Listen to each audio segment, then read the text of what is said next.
We're good to go?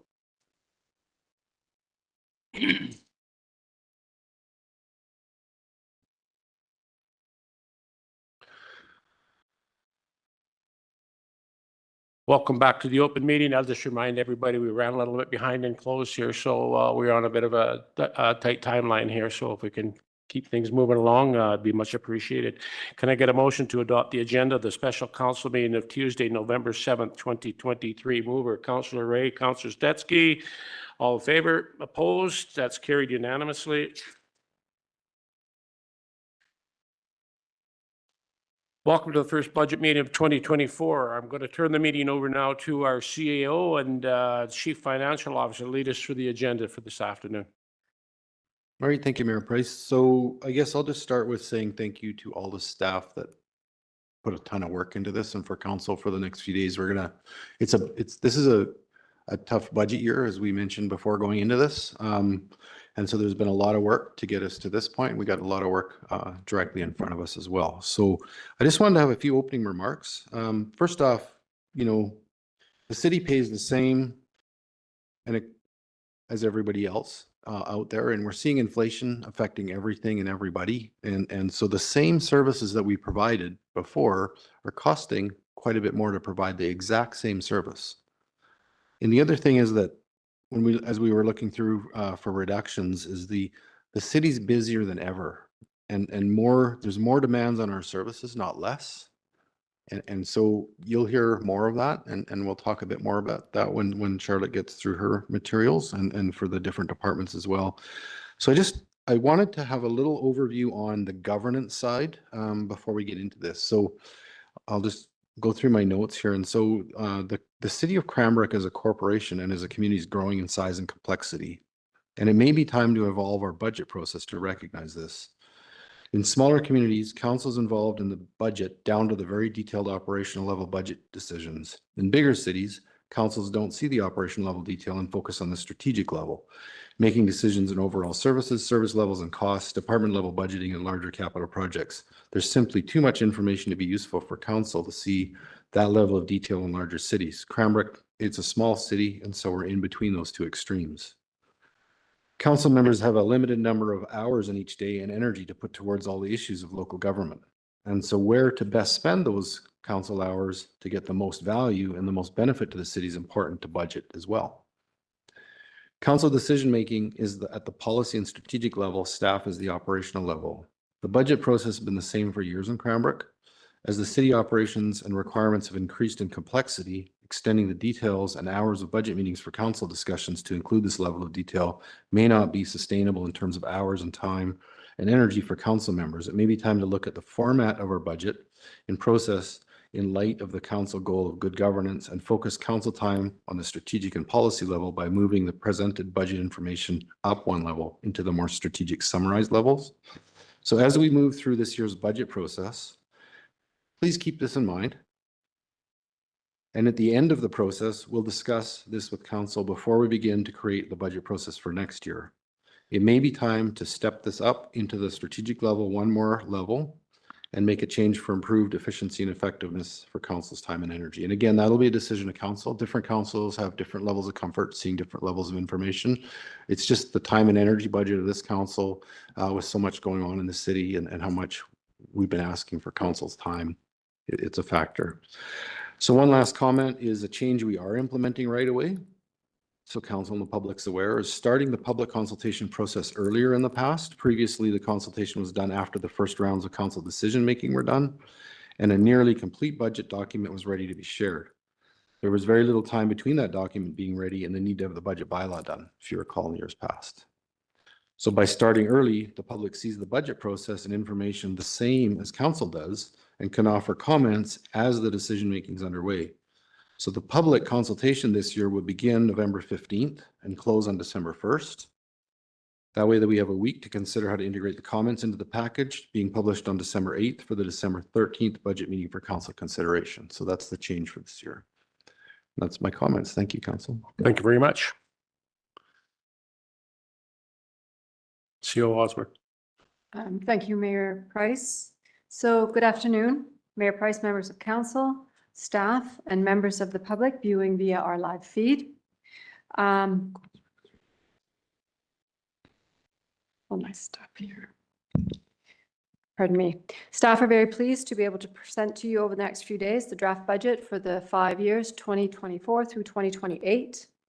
Everyone has worked very hard to bring council a balanced budget that achieves growth in the areas where it's needed, recognizes and takes advantage of opportunities for cost reductions, identifies sustainable and responsible funding sources for needed projects, all while keeping the service levels that the public is expecting. I'm going to share my screen here.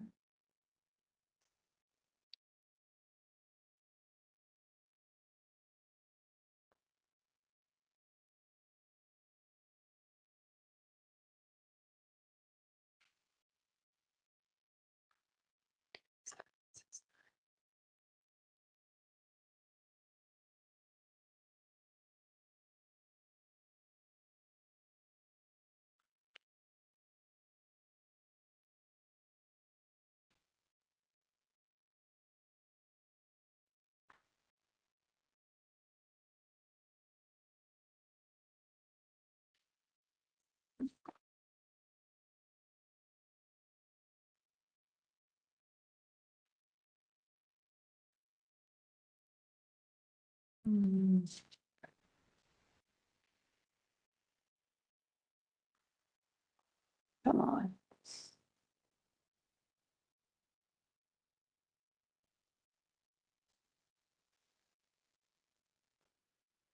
There we go.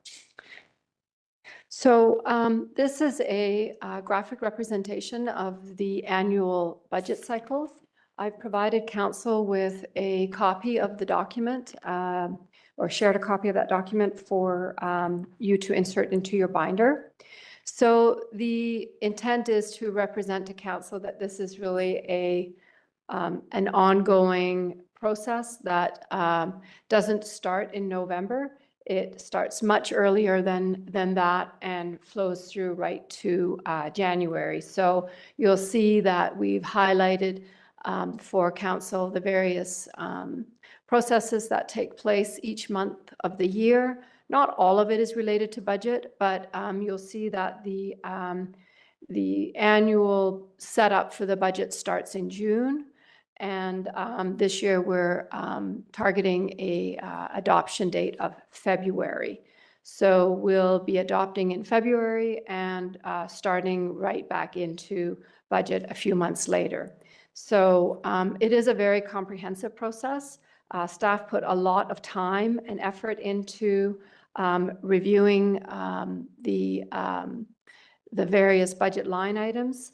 The first thing that happens is that the budget goes out to the departments.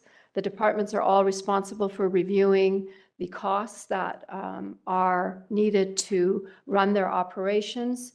Those costs include things like fuel and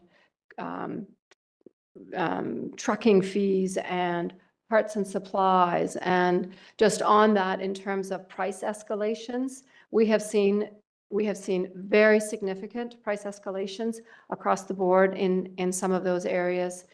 Chemicals, for example, in some areas, chemicals have seen a 30 to a 40% increase. So all of that work takes place at the department level. They review each line item. They take a look at where they can perhaps reallocate funding. They take a look at where they can look for savings, where they can maybe transfer something from one account to another, and then they go in and they do those, make those allocations.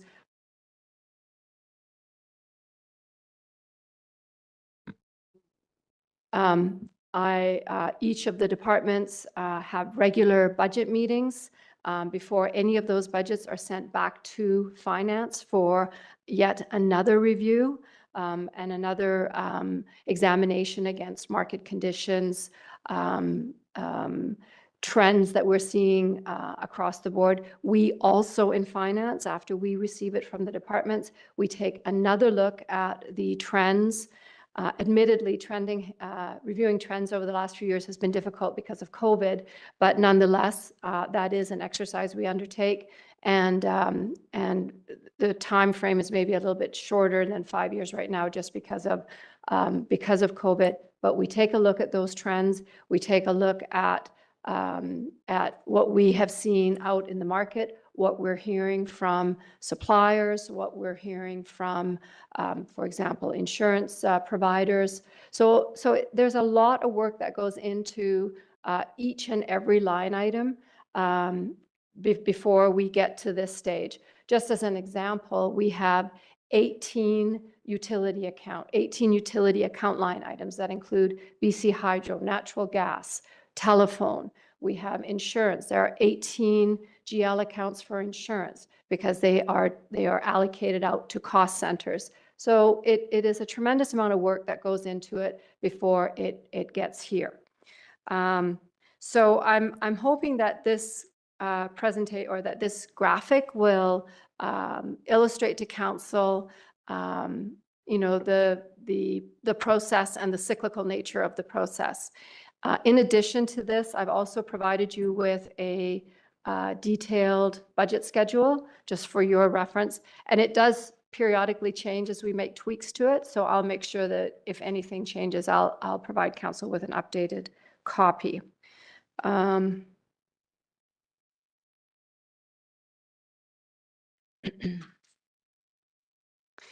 So we're going to take a look at, in a little while, we're going to take a look at the tax levy increase. It's one of the first items in your budget package. And we just wanted to highlight for you where other municipalities are coming in. These are preliminary numbers.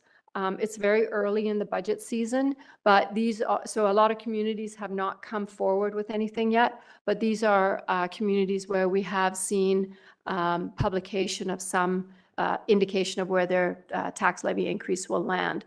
Coquitlam at 7.7, Edmonton at 7, Vancouver at 9, Squamish at 8.9, Campbell River at 9, Mission at 10.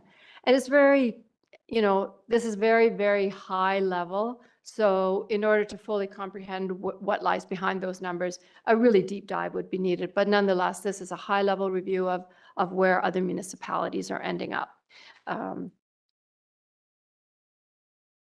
So in terms of CPI, so this is a general consumer basket of goods CPI. So while in Canada, the CPI for September 2023 was 3.8, at the end of 2022, it was 6.8. And in British Columbia, 3.3 in September and 6.9 in 2022. The caution with the CPI number is that these numbers are based on purchasing shelter, purchasing groceries, running a household. That's what these numbers represent. We don't run a household. We purchase another set of goods, and our set of goods have different inflationary factors attached to them. So, but this is a good illustration of what we're coming out of. And in 2022, we were being conservative in some of our pricing, and you can see that the numbers for 23 and the numbers for 22 at almost 7% inflation were most assuredly not reflected in our budget. So yeah, I just thought that was maybe a good illustration for or a good topic for discussion. So in your package, there's also a new item. We're calling it the decision package, and then on top of that is a decision package summary. It is at the end of, it is in section 7.2. So we're not going to go into detail in that. Pardon me, we're not going to go into detail on that today. I just want to highlight it for council. You saw something similar last year. We were calling it a new ask item. And we're trying to evolve that sort of process a little bit to give you time to reflect on the types of things that we're going to be having discussions about, that we're asking for decisions on, whether or not you want to pursue some of those initiatives. So the intent with that particular package is that Staff have provided you with the details of what it is they're asking for, the cost of it. Right now, a lot of it does not have a proposed funding source, but we will be providing you with that by the time we get to you on December 13th, which is when we will be asking for decisions. Just like we did last year, we had the summary of the new asks with the amount of the ask, as well as how the item would be funded, and a resolution for council's consideration. So I just wanted to highlight that for you as it is as it is new. I'm going to just move over now to the first item behind your agenda, and it is the tax levy summary. We've tweaked that a little bit as well and provided you with an updated copy that might be, it's a little cleaner and it might be a little bit easier to understand. And it highlights the effect of the non-market change on the tax levy increase. So the item that I've provided you loosely to your desk can just be placed in front of this. It is the same information, just presented slightly differently. So at the front of your binder is a very detailed agenda listing the approximate times the presentations are scheduled to begin. The package is broken up into day 1, which is today, and then day 2, which is tomorrow. The package for next week on the 15th will be published on Friday, and for council's review. Nothing so bad it isn't good for something, because we have a lot of discussions around the utilities. So I'm glad that we've ended up with this sort of break in between today and tomorrow and then next week, because utilities will, there's a lot of information to go through on the utilities. So that will work out well. So today there will be department presentations for most of the day. On page 97, there's also a report starting on page 97 on the Memorial Arena, and there are some resolutions for council's consideration with that report. And then tomorrow, we'll have the community agency presentations and some presentations from me as well. So the departments will present their work plan and challenges and projects that they're considering. The package you have contains the detailed operating budgets and capital plans for each of the departments. We are not intending to go through those in detail, but we will welcome questions if council has something from that material. And I think that concludes my opening comments. And first up will be Engineering and Development Services.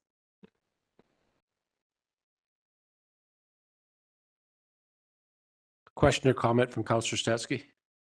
Yeah, and just a quick one, and thank you everyone for the incredible work that went into the package. Charlotte, if I might, I'm just trying to set the big picture stage. So 8.6% is the proposed tax at this point. Does that mean that with 8.6%, we will be able to continue all of the services that are offered in Cranbrook? And I'll start with that, and let me give you all 3 levels. Secondly, what would this budget mean to our reserves in the end as proposed? And third, what were some of the cost increases around, if any, around sewer, water, garbage, just to kind of set the big picture stage? Councillor Stetsky through Mayor Price. Yes, the 8.6 would allow current services to continue. The 8.6 does not include any of the new asks. It does not include any new staffing or any items that we will be discussing in the decision package. In terms of what it means to our reserves, we're just finalizing. We have a couple of reserves left to finalize work on. The reserves with increases, particularly in the utilities, And those are increases we will be discussing on Wednesday. The reserves will be in a better situation than if we do nothing. If we do nothing, they're depleted. So we will need to enact increases for sure. So I'm kind of answering your last two questions at the same time. The reserves are have needed a lot of work this year, a lot of work, and we are going to have that more robust discussion on Wednesday about the utilities. And something that we are running into, it shouldn't be surprising, and we've talked about it before, is it's very difficult to do long-term financial planning on a 5-year capital plan. So we are gearing up for a 10-year capital plan. And even 10 years it's twice as good as a 5-year plan. It's much better than 5 years, but 5 years is just too short a time frame to do any meaningful financial planning and creating the reserves that we need to for things that are outside that 5-year window.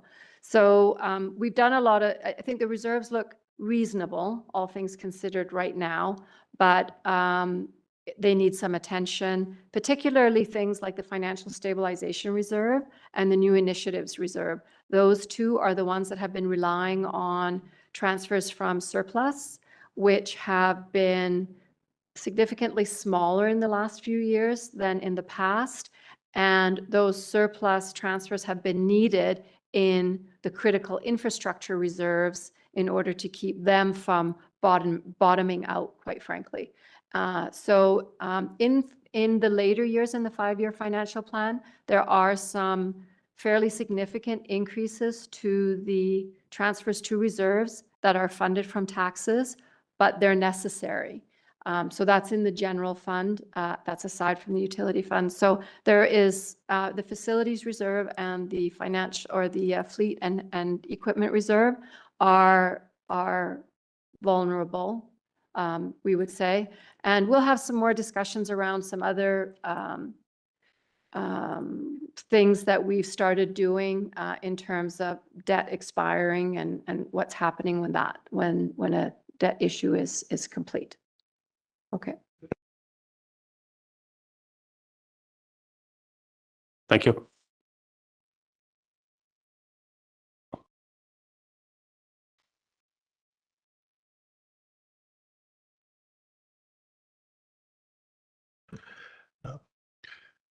Thank you, Mayor and Council. Curtis and I are here to present the Engineering Development Services budget today. Mike Matika is online, but he's in the airport right now, so he'll be there for questions, but he's asked us to run with the presentation today. The goal Curtis and I have here with the presentation is to run through all the slides. Hopefully you can keep your questions till the end, because we do have all of the department division managers either online or in the room here to answer questions on their own slides. And just to keep the pace going for the timeliness of the meeting today. So to jump right in, highlights in 2023 of Building and Bylaw Services, where we've been working on the development approval software implementation. We're almost ready to go public with that. We've adopted the camping bylaw. We supported the social development coordinator, addressing the homeless situation. The Kootenay Springs building is on the list because it's been sold and somebody's looking at cleaning that up now. And 507 Briar was cleaned up and sold for a profit.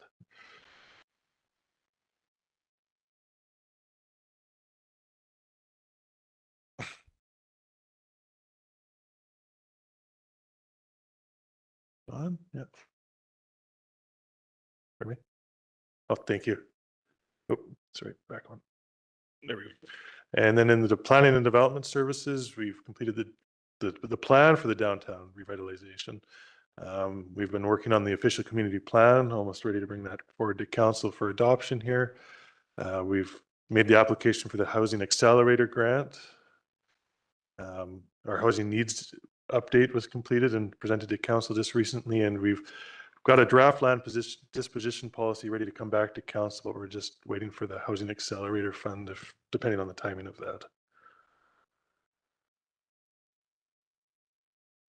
Highlights from our engineering and infrastructure. So the successful completion of the 4th Street North Phase 2 reconstruction project. We're well underway to being complete here at the end of November with the Shadow Mountain sanitary sewer servicing. The work should be substantially complete at the end of November with that system coming online before Christmas, which is really great news. The 2023 paving program. Majority of the lagoon phase 1. The transportation master plan is well underway with being updated, and we will be bringing that hopefully to council here soon.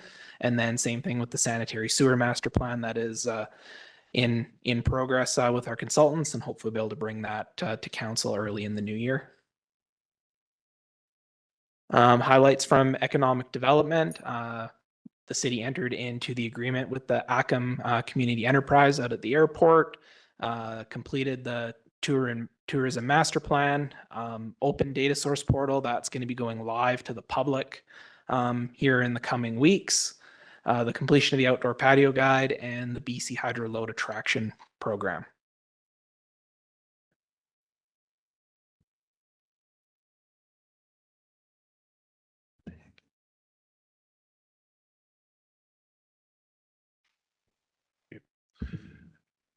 So jumping into our 2024 work plan for the department and Building and Bylaw Services Division, looking at working with the bylaw and RCMP on a number of issues, specifically around the homelessness. We'll be launching PSD citywide to the public. So that's the online application software for making building permits and development permits online. And then the more bylaw and policy development in that area in regards to bylaw and homelessness. Then in regards to planning and development services, the OCP will be wrapping that up early in the new year. We'll be starting the zoning bylaw, getting that underway. We'll be continue working on the housing, including the housing strategy is one of the goals. We'll be completing the food charter, which we got the grant for. And then depending on the workload, the Baker Park plans on the budget as well to be completed.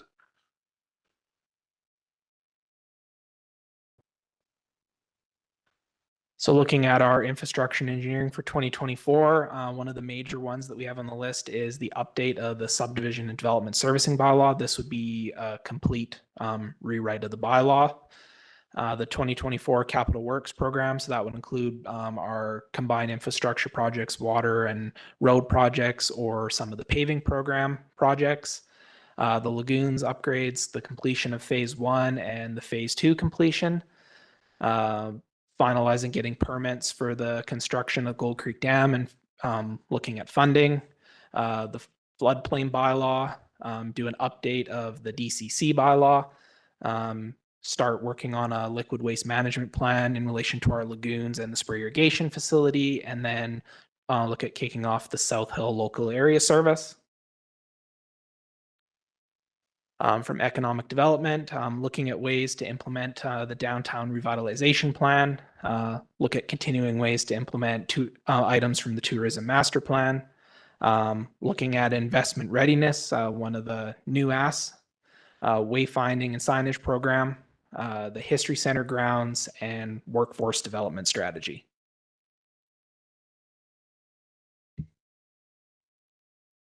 So a number of the challenges our department is facing at this time and going forward are the just workload and resource management, just the number of projects on the plate of the department and trying to move that forward. The housing and homelessness issue is a big part of falls in our department. The infrastructure deficit and financing a lot in regards to just inflationary costs and the budget constraints there, where we're not keeping up with the asset management curve and the renewals because of that.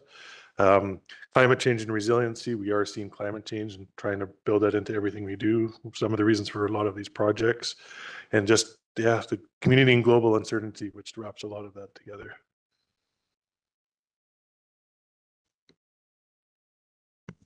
So a few of our significant capital works projects that are in the budget for 2024. The main one there is the Gold Creek Dam. The design of that dam has been completed, and we have submitted all that information to the ministry for approval. So now it's time to look at different funding options and how we want to move forward with that. We're still waiting to hear on results of the grant that was applied for the UV disinfection. The Phillips Reservoir bypass is another project that would be up for consideration, how we'd want to look at funding it in 2024. Lagoons and wastewater treatment upgrades, that would be the work that was finishing the work down at the lagoons, the liquid waste management plan, and then updating the DCC bylaw. Some of the new asks that the different department heads can talk about and answer any questions, or more information is in the packages there. The new staff and gear with the bylaw joint initiative of dealing with the homeless situation. Looking at continuing to develop the housing strategy within the community, revitalization and beautification fund, and then looking at doing a study of downtown parking in all of downtown on how best that can be utilized and what the status of that parking is.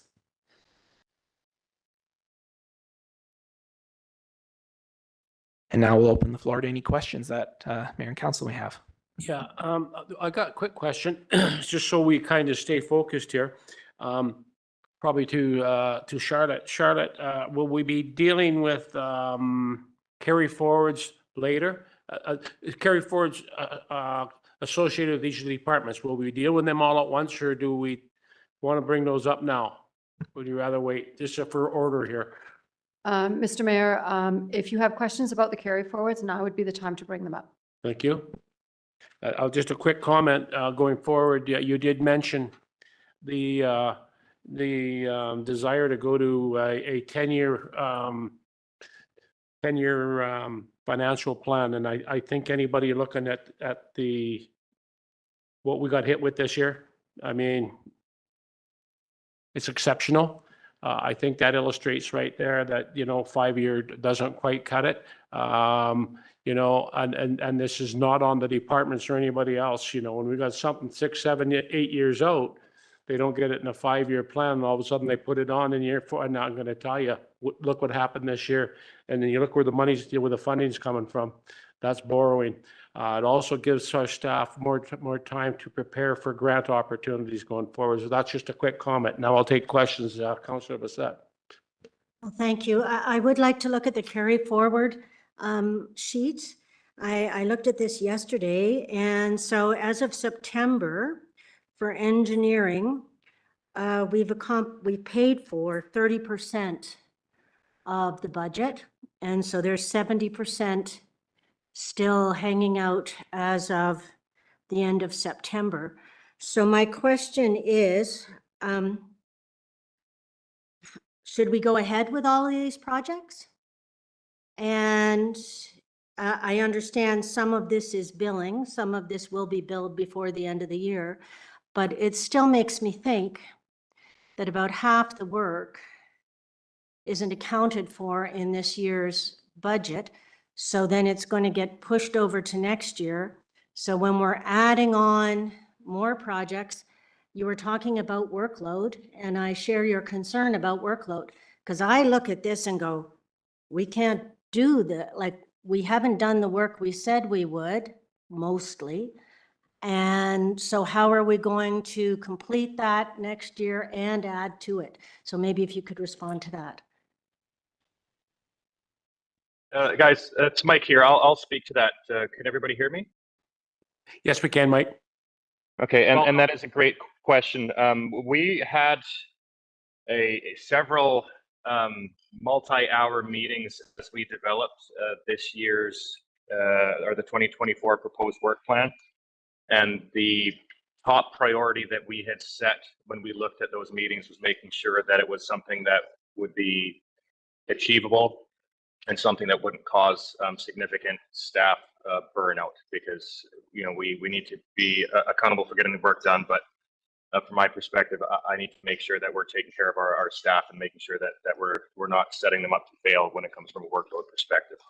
A lot of the carry forward projects are projects that are substantially being worked on right now and that are being billed and that are getting, that will be significantly billed through the rest of this year. There is a portion of them that are tied to the outstanding half funding. So we are not able to proceed with those projects, or else we would risk them being ineligible for the half funding. So they've had to be essentially put on hold as we await. And much of those projects are going to be led with our team and a team of consultants. We also met with our consultants as a part of this work plan exercise to make sure that we weren't over-promising what they could deliver as well from a resource load perspective, because we also need to understand we rely on our consultants significantly to help carry some of these forward, and we can't risk burning them out either. And then I guess thirdly, we ran most of this year 2 to 3 full-time positions short, just with challenges with recruitment, and then having one staff person leave for personal and family reasons.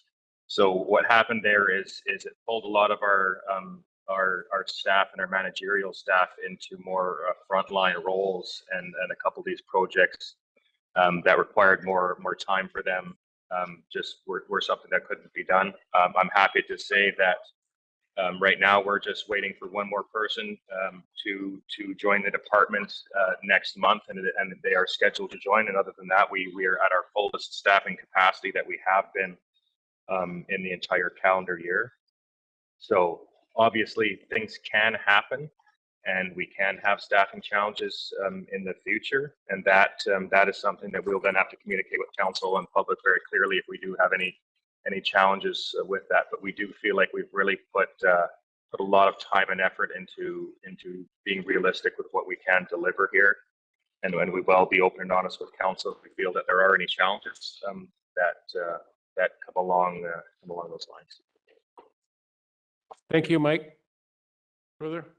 Good. Oh, Councillor Blissett. So maybe then a question for Osborne, Director Osborne, sorry. So we've taxed for this amount of money. And so we have this amount, like we've got 17 million, basically $18 million of last year's money. And then we're going, what I'm saying is then we'll use this next year. So that should offset next year's tax increase. Am I correct in that thinking? Mayor Price, through to Councillor Blissett, most of these projects will have been funded through reserves. So in not a direct impact on taxes, but certainly in an indirect impact in the sense that, the balance in the reserve at the end of 2023 will perhaps be artificially high if you don't consider these carry forwards. So that's always the risk with that, sort of the balance at the end of the current year is saying, oh, it looks fine. Well, except you have all these carry forward projects.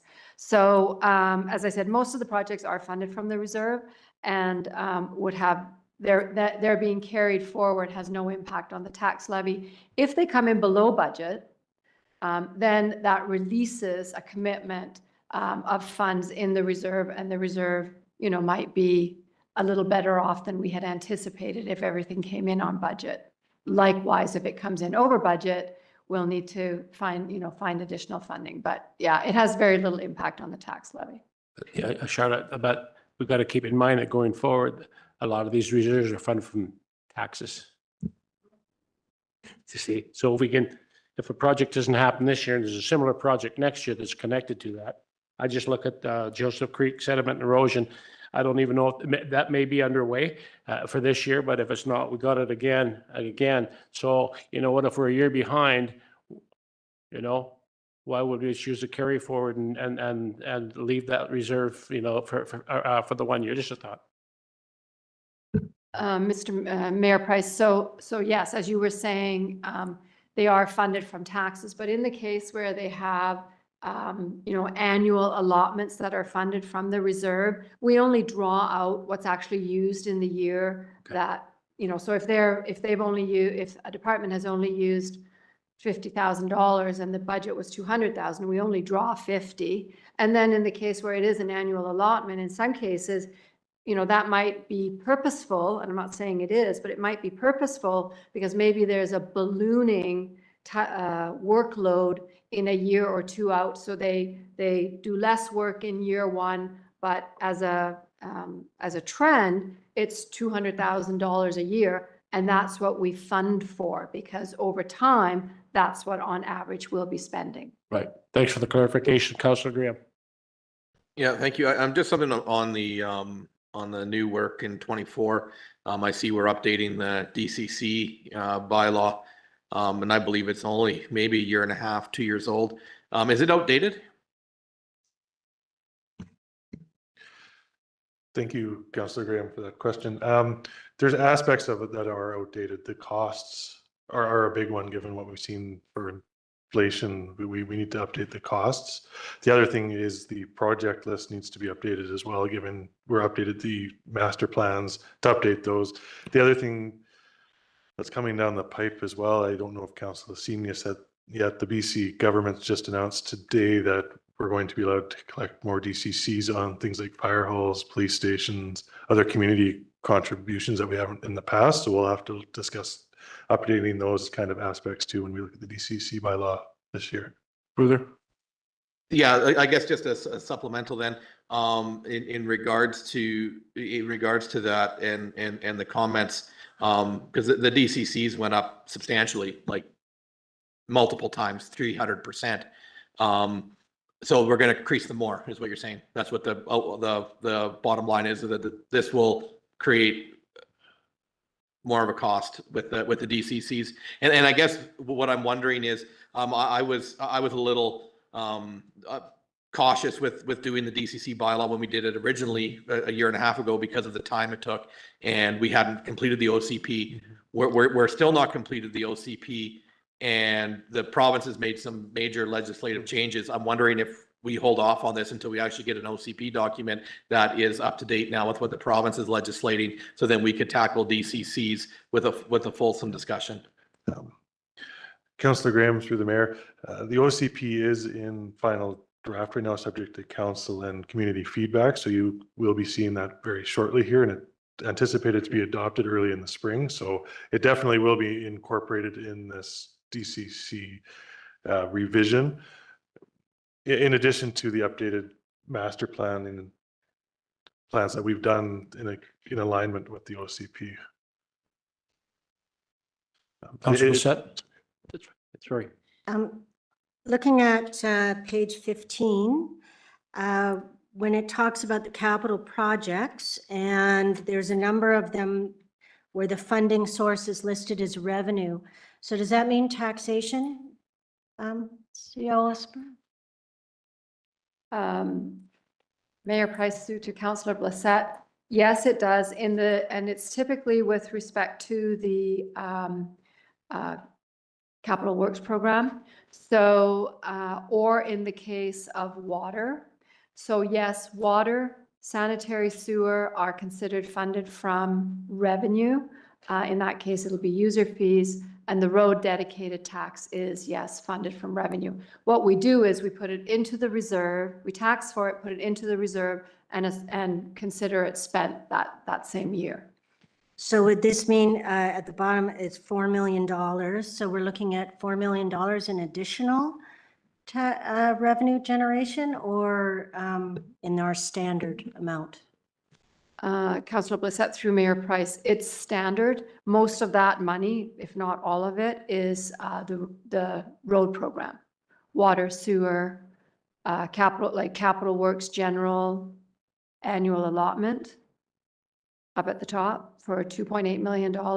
That's out of the road dedicated tax. The capital works program storm allotment, 50,000. That's out of the capital works or out of the road dedicated tax. King Street rail crossing, out of the road dedicated tax. So nothing extra over and above what you're seeing. Yeah. Thank you. Further? Good. Great presentation. Thanks, guys. Much appreciated.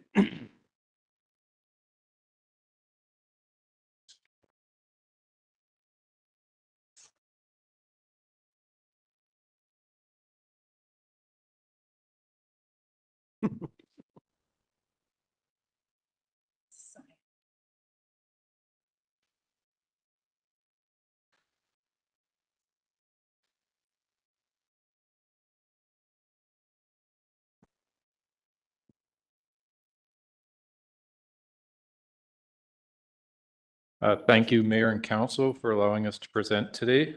The Public Works team has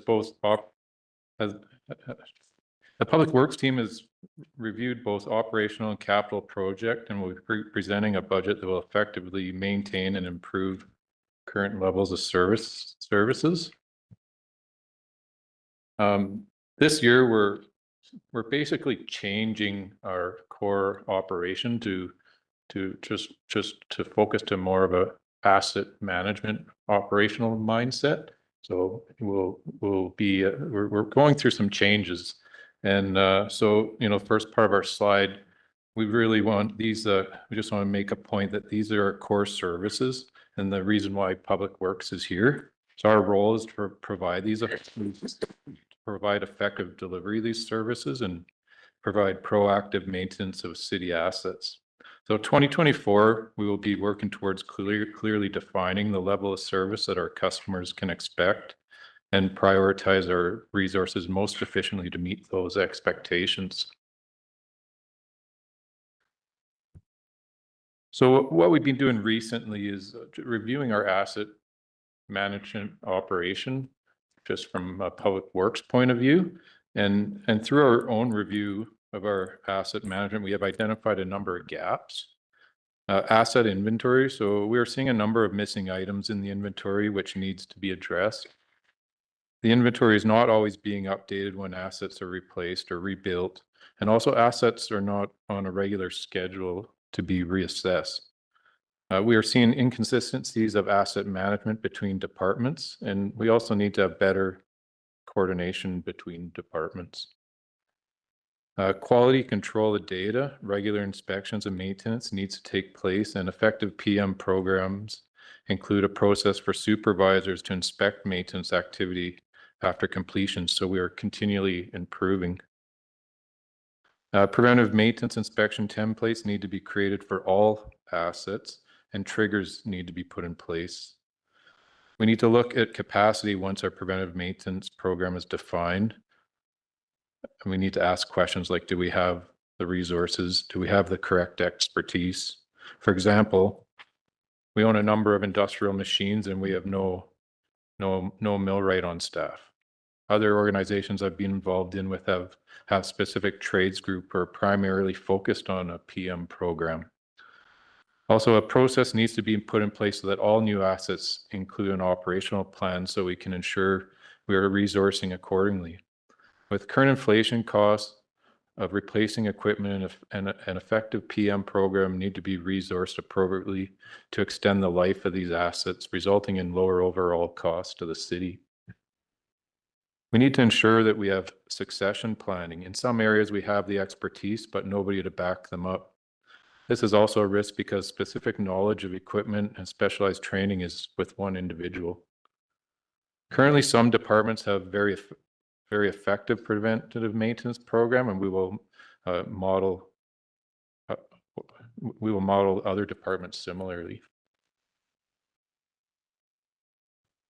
So just want to talk about our current workflow. So current structure is that each Public Works department manages their own assets, projects, maintenance programs, and parts. This scenario creates issues with coordination, consistency, and the effectiveness of the asset management program. Rec and culture are even further removed from the process as they are totally separate department of the city.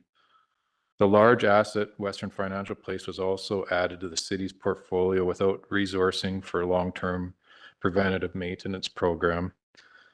Due to a number of aging assets, Western Financial Place will need to be prioritized accordingly. So future workflow. So we've already started reallocating positions to add capacity to operationalize our asset management plan.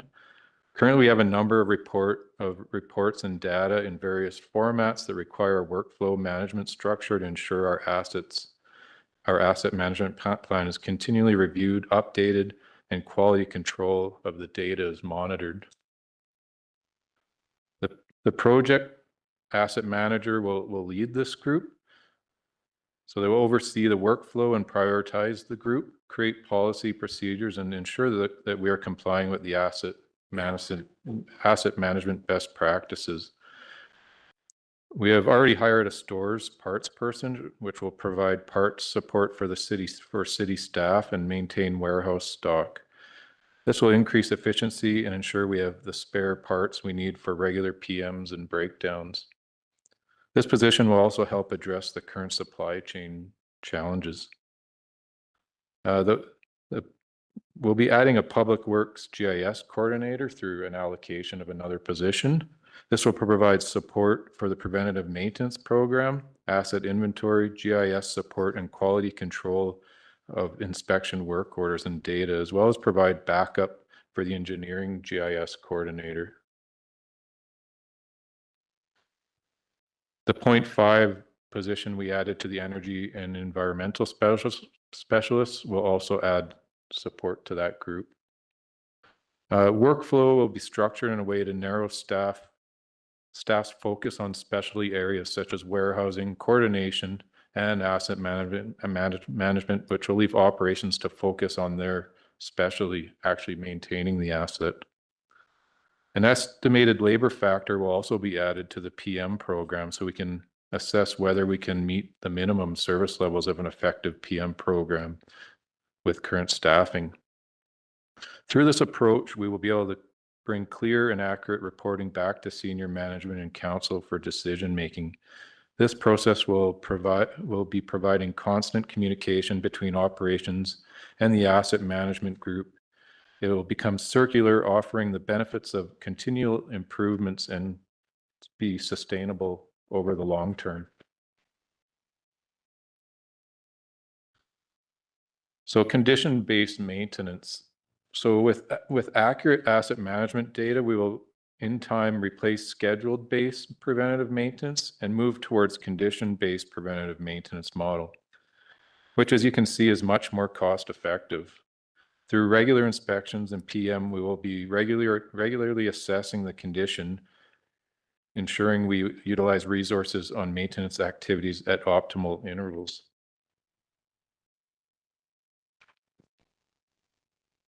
Some of the successes that we've had in 2023 involves the waterworks standby program. So we increased the level of service here at Public Works for water and wastewater emergencies after hours. We also reallocated a position for a lagoon SUO. So it's SUO wastewater. They're currently operating the wastewater lagoons. So we moved an operator 2 position to this position here, increased the level of service for the city's lagoon system. And we've already observed just in the few months increased water quality at the Spear irrigation site with this new position undertaking. Like Tony said, we've also hired the parts person. So this position currently is assisting the mechanics with their parts requests and warehousing needs. This position has only been in place for less than a month, and the efficiencies have already been noticed. This position will eventually assist the rest of the Public Works functions in their warehousing needs as well. We've also reallocated a TDL position to an equipment operator position, so we have now 2 full-time equipment operators. I would like council to know, like I've said, like Tony said, that these aren't new positions; these are just reallocated positions. So just so you're aware. We're still in the process of realigning the management team. There's Tony and myself have been promoted to permanent promotions, but we're still looking for that 3rd Public Works manager. We've also implemented a new winter shift. So we're looking at increasing our levels of service this winter for a better 7-day coverage. And of course, we got the emergency vehicle technicians. So all our mechanics at Public Works are certified at least level 1 to maintain the emergency vehicles, and then 2 of them are at their level 2. So those are some big successes there. For the capital side, over the last couple of years, we've been constructing a new brine facility, and that is now in operations. So we've moved all our brine making facilities all over into the new building, and that has we don't need to rent a trailer anymore that's full of magnesium chloride. We can store it all in one place. So there's some cost savings there. I'll just go back. Yeah, we've last year we asked for new hydrants to be installed for the Beaumont area by the Western Financial Place. That was from a fire that was and it identified some issues with the water system there. We have installed 2 hydrants. We're still working on the 3rd one, but we're doing it all in-house. So we're seeing some huge cost savings with doing our in-house instead of contractors. Of course, the council chamber renovations that we're sitting here now, where council and senior staff get to make their decision making. So it's a great facility that we all get to take part in now. Electric vehicles. So this past year, we've gotten 2 new cars for the engineering and development services department and 1 electric van for the public works electrician. So we now have a total of 4 EVs in the fleet. New snow and ice equipment. So we've repurposed a water tender that was just strictly for hauling water. We've repurposed that to include, what are those called? Anyways, boxes that you can put on and off. So we can switch them out. So it's got sanders and it's also got a plow. So we got 5 snow plows available to us now. And then once again, the emergency vehicle maintenance program. So this slide here, if you look at the chart there, that's the past level of service for the snow levels of service, snow plow hours. So that was before council gave us that 20% increase in staffing levels. And so as you can see, it's about the 80 hours per for certain levels, certain days of the week. With the new levels of service, you can see it's quite a bit different. We're estimating about a 40% increase in levels of service this coming snow year.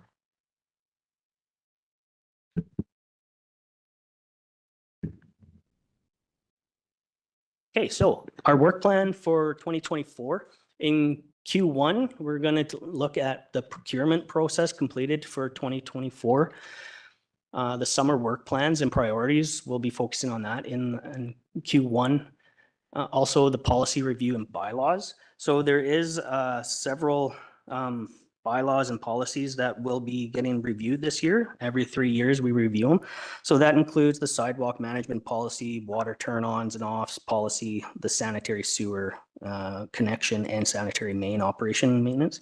And then the bylaws that we're going to be looking at reviewing this year are the solid waste and recycling, collection and disposal bylaw, the outdoor water use and regulation bylaw, and lastly, the waterworks bylaw. The wastewater asset management plan should be completed in Q1 of 2024.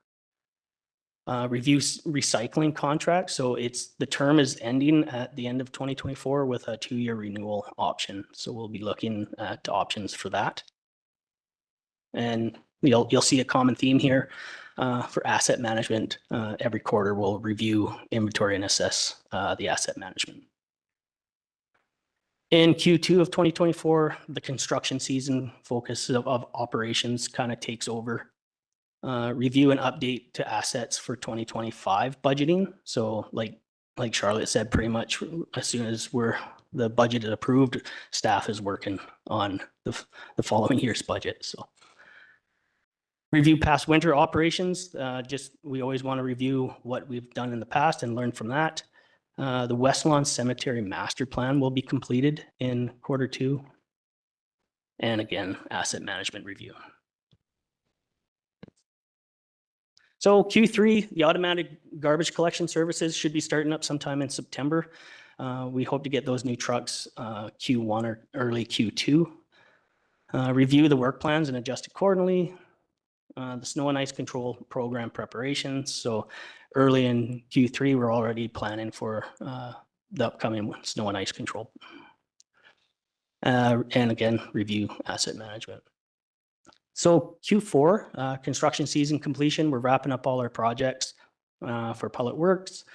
We're finalizing our budgets to give to finance for review.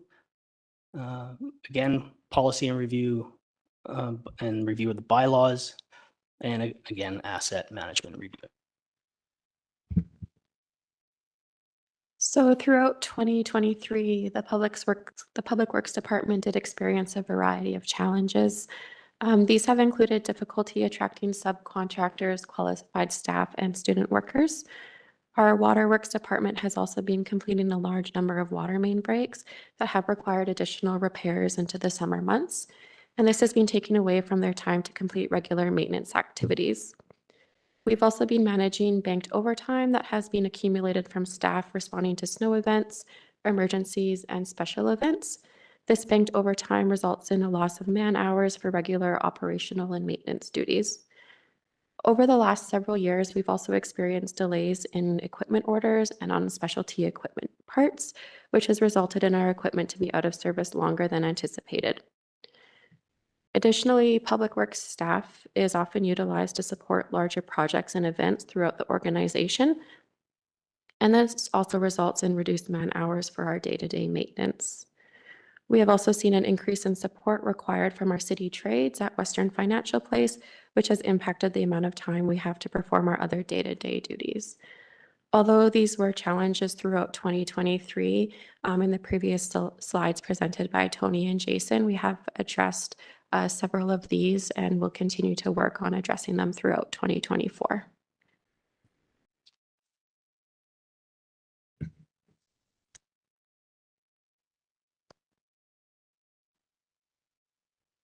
Okay, I'm going to speak to the RCMP renovation. So the existing building has not seen any significant upgrades in over 40 years. There are a number of structural elements that require upgrades, as well as safety risks to staff and public that need to be addressed. The scope of the project will address required structural upgrades, safety of staff and public, capacity constraints, HVAC upgrades, accessibility, and as well as extend the life of the asset for the foreseeable future. This option also includes a future option to add a second story to the addition, which will accommodate some growth. So if we were to proceed with this project in 2026, we'd be looking at a tax levy increase of 1.9% as proposed. So I just want to bring forward a few scenarios to council. So say scenario one, we proceed with, we don't proceed with a full renovation. Then we start planning for a new detachment in the 10 to 15 years from now that would be valued at 50 to 60 million in today's dollars. We'll still need to proceed with approximately a $2.5 million renovation, plus all the small patch renos over the next number of years. Approximate tax levy increase of 1.44% in 2026 as well. Scenario two is that we proceed with the $10 million renovation and the city experiences minimal growth over the next 10 to 20 years. The asset will still be in good condition and could serve the community much longer. With this option, we also have the ability to increase the size of the building to address some of the potential capacity concerns with growth. So scenario three is if we proceed with the $10 million renovation and the city grows and we are dealing with the issue of capacity, we would then also be dealing with the capacity issues at most city facilities. But we would also have a quality asset in an ideal downtown location that could be repurposed for other departmental growth. We would then have to plan for a new detachment. As the project design is currently paused and borrowing for this project typically takes at least 6 months, which would put us at the start of the project in 2025. I will be bringing a resolution forward to council in the coming weeks for some decisions around this. Some of the new asks for 2024 in the operating plan is going to be seed and fertilizer. So we've seen an increase in the cost for seed and fertilizer. So the spray irrigation site is requesting $20,000 to go towards seed and fertilizer. And also Public Works is looking at $18,000. For major repairs in the water fund, so there is a type, this is an old slide. The new cost is quite a bit less than that. But we've seen a 138% increase for asphalt from last year, and asphalt is totaling about 67% of the cost of that major repairs fund. So including that, we've also seen a 42% increase in infrastructure repair materials over the last 3 years. And we continue, Caitlin said, we continue to see quite a bit of water infrastructure repairs required throughout the year. We have allocated some underutilized funds to reduce the total increase to major repairs from $150,000 to $50,000. So some funds that weren't, some GLs that weren't getting used, some accounts, we've reallocated that. Public Works training, $20,000 increase. Currently, the budget only is funding about $400 per employee, where we're going to be looking at hopefully getting $800 per employee. Just like everything else, the cost of training is going up, and currently we have nearly 60 personnel at Public Works, so we're looking to increase that a little bit. New ask in the capital plan, a service truck for lagoons and for WO01314. So with the new Shadow Mountain force main coming online, we're asking that we get a new service truck for the equipment operator, the senior utility operator for the lagoons. Just talking with that operator, we could use other equipment, but it's just wouldn't be quite as safe.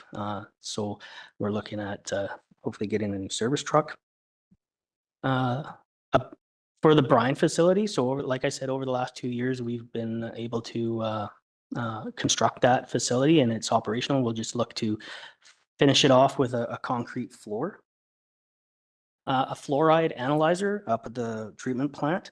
So as part of the city's responsibility to monitor additives in the city's water supply and to ensure effective and efficient dosage of fluoride to the water supply, we require the installation of an online monitor so we can ensure that we're meeting all regulations. And then a community EV charging plan. This project is to support the transition to EV vehicles in the community and identify suitable charging locations. The city receives funding from the province through the local government climate action program to implement initiatives that reduces emissions, creates opportunities in the clean economy, and build community resilience to future climate impacts. This project would be funded from this grant program and not tax dollars. And that's all we have. Charlotte. Very much,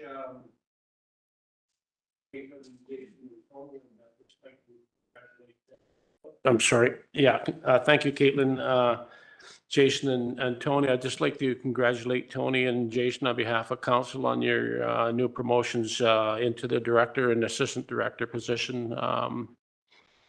Welcome. I think you'll work very well together. Thank you. Questions, Councillor Graham?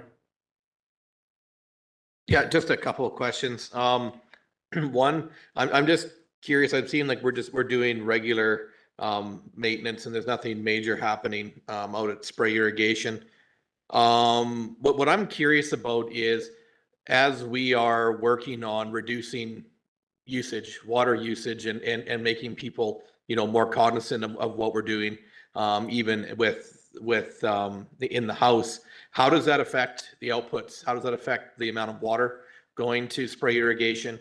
Do we have to deal? Is there ever an issue of not having enough water out there to meet the needs that that the fields require? And also with stormwater infiltration, as we're working on getting it out of the system, how does that impact as well with like even to dilution to what is actually being transported out to spray irrigation?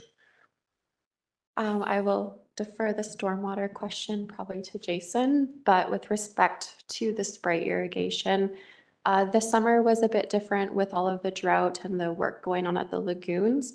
So we did cease operations due to water quality first before water quantity in August this year. Over the last 3 years, though, we have seen a decrease in water volume at our storage ponds. So every year we've seen the system turn off earlier. I'm actually have a meeting with the ranchers tomorrow that we have agreements with at the site, and we'll be discussing kind of what happened this year and plans moving into next year. With the water quality and the work that was done at the lagoons, we've already seen a huge improvement for water quality, so I don't see that as a concern for next year with shutting the system off. But water quantity, if we are in another drought situation, I anticipate the system will have to shut off quite early. Councillor Graham through Mayor Price, in regards to the stormwater, we do have a inflow and infiltration program that we're looking to not resurrect, but continue in the next few years that will target those areas that we know that we have some stormwater infiltration or cross connections. In regards to the dilution, it definitely could be a factor, mostly in the wastewater lagoon side. When we add, clean water to that, the bugs, for layman's terms, the bugs that are in the water aren't going to get the nutrients that they need to digest the sludge. So that is always one of the goals for any city, is to reduce that inflow and infiltration. Yeah, and I just raised that, just something to be cognizant of, because we are working on it. If we move towards metering and reduction, what impact does it have out there? And do we need to look at, do we need to get water out there? So it's just something to be cognizant of as we're going through the budget process, even a couple of years out. Where does that leave us? And then my other question is just on the RCMP renovation. Where is that report in the package? I just can't find it. Do we have something on that? Or I would like, if not, I would love a copy of that, because it's a $9 million ask and I don't have anything other than a little line item here. Okay, are you looking for the building assessment or the? Well, even just your slide deck would be great, because it just helps me rationalize and understand what we're looking for. Do we have it here, or can we get that? Yeah, definitely. I had sent this the original slide deck out from my in-camera meeting, and as well any other information. Some of the information, I do need to run through the RCMP security and before I can release it. So any reports, yeah, definitely make a request, and I also can provide the slide deck from my previous presentation on these dollars. I did add in 1 year's inflation because we're delaying the project essentially a year. So yeah, just so you're aware, I can provide that. Councillor Popoff? Yes, thank you. So this year and going to the future, we're going to be in water restrictions, drinking water restrictions probably.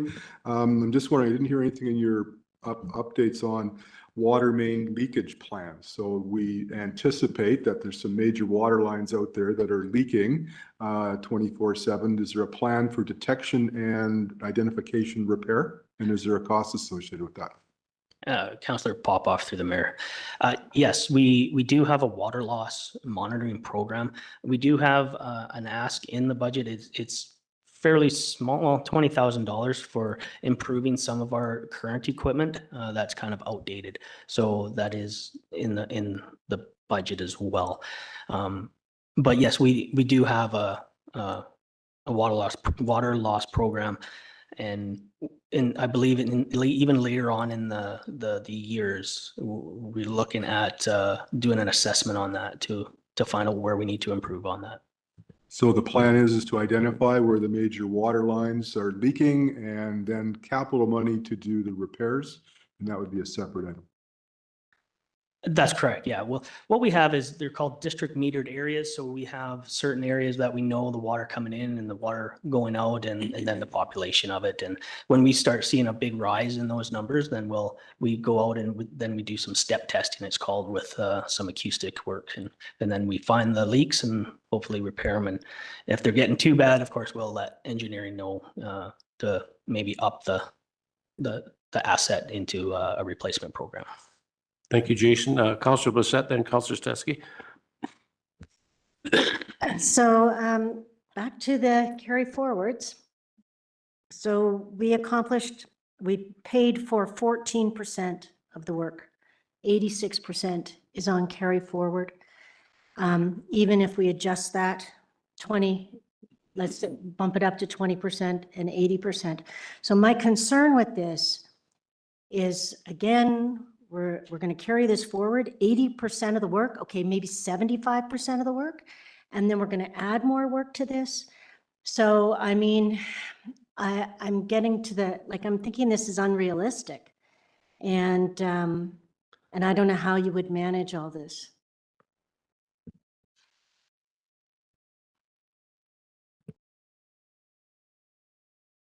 Just in remarks to the carry forward, just looking at our work plan, I think the majority of our work has taken place or is completing.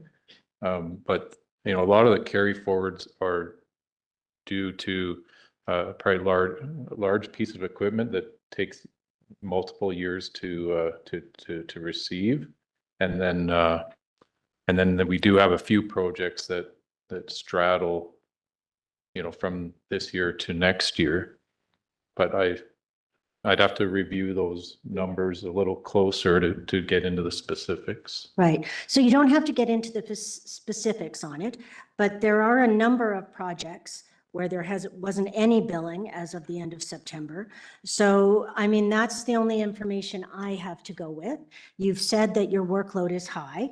And so my concern is, yeah, I can see your workload is high. And there's an awful lot of projects that we haven't had any billing on. So again, what I'm saying is my concern is, how do we manage all this? We just keep piling on. And that is the information I'm going with. So I guess I'm throwing that back for you to have a look at these projects. Maybe some of them aren't even going to go forward, or maybe some, I'm not sure. I don't know. I just look at the overall numbers and try to get an impression from that. Thank you for that, Councillor Blissett. And just so staff know, this is not directed as a criticism. Councillor Blissett is historically spoken on behalf of staff and concerned about the workloads and burning out staff. So I understand her concern there. So thank you very much for that.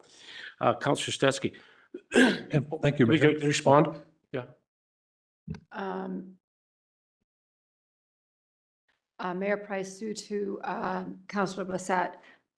Just on those carry forwards, as Tony mentioned, almost half of it is the mechanized garbage truck at $2.1 million. And then there is, a bit of residual on the council chambers, almost $500,000.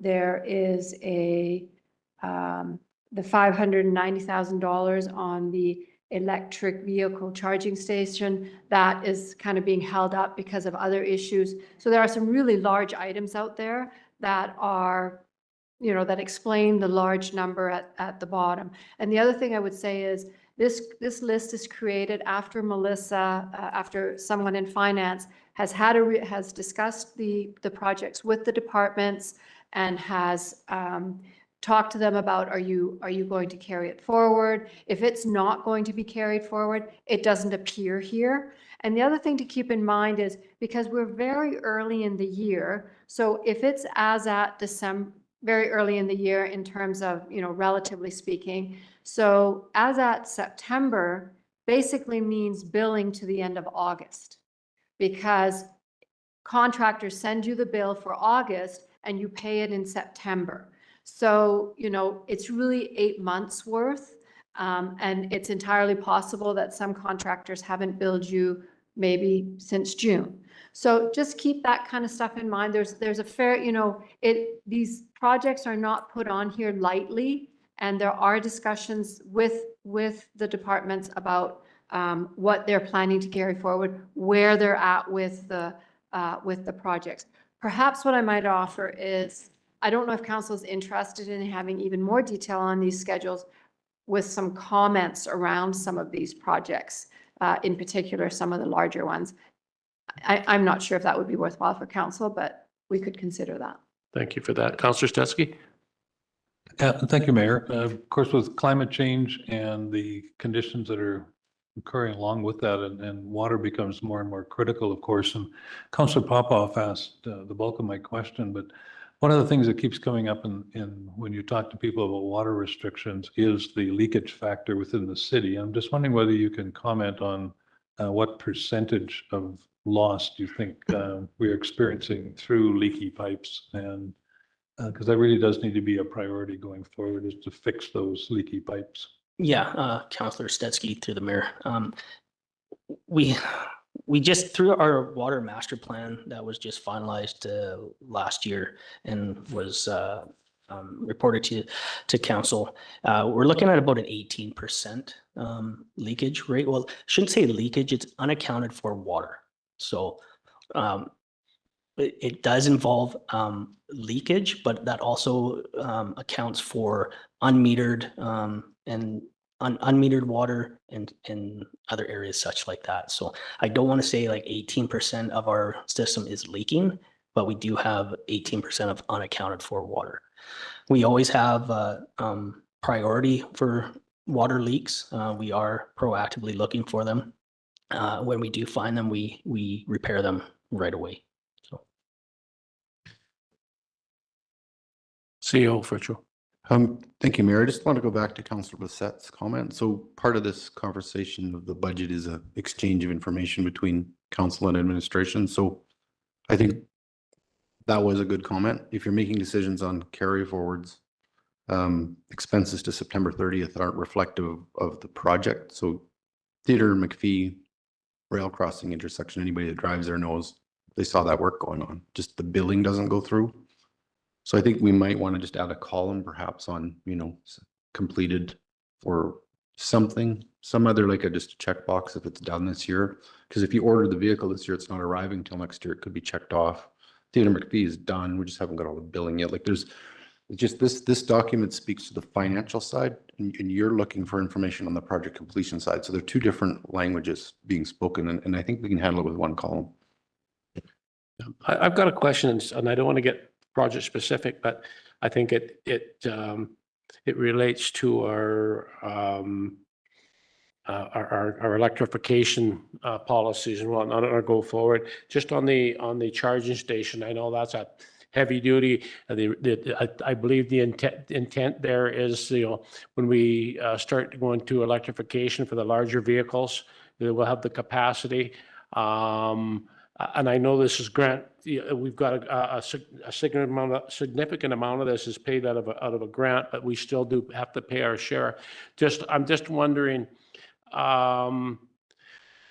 I guess, how long that grant is good for, and if we've already started on this project and ordered it. My concern is just looking at what's happened in the EV battery world. There, we're going to solid state and whatnot. Seems to versus the lithium and all these kind of things. Comment on that.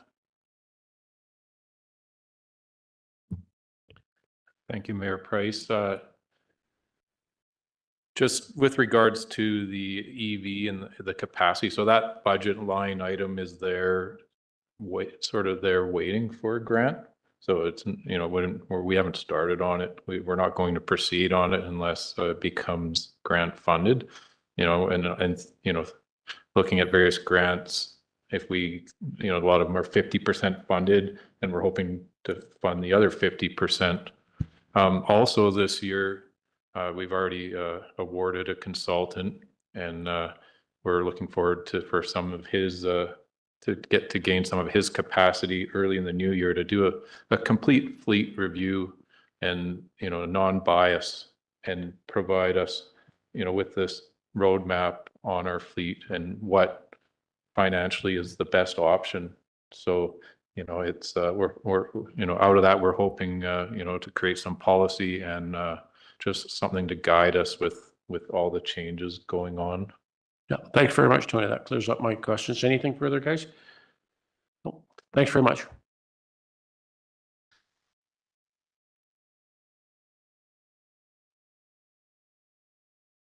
Corporate administration up next.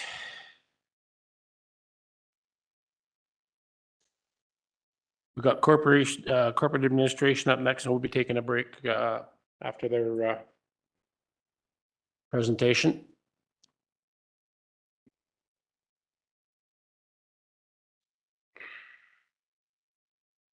Yep. Councillor Stetsky. Thank you. It would probably be helpful if you would actually direct us to page numbers as we're going along here, because I keep circling through my book trying to find the right spot. So. Mayor Price through to Councillor Stetsky, certainly. The presentations are not in your package, but of course I will. So now corporate services, so they will be starting on page 41.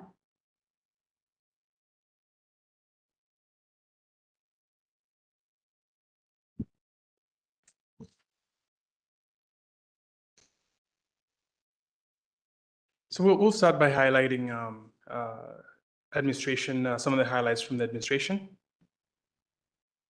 Next slide. We've managed to do additional records scanning. I think we've done engineering, building, cemetery, and other reports. We've also verified that we had about 261 permanent boxes for scanning. Under communications there, we have updated our communication strategy, social media governance and recording, and then retention policies as well. In the last option there, everything has been set up and due to launch. The campaign is due to launch in January. Okay, next. So from IT, we've completed. We're happy to announce that finally we've completed the Interconnect project. We set out to rebuild and modernize our entire infrastructure.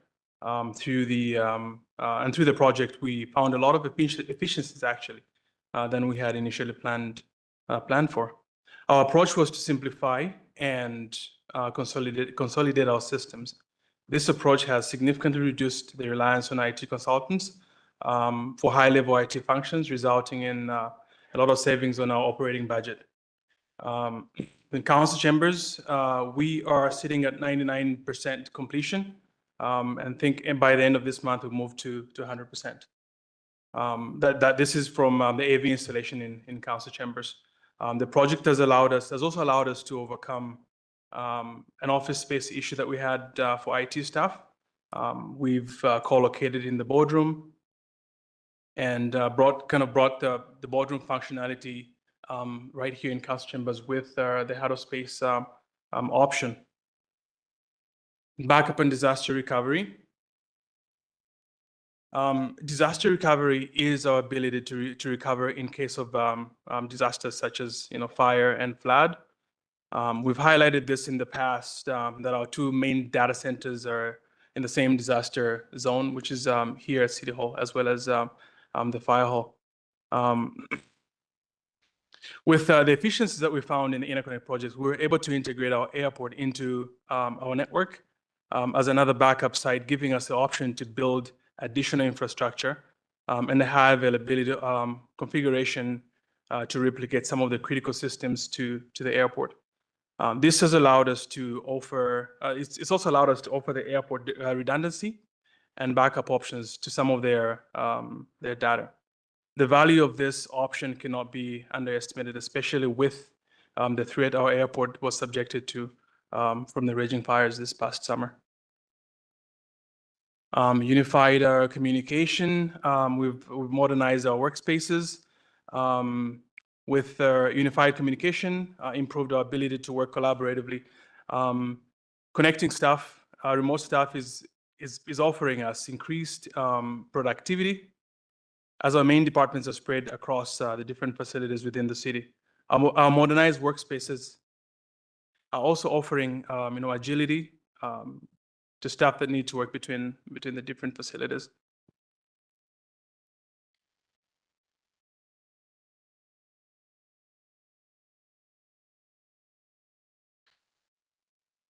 So the bottom image that I'm showing on that screen there is an office space that has a laptop.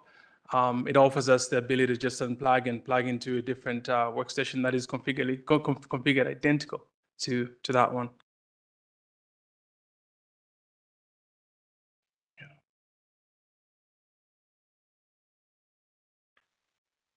Back. So yeah. Okay, corporate services administration work plan. Continue with the cleanup of records and implementation of file hold. Carry out the recreation and culture services review. Ongoing review and updates of policies and procedures and bylaws. Diversity and equity and inclusion program, and that's the work plan for 2024. Continuing with IT, we have a business continuity project starting. Hopefully, we can start that next year. And to us, business continuity is the ability to sustain some city operations regardless of disasters we're faced with. This means leveraging cloud infrastructures for critical systems.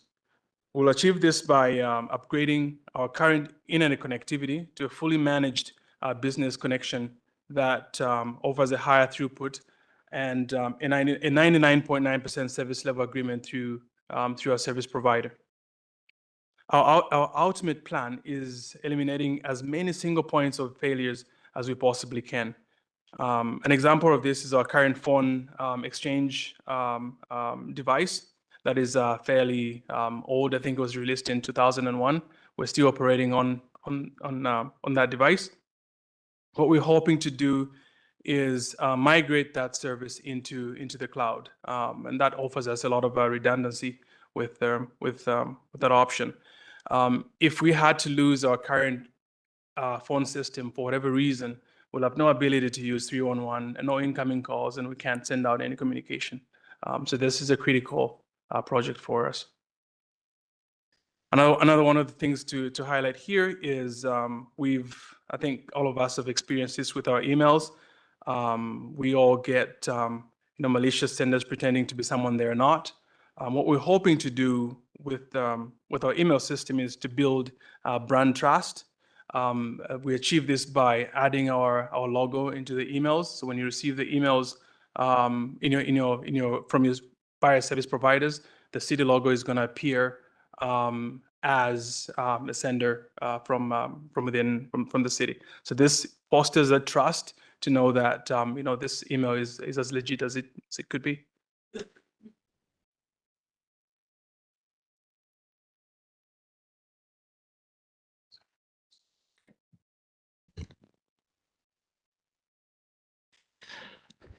And then as we move forward to the communications work plan for 2024, an annual thing, of course, is updating the communication strategy, which outlines how my office will conduct communications throughout the year. Typically, council sees that in the first meeting in January.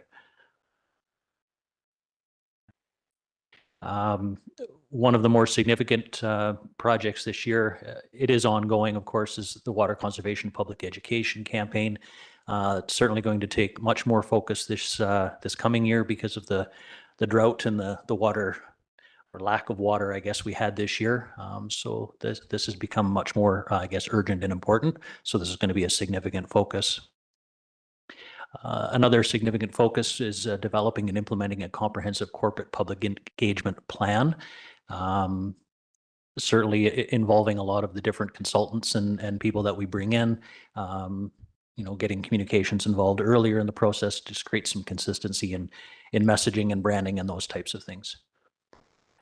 And what the office through communications always does, of course, is trying to improve our virtual presence of the corporation through our websites and social media. That is ongoing as well. And, supporting the needs of the corporation and all the different departments and council, preparing and distributing important city information to the public, the media, and all of our stakeholders.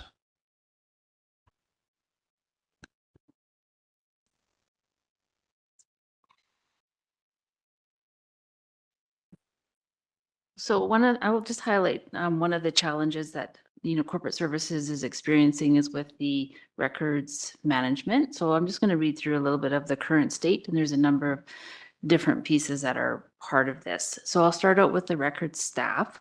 As each of the departments grows to meet the demands of the city, so do the records that are being generated. The time and effort spent managing records is increasing faster than our abilities to manage them. I arrived at the city in late 2017. At that time, the records were being managed by the corporate services assistant, who was responsible for about 2 years. Before her, the director of corporate services oversaw the records management system, and then I took it over in 2019. Currently, each department has one admin personnel that supports records management on a day-to-day basis. However, this is a very small part of their role, and it basically entails the printing, boxing, and recording of paper records into a database following the LGMA classification process. 3 of the departments are following this process. There's no actual records department at the city. I have had an opportunity to utilize a full-time resource since April 17th, and with her assistance have been doing some significant reorganization and cleanup. I'll share a few examples with you throughout this talk to show or highlight the complexity. So record storage, we have approximately 891 boxes in the Public Works warehouse. 321 are the boxes that have been scanned, 270 are permanent boxes, and 300 are non-permanent boxes, meaning they can be destroyed when the retention period is up, which on average is about 7 years. I do not know what paper records exist within each of the departments, but there are another 300 boxes in the basement of City Hall. The records that are stored in the Public Works garage do not meet any storage standards. The space is not temperature controlled. It is dusty, very dirty, and right beside the main water line for the building. It is behind a locked door, but it is not monitored, and the key is easily accessible by anyone, so no security is present in the space. 50 to 70 boxes come into the garage every year, with the same amount getting destroyed every year. These boxes take up a significant amount of space in the garage due to the changing environment with shipping and supply challenges. The Public Works Department needs to have this space back so they can keep more inventory on hand. Paper records. The paper records in the departments are in people's desk drawers or file cabinets. Some are correctly stored and some are not. And I am especially concerned with the ones that would be considered an official city record. Who knows about it? Is it complete? Is it known? And is it following the classification system? One of the problem areas that was discovered is with the permanent records that are in the warehouse. While we were preparing for the scan, I had requested a handful of boxes be pulled off the shelf, review the inventory sheet with what's in the box, and verify that those files are in fact in the box. I was expecting this to be an activity that would take approximately a day. What we discovered, 261 boxes were reviewed. More than half of them did not have an inventory sheet, or the inventory sheet that was included was so overly generalized, it was impossible to know the box contents. The inventory sheets for 2,321 files were reviewed by me and assigned an LGMA classification code and retention period. These were then recorded into an Excel spreadsheet capturing useful metadata of the file so they could be searchable. Some of the reasons that these files were incorrect were in 2017, the LGMA classification system was updated, which also changed some of the retention periods, such as previous permanent files can now be destroyed. With this change, we slated 25 boxes for destruction. It was also discovered that a significant amount of duplicate records existed within these boxes. So another 11 boxes, 432 files were duplicate records and were slated for destruction. And we also corrected a large amount of misfiled files within the boxes. Electronic records. The departments all have shared network drives within the departments. These drives are unstructured and have no retention rules in place. Ideally, when we destroy a paper record, the electronic record should be destroyed as well, but this is not happening. Holding on and maintaining records, whether paper or electronic, puts the corporation at risk. Keeping records for too long can be just as risky as destroying them prematurely. The network drive storage is nearing capacity, and continuing on this path will increase costs as IT tries to ensure enough space is available for the network infrastructure. Since the network structure is set up by the department, that means the records are departmentalized as well, which has resulted in numerous versions and copies existing. In some cases, it is unknown which one is the original and or did the record even exist in the first place. Council has supported the city in the purchase and implementation of FileHold, which is an electronic document records management software, in 2020. At that time, a large scan had occurred in which we scanned 246 boxes, 12,846 files of engineering, planning, and building files. A second scan is underway that will include another 20 boxes, 524 files of engineering and building files, 242 reports and studies, and 14 boxes, which is 35,000 scans of cemetery files. 674 reports have also been uploaded into the system. Another example of a problem area that was discovered with the help of the clerk was when we were preparing the documents for the cemetery file scan. It was noticed that there were 2 sets of files for each burial permit. They were alphabeticalized. I knew I was going to stumble on that word, which is good, but found that a good deal of the records had the original burial permit stapled to the photocopy of the interment, not the original. So Jill has been separating the copies and combining the originals together to make a complete set. Note that each set of records had up to 12 staples. They went through and they went across each set of the records. And so she thinks she's removed about 70,000 staples of this project. This has taken over a month to correct, but the catch has saved us about $10,000 in scanning costs. The rollout of FileHold has been slow as support for the departments implementation is lacking, meaning there is just me. However, there is some traction on getting some users into the system and utilizing it. I have a carry forward of 187,000. The plan is to utilize the 35,000 for the second scan, 75,000 to maintain the records clerk for another year to be an organizational resource that will assist with pre and post FileHold implementation, and another 15,000 for a storage facility review to see where the best option is for the home of the paper records. CO Fritchel. Council may wonder why there was so much detail on the file program. I'd asked Tina to do that. There's an assumption in government that all our files are in order and in perfect shape and everything is working fine.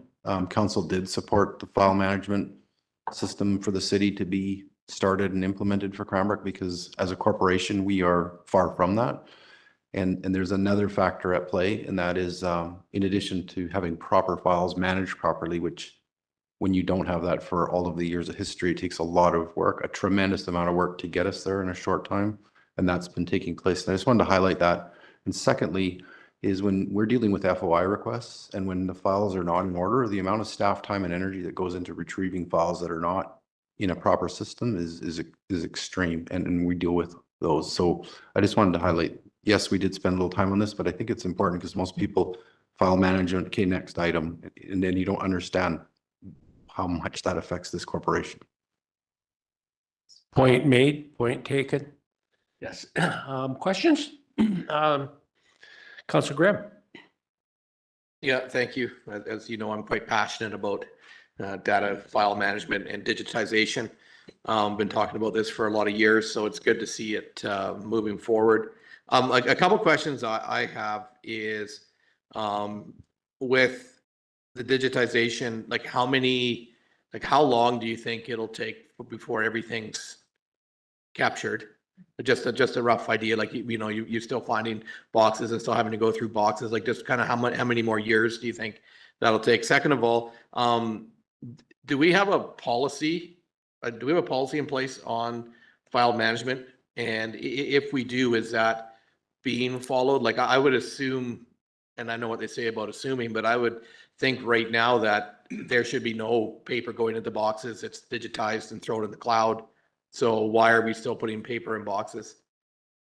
Just curious around that. Yeah, the paper and boxes, I think it's just, it's the way we've always done things. And I am working with departments on trying to eliminate their paper usage and using the system. And just using the system. But like I said, it's just me, and it's not the full scope of my job of what I do. So that's why it is slow with that. And for how long, utilizing this clerk has, we never would have been able to do the work that we've done without her help. So it will be it'll take a few years for sure to get everybody in the system using it and being fully operational. Councillor Stetsky? And two questions. One, Chris, your communications plan, one of the things that still happens is we get copied with incoming emails from the public, and we're never sure who's answering them at all. I'm wondering if, when you're looking at the communications plan, as these emails come in, are you able to include with it a note saying this one will be answered by whichever department? Or because I sit there and sometimes I answer them and I'm not sure even if I should be, but without knowing how they're being handled, I think that's a bit of a question that every time I see one. We do want to be responsive to the public when they send us questions and emails. And then secondly, on the filing part of it, FOI, of course, is a lot of work when you start getting FOI requests, and the records need to be as thorough as possible, because otherwise you can get into trouble. So I'm wondering how things are going with our FOI requests. I know they're often issue related when all of a sudden everybody will want, every record we have, but where are we with handling FOI requests? So. Sorry. Right now, we have a number of very large ones that are taking up massive amounts of time. That ebb and flow, though, sometimes we're very busy with them, sometimes just kind of trickle here and there, the odd thing goes out the door. Yeah, good filing systems are really important when you're dealing with those requests. Correct. Yeah. Chris, on communications plan. Got a question on the carry forward there, the records management. Is that software, the 187 and change? Is that the software? Or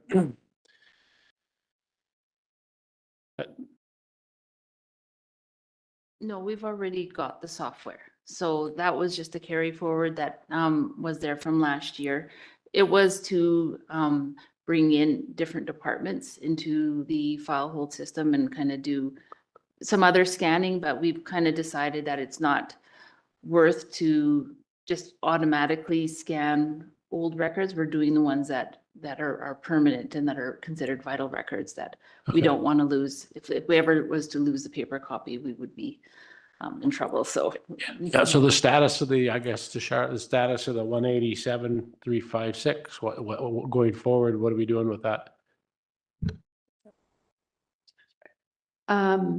Mayor Price, part of that money will be used to fund the records clerk, as Tina was referring to, and the program is ongoing. So the funds will be used to support Tina in that role. Good stuff. And Tina, I guess, are you satisfied the way we're moving forward with that? I'm talking about workload.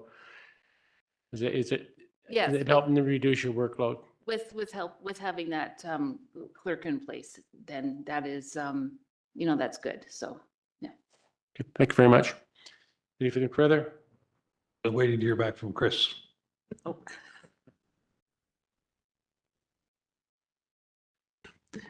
Thank you, Mayor Price, to Councillor Stetsky. So just so I have this, it's when the emails come in for council, it's, who's responding and those types of things. So it's something that I know through Mark's office and we've been kind of working on and looking at, and we'll make sure that, something is very clear and it's embedded in that communication strategy.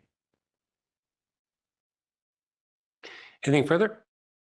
Can I get a motion? We'll recess for 30 minutes and what time we got here? Yeah, that should work. Get us back on schedule. Oh, sorry. We've got a couple more slides there. Oh, sorry. Thought you were done. My apologies. I thought you were a unit over there and we're done with it. Sorry, just to get back to the challenges for 2024 through the comms office, it's always a challenge to try to reach as many members of the public as possible.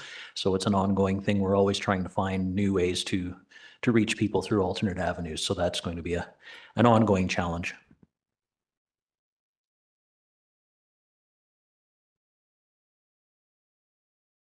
So for a 2024 significant project, we do have a new ask to maintain the technical consultant services for the transit system.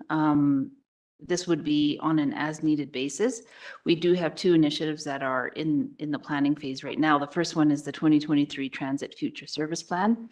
This looks at both near-term low-cost or cost-neutral optimization of the Cranbrook transit system and longer-term improvements that would require additional investments. And we also have ongoing is the Rural Transit Study. It's a feasibility study to explore the interest in integrating regional connectivity. This study will provide options based on market interest and willingness of partner support. The core study area is looking at the connections between Cranbrook, Acom, St. Eugene Resort, and the airport, and the secondary study area spans Elkford to Creston. This consultant represents Cranbrook's interests, provides advice, guides, understanding and data analysis, system performance, and trends. If council was interested in implementing any of the action items from these two initiatives, this consultant would be very beneficial to keep on our side. And the other one is a business continuity plan, and that's a $50,000 new ask, and new legislation has been implemented. It's called the BC's Modernized Emergency Management Legislation. It will address 4 phases of emergency management: mitigation, preparation, response, and recovery. The plan will contain recovery procedures and strategies necessary to resume critical services that are activated when standard operating procedures and responses are overwhelmed by a disruptive event. This includes such items as resources, personnel, facilities, supplies, IT, data, communications, training, and other critical dependencies.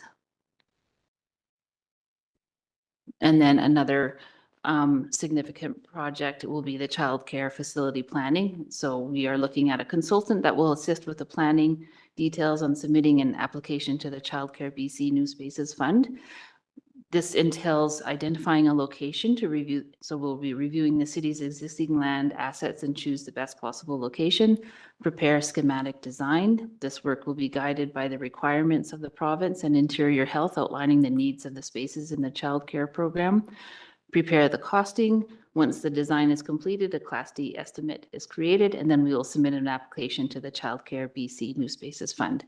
If our application was to be approved by the ministry, work would then begin to construct a new childcare facility for the community.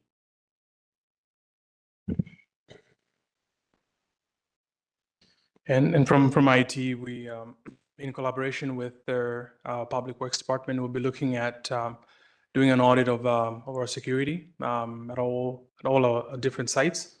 This will be centered on access control and reviewing our cameras as well. The next one there is just the redundant connection to Public Works. There's only one link that connects Public Works to the rest of the city network. We'll be looking at other option in case of a failure that we could utilize. The last option is just a direct hardware replacement for our storage. Thank you. Say it was. Mr. Mayor Price, just before we head out, don't forget Marcel is going to present before the break as well. Pardon me? I said Marcel will be presenting before the break as well. Oh, okay. Yeah. Yeah. Question, Councillor Popoff. Yes, thank you. Back with the childcare, you mentioned a location for childcare. I think it's locations plural that we might be offering up, and then going through the process, seeing what's realistic. So locations plural.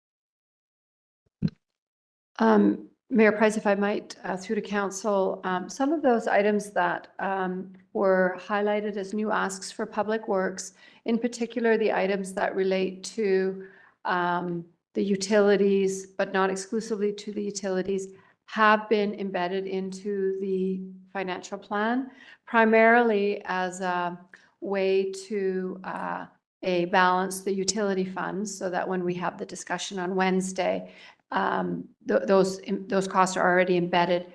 And in terms of the utilities, they're not really negotiable, they're necessary. So those items have been already embedded into the plan. And just in terms of the service vehicle for Shadow Mountain, that vehicle will be, we will have to front the money for the vehicle, as there isn't currently any money in that utility. We're setting up a separate utility for Shadow Mountain, and they will be reimbursing the city for the cost of that vehicle. So that vehicle also is already included in the plan. Thank you. So Charlotte, just to be clear though, so in the last presentation, the new ask for the transit and the business continuity, I think 50 is whatever, they are not embedded right now? Those ones actually are. Yeah, so we had a little bit of miscommunication around some of these new asks. So they've been highlighted in the summary of the new asks, but they have been shown as funded from one of the reserves. Originally they were funded from, I think, the Financial Stabilization Reserve, but we're just regrouping those into the new initiatives reserve, which is really where they belong. So just more on that conversation with council on Wednesday when we talk about the reserves. So my apologies for that little bit of. Okay, no, that clears it up. Yeah. Thank you. Marcel, welcome. Thank you, Mayor and Council. Is this just a click? Pointed to that, it's just to click the button? Okay, we'll see if I can make it work. So this is the budget proposal and for the 2024 plan. However, I'm kind of unique because I don't have any past to rely on, and I don't have a job description or a budget to compare against or to work off of. So it's a work in progress with this one. So I kind of wanted to talk about the highlights from May till November of 2023 when I was hired here with the city. Working hand in hand with BILA, we were able to maintain and stabilize a number of the encampments in town and work at cleaning and checking in on well-being and keeping the numbers fairly stable throughout the whole summer. I've worked really hard to touch base and connect with most sectors, organizations, or agencies within the community who may be somebody I could collaborate with, and built some scaffolding and created some relationship. And so as we move forward, I think we have a head start in that area. We applied for a grant for the situation table and was granted that for the $75,000 in August. So that was a success, and we are almost done the mentorship training this week, and then we start with the participation table training, and then we're still on track to be up and go for in November. And then we also got our final approval, our contract signed for the development of the extreme weather plan. So that is ready to go.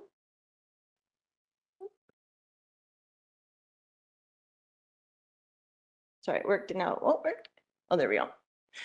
Some of the things that I would like to focus on going forward in 2024, as I just mentioned, the launch of the situation table here at the end of the month. And I think it's really important for me to create a strategic plan of some kind for social development. The tasks and the asks in this role are huge. There's so many things sort of in the air at one time that I think it would benefit me to have a strategic plan that really focused my efforts and helped me decide who I needed to connect with and work with on specific projects. One project that I'm working on for a while and they're excited about is partnering with Anchors with the mobile shower unit to bring to Cranbrook. I have done quite a bit of consultation and research on this project. There's definitely a need in Cranbrook, and this would just be our phase one. And it would build into a social enterprise moving forward. Obviously, we did get approval for the mayor's task force, and so the mobilization of that task force to help support the success of the strategic plan is definitely at the top of the list. A pilot project that I am researching with another agency in town to look at is ways to, creative ways to house the seniors that are currently at the Travelodge, which would open up the bottleneck of the Travelodge and also house our seniors prior to the permanent shelter being open down the road. So definitely focusing on that, but that is a creative sort of pilot project kind of thing. So we're kind of working through some ideas and seeing what might work. We've had some suggestions from community that made some sense. So we're exploring that. I'm working with Russell Workin on registering our Fresh Start, which it would be the shower unit, and then moving that into also registering for a for-profit social enterprise in year 2 of this project. So we're working on that part. I've also been working with some ideas about bringing Cranbrook citizens on patrol to Cranbrook alongside with coupled with a peer project to address some of the crime and vandalism. Again, that one is just sort of, that's probably the newest idea that we're looking at and working on, but with a task force supporting these projects, I think that we could actually get some traction on this one, and I do see some positives that would come out of that. And then an area that I know Mark has stressed along the way, it's just been one that is a challenge with being so busy, is using the media to keep the community informed and engaged in where we're going with things and why we're going with things. So that is something definitely that needs continued attention.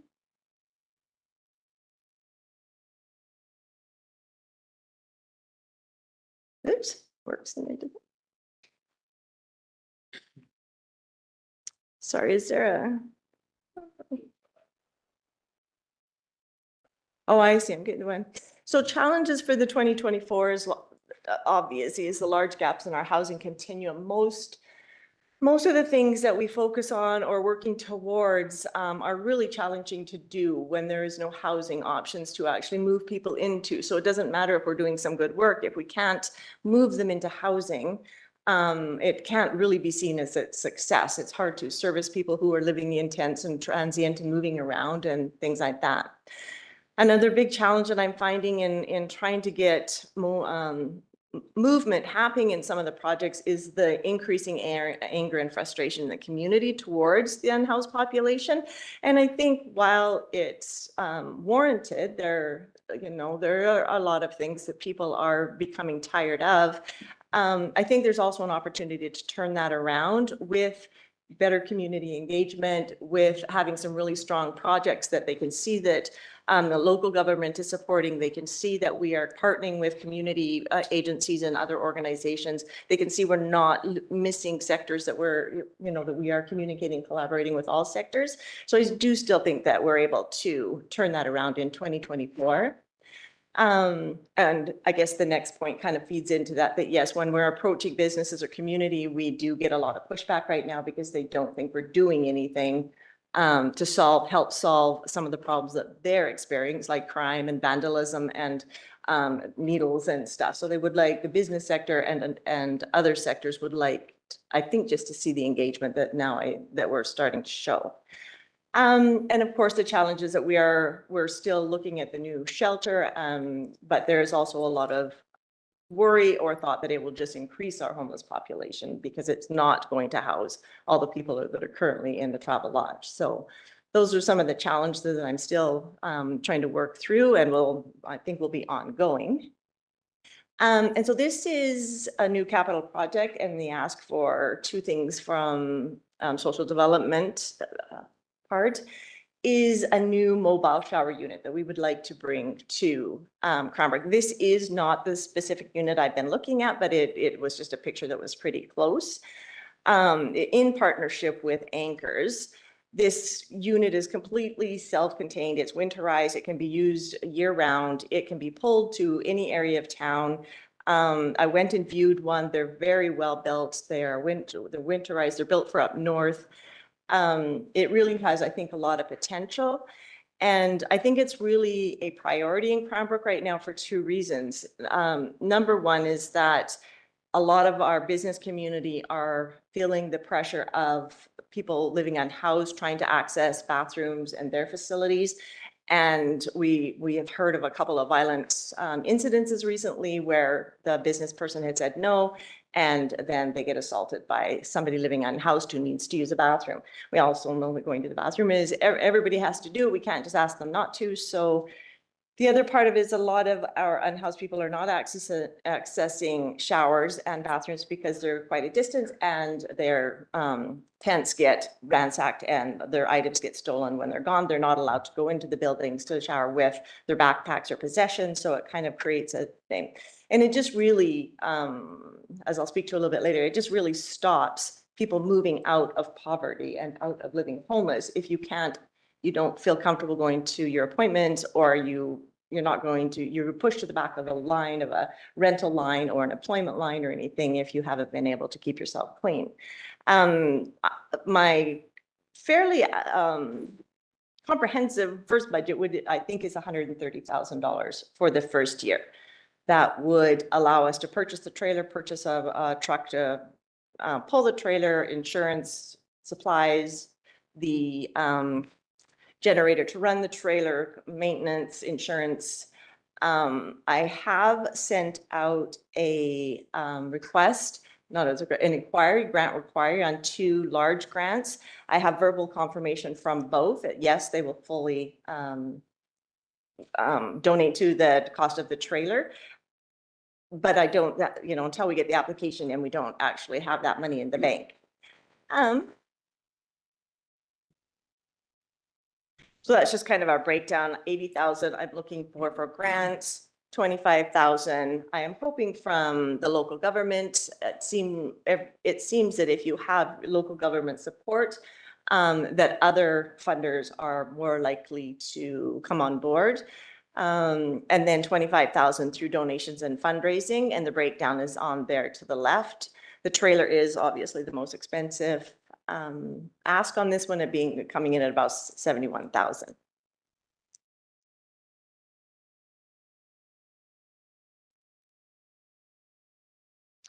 And the second ask for this 2024 year is it related to the mayor task force for $30,000. As we talked about in previous meetings, the mayor's task force will identify 3 to 5 primary goals and then create demonstrable steps out of poverty and homelessness. In Cranbrook, we have quite a depth and breadth of services to support people in poverty. What we seem to have a gap of is organizations or projects that help people actually move out of poverty. So this is, to me, is where the mayor's task force could really concentrate its efforts. What can we actually bring to play that can offer people who are ready or who are wanting out of poverty and out of homelessness? Because while some people are choosing to live unsheltered and some people are choosing a lifestyle that maybe keeps them there, a lot of other people are just losing their housing and stuff, through other choices or through the economic environment right now. I think to be successful that we need some sort of an operating budget for the mayor's task force. There's the cost related to running a meeting, travel consultants, applications, and media incidentals, and then being able to have a little bit of seed money for any kind of project that we want to. But there would also be a huge research and engagement from any grant opportunities to fund any projects through that. And then just for summing up, that the last 6 months has been really busy in gaining an understanding of the social issues for Cranbrook and the barriers that keep people into the cycle of poverty and homelessness in this area. Truly believe we laid some groundwork on building those relationships and identifying common goals amongst the community. I've seen a big increase already in cross-sector meetings being planned and everything else in the last little while. And so I think that everybody understands that if we work together instead of in our silos, that we're going to have a more effective outcome with working and trying to address some of the social issues. And I think with the task force and a strategic plan, then it's just going to be that much more focused and move us forward quicker in the coming up year. And Questions, Councillor Stetsky, Councillor Graham. And thank you. And thank you for the work that you've been doing as council's linked to the social agencies. I know they really appreciate you and the work that you're doing. This is actually, it's a portable toilet shower unit, I believe, combined. Yeah. And so looking ahead, what's the split between Anchor's role and the city's role, and particularly when it comes to daily operations of this unit? How do you see that proceeding? I think that right now, a lot of our nonprofits are quite overwhelmed just with their retreat and their workload right now. So I think that I am the push right now for this project, but Anchors is excited about taking it over. They were looking at something like this or having some bathroom thing of their own. So according to Anchors at this point, they are willing to run it, operate it, all of those kind of things. I think that it is important to have local support for this from the municipal government, and that I think sometimes now we just need a little bit of push on some things that, the people are just really busy, and so we don't want to just keep dropping the ball. But at one point it will be, there's a plan for like the social enterprise, and this would move into the social enterprise once it's up and running in year 2. So phase 1 would be Anchors running it, and me stepping out a little bit. Phase 2 would be the social enterprise, which would hopefully grow. Councillor Graham. Thank you. I think just in regards to that unit, I think BC Housing should, or IHA should buy it. I don't think we should be financially responsible for it or for the running of it. So great idea. I think pulling them together with Anchors. This is not the city's mandate. It's not what we do as a municipality. We could definitely support the locations where they might set it up and run it, but this is a BC Housing IHA issue, and I think they should step up and fund that. Thank you, Councillor Popoff. Yes, thank you. There are a number of locations already in our community for accessibility for showers, washing facilities, Street Angels, Cranbrook Community Connections, Salvation Army, and there's a more extensive list than that. So I can just see a city decal truck pulling this trailer up through the above Moyer Park and all these places. That's a vision I don't really want to see with a city truck pulling that. So I think, like Councillor Graham, great idea. Where is the province and our social agencies going to kick in to make that happen? Thank you. Further? Thank you, Marcel. And with that, we will take a 25-minute break. Motion to adjourn. Councillor Ray, Councillor Bassett, all in favor? Thank you.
Good to go. Okay, we'll now reconvene the meeting. Next up is Trevor Thors to present the Recreation and Culture budget. Trevor?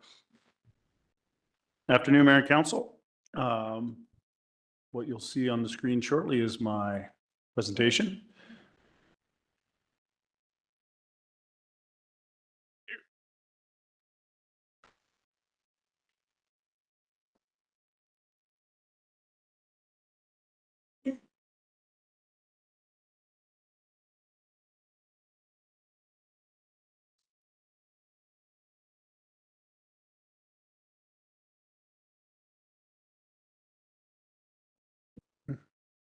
So we have our 2023 work plan and highlights and whatnot. So big accomplishments this year was bringing Rock the Kootenays to Cranbrook. Quite possibly the largest entertainment event that's ever happened here in the Kootenays.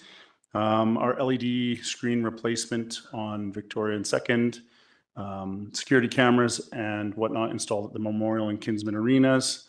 Our house curtain system came in, which is going to help us procure more events at a more cost-effective rate. Updating the computers, the microcontrollers at the refrigeration plant at Western Financial Place was completed. The diving board and stand is scheduled to be completed by the time the end of this year is done. And we did an assessment on the curling club roof with great results from that.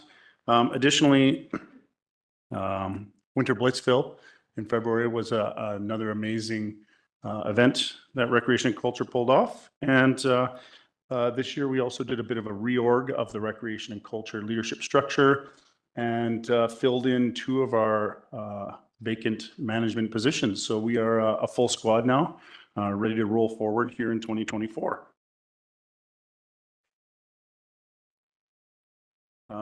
Some projects that we have underway, asset management, which is going to be a big ticket item that you hear for the remainder of hopefully my career with the city. So the installation of the arena handrails. So we've had architectural studies, engineering done, and now we need a little bit more money next year to move forward with that. The replacement of the Western Financial Place loading bay roll door. So that is was recently just replaced and brand new and was damaged this summer. And so insurance, not our insurance, is paying for a replacement. So that's a big hindrance that's going on right now. The Confederation Park bird watching and shade structure is underway, as you can see in that top photograph there. And the concession roll doors, which is the omitted picture for whatever reason on that display, that's underway as well.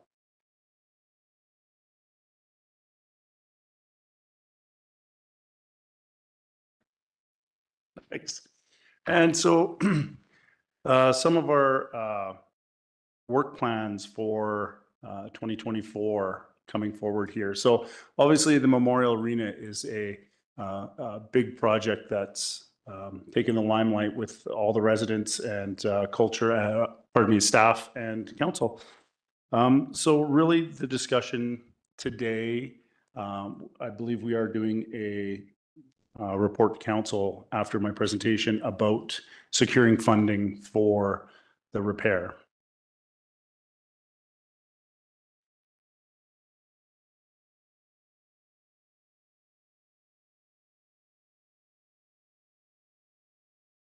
And so another big project scheduled for 2024 is the IFAS at Western Financial Place. So the IFAS is the exterior insulation and finishes system. So it's what you see there that's all damaged and falling down. And basically the building envelope is no longer solid. Along with changing the siding or replacing the siding, we need to look at the landscaping around the facility. We have heard from Public Works about xeriscaping, and so options like that. Another part of the architectural study, which is the process for 2024 with construction happening in 2025 for this, is looking at creating a vestibule off of the main parking lot. So that would be the west corner towards 2nd and Victoria there, if I have my directions right. So looking at adding a small vestibule that would eliminate the need to use the common space between the aquatic center and the arena for the main access to the for hockey games, concerts. We'd have an alternative ticket location. So I think it's wise for us to take a look at that to help better the facility from where it stands to what it can be.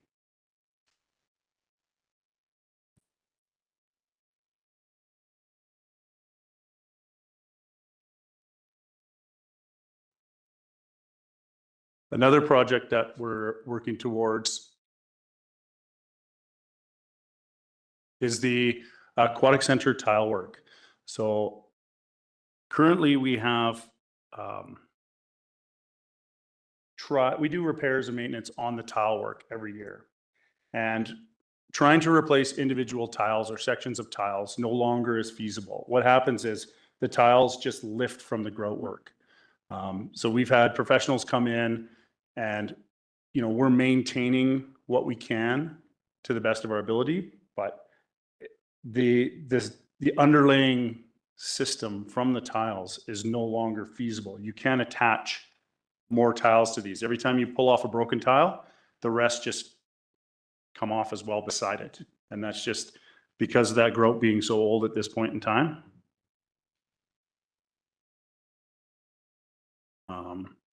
They are also, you can see them where they're faded. You know, we can't clean properly because of the lack of grout in certain areas, etc.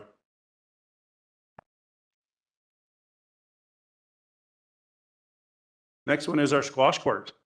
So if you can see on the pictures there, we do have some temporary repairs as there's holes in the wall. It's been repaired once before. The system, the way squash courts are built, you can't just take a piece off the wall and put another one on. It's like interlocking bricks of panels that go together there. Additionally, the floor surface hasn't been refinished. I can't find a time when it was. So lines need to be painted. It's open wood right now, so it's vulnerable to spills or any issues that may happen in there. So getting that all cleaned up, covered up. The condenser tower at Western Financial Place. So this is a life cycle replacement. These units are part of the refrigeration plant. They do have a 20-year life cycle. We're at 23 years right now. A failure in this department would close the arena down until we could repair it, replace it, whatnot.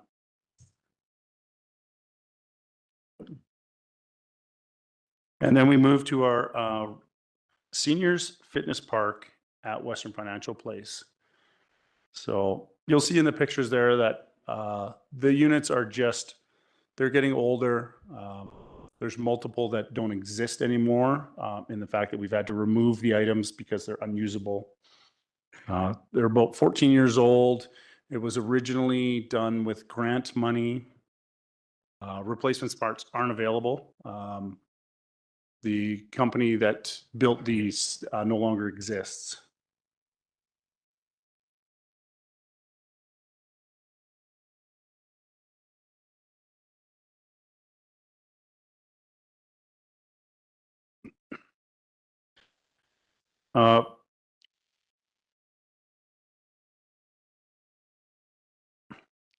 Recreation and Culture Department overview. So some objectives that we have to move forward. So continuing to attract special events, concerts, activities for our residents, and more events like Rock the Kootenays, Cranbrook Beer Fest, and the Midway, Shooting Star Midway that came here twice this year. So those are the types of events that we're hosting, but they aren't very taxing on our staff. It's a nice way to use our Rec and Culture Department, but not, you know, abuse Rec and Culture Department. The next big objective we have is the Recreation and Culture Asset Management Plans. So in working with Tony and Jason over at Public Works, you we really need a solid asset management and preventative maintenance program. The need to work in unison with Public Works is paramount. And Tony and I have already begun this process. We've met a few times, and we plan to meet weekly, etc. Looking at it from all angles so that we're not just doing a repair and replace. We're looking at it from a longevity. Our rec and culture review is going to help us out with knowing what our community needs for the future. We continually see items that are missing from our asset management.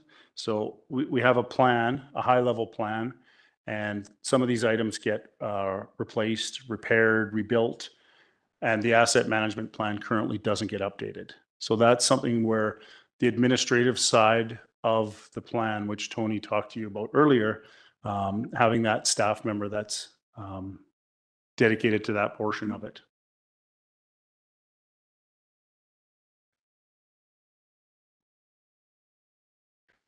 And the last part, the objective is the future of the Memorial Arena. So it is on the forefront. It is paramount for rec and culture to figure out a solution for this. And that's where, leaving today, we're going to have a better idea of what the move forward plan is. If decisions are made, we have, stuff ready to go tomorrow. Another item that is on our objective that didn't make the slide is Winter Blitzville. So it's not incorporated into our 2024 proposed budget. In 2023, so the February of this year, council agreed to give Rec and Culture $50,000 from the Financial Stabilization Reserve on a one-time effort to measure the success of Winter Blitzville. I mean, 7,000 people through the door, great community event. The final budget probably came in around $140,000, with 50 of that coming from the city and the remainder coming from the community via work, donations and work in kind.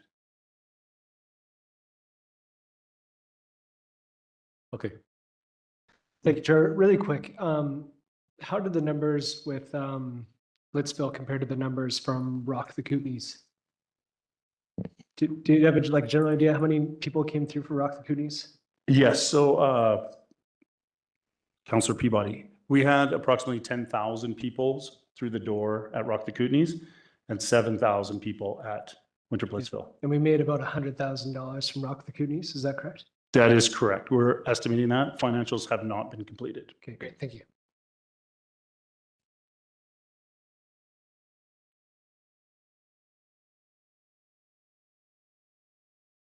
And lastly, we come to departmental challenges. So as I mentioned earlier, our leadership team was finally filled this year. This is what sparked our asset management, was our operations manager that came on board and started doing studies of our current situation. And this is where the Memorial Arena structural issues started. We are doing a lot more asset management. I hope to not have to bring any of it back to council, but it's happening all the time. And some of the projects are just as big as this. But it's a large task to bring in 2 new staff. So we went from 2 to 4, and just the day-to-day operations are heavy tasked, and that's not being with just 2 new staff. So, it is a challenge for us on a day-to-day basis just to catch up as opposed to keep up, as opposed to be strategic for the future. And that's not my excuse. I'm just saying by next year, our team will be pushing this forward.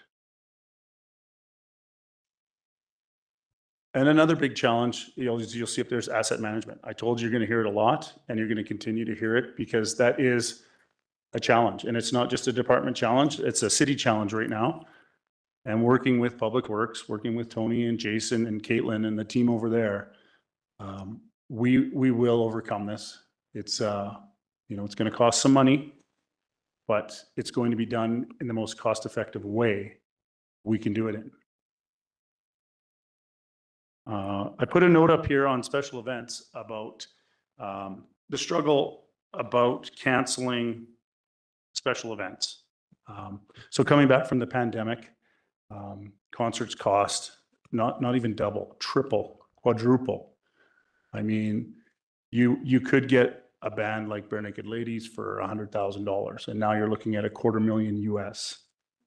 Heart, the mom band from Seattle, now wants $500,000 US to play.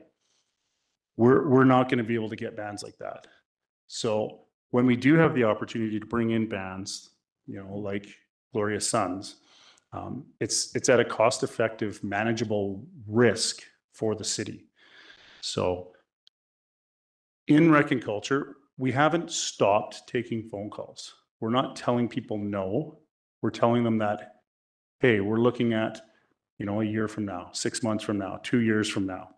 We don't want to lose our position, but it's easier to tell one band no than it is to just have that blanket, doors closed.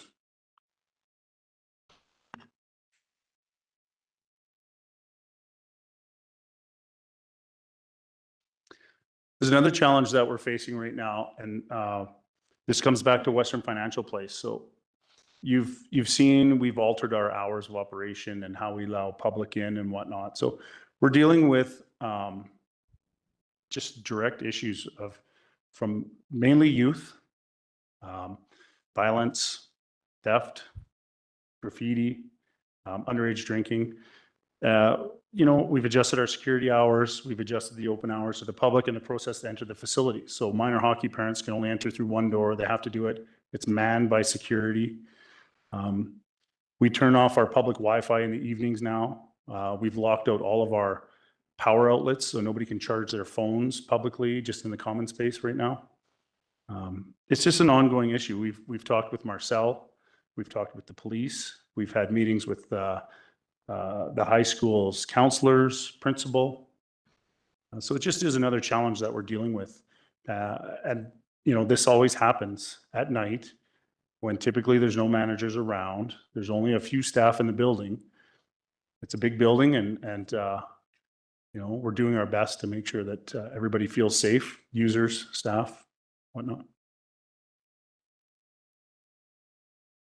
And that's the end of my presentation.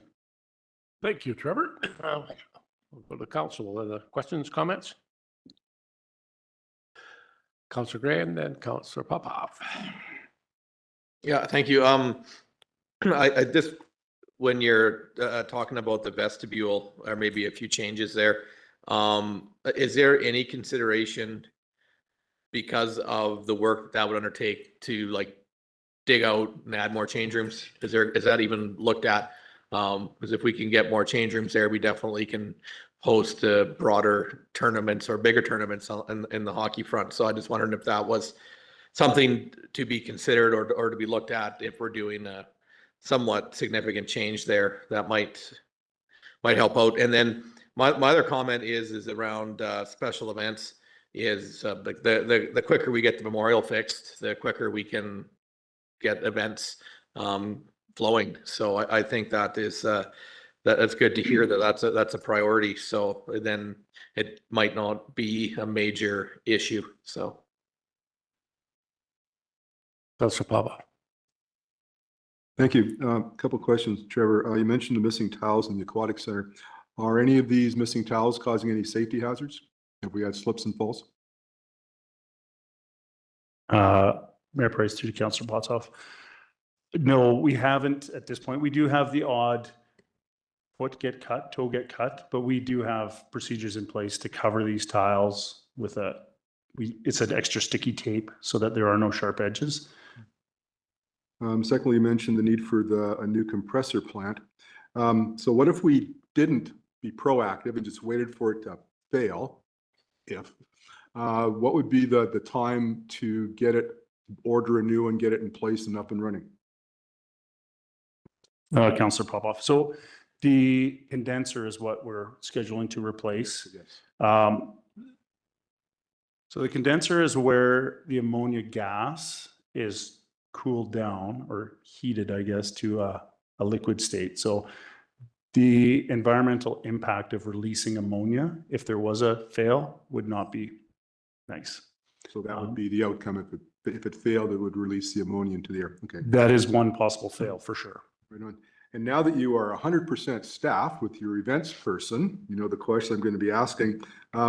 It may not be the big ticket events at Western Financial, but enabling community folks to put on events, especially on the shoulder seasons. As you find some capacity for that, would that be something we, the city, could help KISA to host some winter soccer tournaments that brings in economic development from around the region, as an example? Would that be something we could have some city staff and possibly other community stakeholders help work with and encourage small event people to help make these events happen for them and for the community? Councillor Popoff, it's that's excellent. I'm not sure if you heard the news of the Kelowna issues they had with hosting the World Curling Federation event. So I've done a bunch of research, and those events are exactly what we could be bringing here. And as far as, you know, helping the local community groups bring in their events, that's exactly what we want to be a part of. Excellent, thank you. And finally, Mr. Mayor, I did the math. $50,000 for Blitzville turned into $7.15 per person. I think that was well spent city money. Thank you for that. That's a decision council will have to make going forward. I just want to draw council's attention to, you know, the operating budget. We don't get into this very often, but, you know, just to show the need for this recreational needs assessment we're doing. And this certainly is not on our staff. You know, this is, times change and you know, it's about users, and, you know, we're getting into the age of user pay. But, you know, if you just look at the Memorial Kinsman, for example, if you look at our operating revenues, $106,000, our operating costs are $574,000 a year. You know, if you get into the arena, our revenues are $401,000. Our operating costs are $862,000. If you get into the aquatic center, that's pretty scary. The aquatic center, we bring in $412,000, and our operating costs are almost $1.2 million. You know, I mean, no kidding. Just in itself. Let's just look at this operating budget. It comes out of revenues. So you offset that, and I won't do the math here, but certainly when you figure what this year, $380,000 or something is going to be 1% of our tax levy, do the subtraction there and then divide it by 300, and you figure how many percent of the tax dollars a year, every year, is going in operating costs just on buildings. So just something to note, guys. So yes, I can't wait for this study to be done. I think it'll put a lot of things in perspective for everybody involved. The only other thing I had, Trevor, and there was two things. The skateboard expansion, that was around $500,000 or something. That was all contingent on grants, was it not? Grant contingent, good. Yeah, just to clarify that.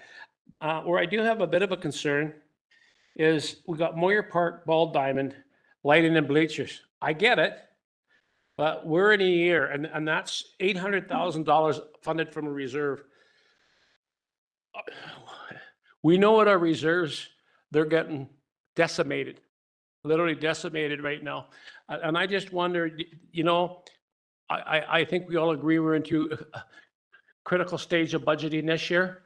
This is a nice to be. It would sure be nice to be able to do that. But I don't truly believe this is a critical expenditure. And, you know, I just ask maybe Charlotte if somebody could go back and just have a look at that. And maybe if we could not, and this is where this 10-year plan would come in too, you know, we could have you know, a bit more balance going forward. But I really have an issue with that in the next year or two for sure with what we're doing to our reserves right now. That's all I've got. Anything further? Oh, Councilor Passett. I just wanted to ask about the railings for Western Financial Place. We've heard about them for a long time, and so they're actually going in now? Carry forward. Mayor Price through to Councilor Bissett.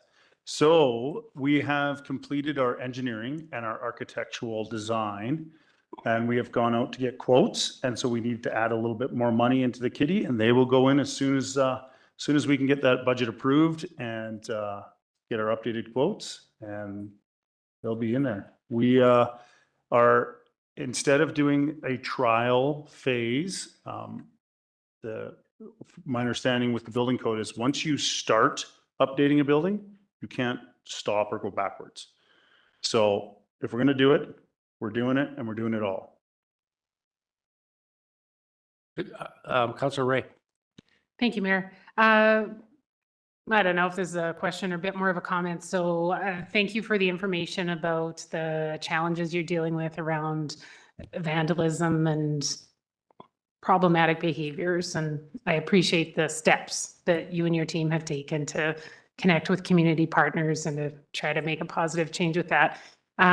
Just a suggestion. So as part of COVID, I know there was some funding from the federal government around public spaces. And so that funding stream is done, but just taking kind of that public spaces lens, I wonder if there might be some potential down the road to look at the shelter next to the current skate park and look at what if we had a Wi-Fi hotspot there, and what if we had some plugins there? So because that just might be a more appropriate place if it's some younger residents they're looking for Wi-Fi, they're looking to charge their phone, and that might just be an option that would be kind of like a positive way of dealing with that challenge. So I just wanted to share that idea with you. Okay. Good. So you covered off the memorial repairs to this extent, is that right? Or are we going into that next? Mr. Mayor, the intent now is to move to the report. Yeah, okay. Page 97. Are you finished? Yeah, Fire and Emergency Services up next.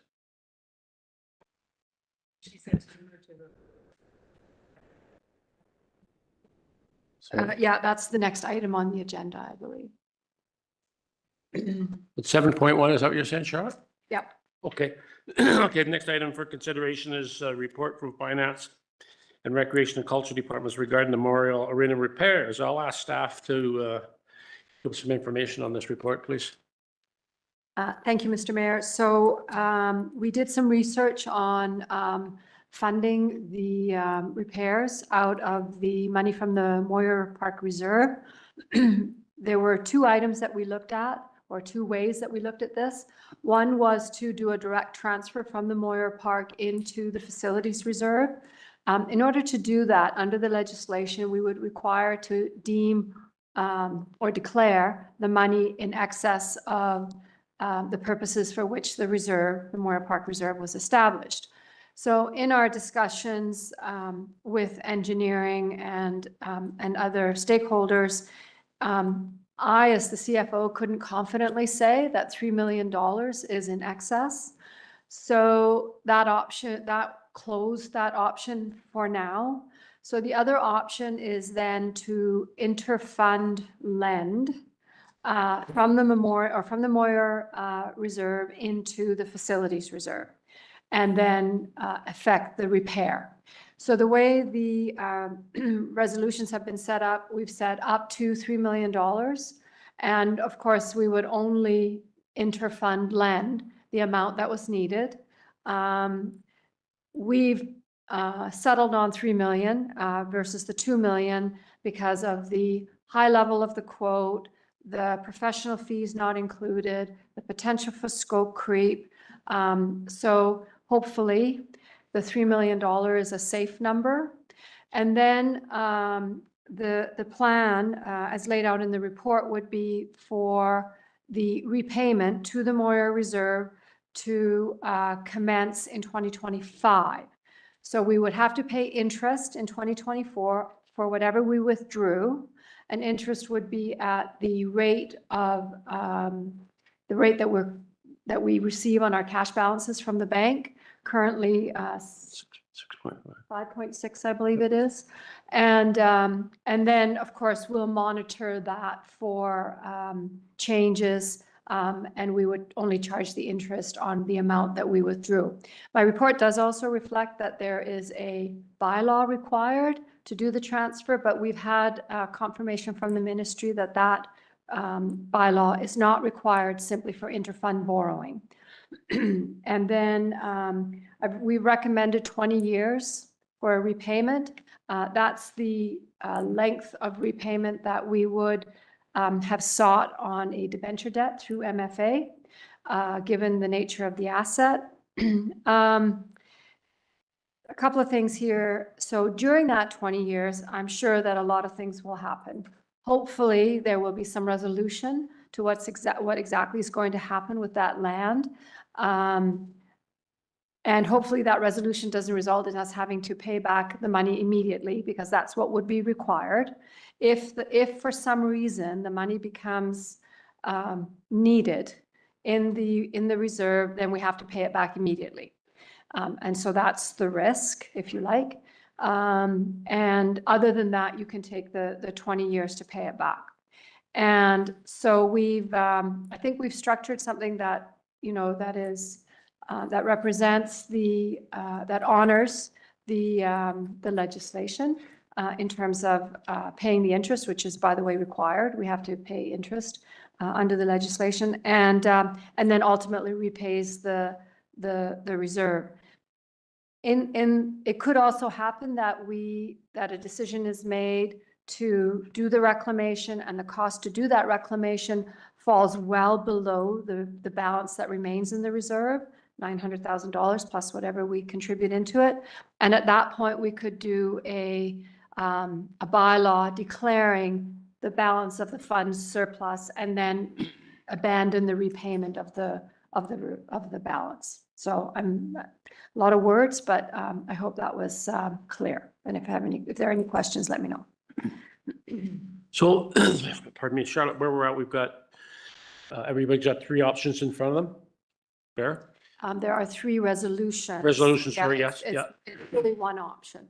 Pardon me? It's really one option, which is to borrow. Yeah. So resolution number one, basically. I'm with you now. Yeah. Resolution Yeah. number one basically permits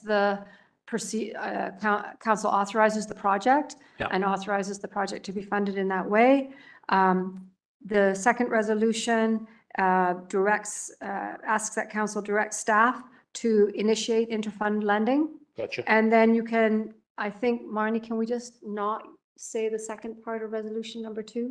Yes. Yeah, so then just ignore the piece about the bylaw in resolution number two. That council directs staff to bring forward a bylaw. That's not necessary. Okay, I'm good. And then there's resolution number three, which speaks to pursuing alternative sources of funding. Yeah, got you now. Thank you. Okay, can I get a motion that council approve using funds from the Moyer Park Reserve to complete the emergency repairs to the Memorial Arena structure beams at a cost of up to $3 million. Mover, please, Councillor Ray, Councillor Blissett. Discussion. Councillor Peabody, Councillor Stetsky. Thank you, Mayor. So Charlotte, you talked on, if the money in the reserve was deemed necessary, let's say in like 3 or 4 years from now, the city would have to pay it back like immediately. What would be the means of paying it back? Would it just be like tax revenue, or could we borrow to pay back the reserve? Councillor Peabody through Mayor Price. You could you'd have to go through an alternative approval process to officially borrow. Alternatively, you would have a look at your other reserves, your other, I don't know, at that point, there'd be quite a bit of money left outstanding. So it's unlikely that any one of your reserves could pay it back. And I don't know, I honestly don't know how the ministry would look at a borrowing bylaw through an AAP process for something like this. I will say that in the legislation, the recommendation is that you backstop the interfund lending with a borrowing bylaw. That requires an AAP. Right. Are you good? Yeah, thank you. Councillor Stetsky.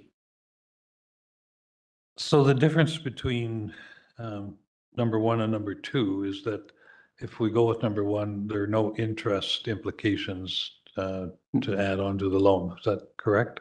No, they run consecutively. So we'll approve one. Yeah.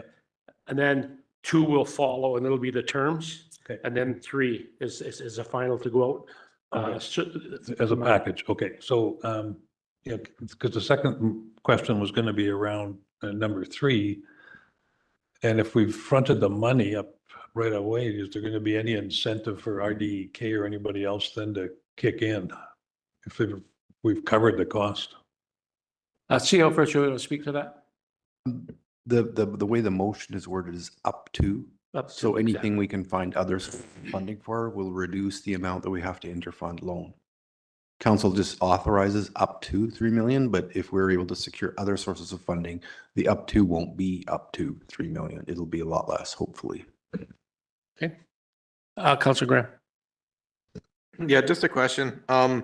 Could we borrow money out of any reserve? Are there certain reserves that we cannot touch outside of water sewer? Like, could we borrow out of the land reserve with the same terms? Just curious. Councillor Graham, Councillor Graham through Mayor Price, yes, you can. As long as the funds in the reserve are not currently needed. Supplemental? Yeah, I guess as a supplemental, then we could technically backstop this with another reserve if this got called into question in a couple of years. Councillor Graham through Mayor Price, yes, which is what I believe I said earlier. Yeah. Thank you. Thank you. Everybody understand the motion? All in favor? Opposed? That's carried unanimously. Can I get a motion that council directs staff to initiate interfund lending of up to $3 million from the Moyer Park Reserve to be repaid over 20 years or until the funds are needed for the purpose of which the Moyer Park Reserve was established, whichever comes first, with interest that the amount would have earned if it had not been loaned. And further, that council directs staff to bring forward a no. Yeah. So we'll cut it off there. Thank you. Mover. Councillor Popoff, Councillor Graham. Discussion. All in favor? Opposed? That's carried unanimously. Thank you. Can I get a motion that council directs staff to seek grant funding as well as launch a public fundraising campaign and to prepare letters under the mayor's signature to request funding support for the Memorial Arena repairs from the RDK, Columbia Basin Trust, and any other organization determined to be appropriate for funding requests from the city. Mover, please. Councillor Ray, Councillor Bassett. Discussion. All in favor? That's carried unanimously as well. Good stuff. CEO Virtual. Thank you, Mayor Price. With council giving direction and support on the funding, I guess the next step is just moving forward on the actual project. So I just like to ask council for direction if administration should go for RFP or if council directs administration to direct award contracts for the repair of the Memorial Arena.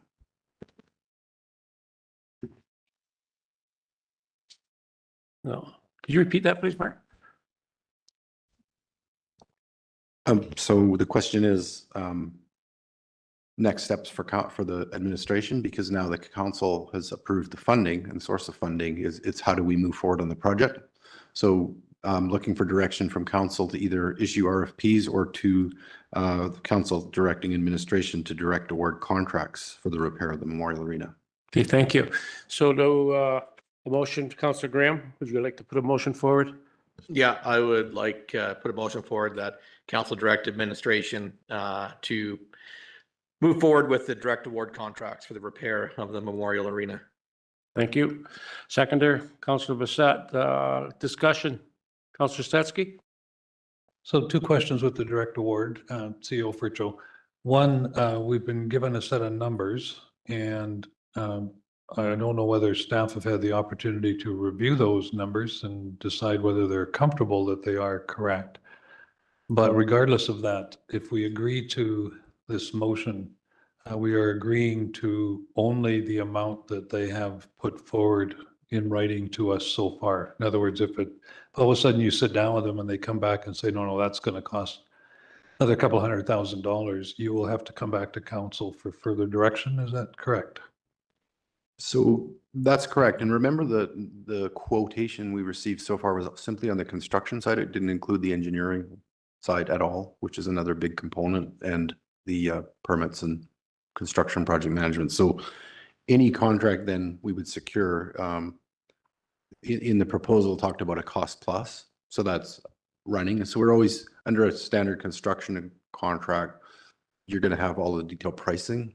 And I guess what I'm saying is if council's basing this decision on a quotation, then that would be, the contract would be up to that amount on a cost plus basis. But then anything that exceeded that amount on that specific portion of the contract, we come back to council on the quotation amount. But remember, you haven't been quoted on the price for the engineering, so we'd have to work on that separately from this.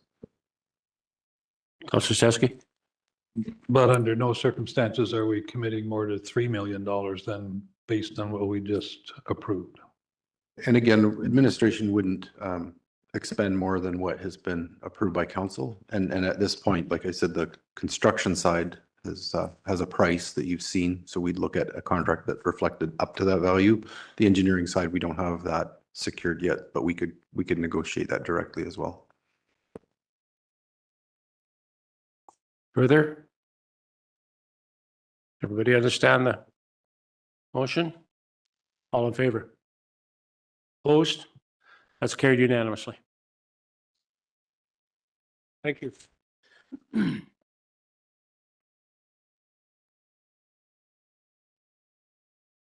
Are we moving into fire and emergency services now, Charlotte? Yes, we are, Mr. Thank Mayor. you.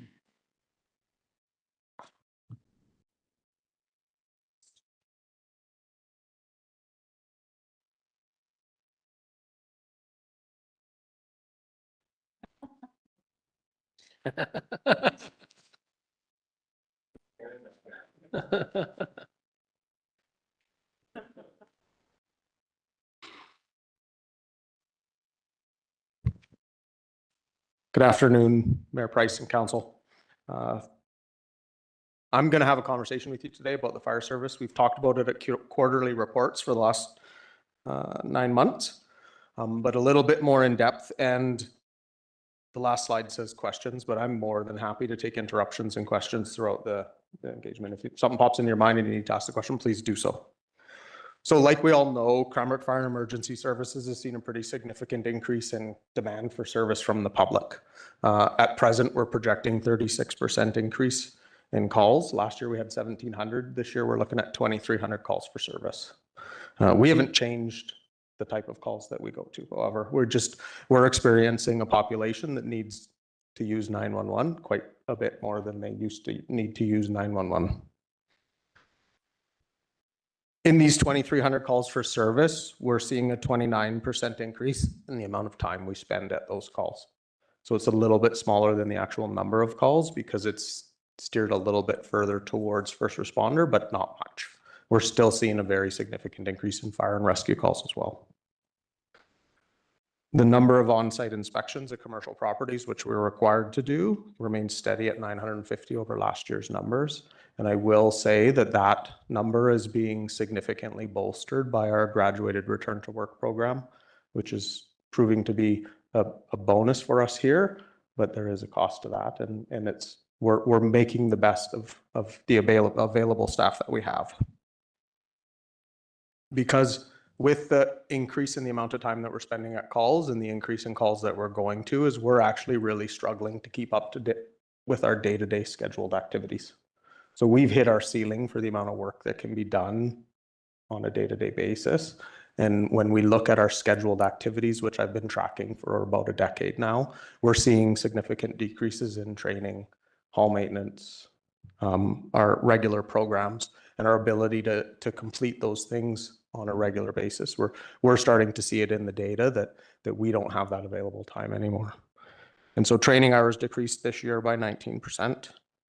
Our department programs, which are things such as our respiratory protection program, our safety committee meetings, they've decreased by 12%. And apparatus and building maintenance is down 8% this year.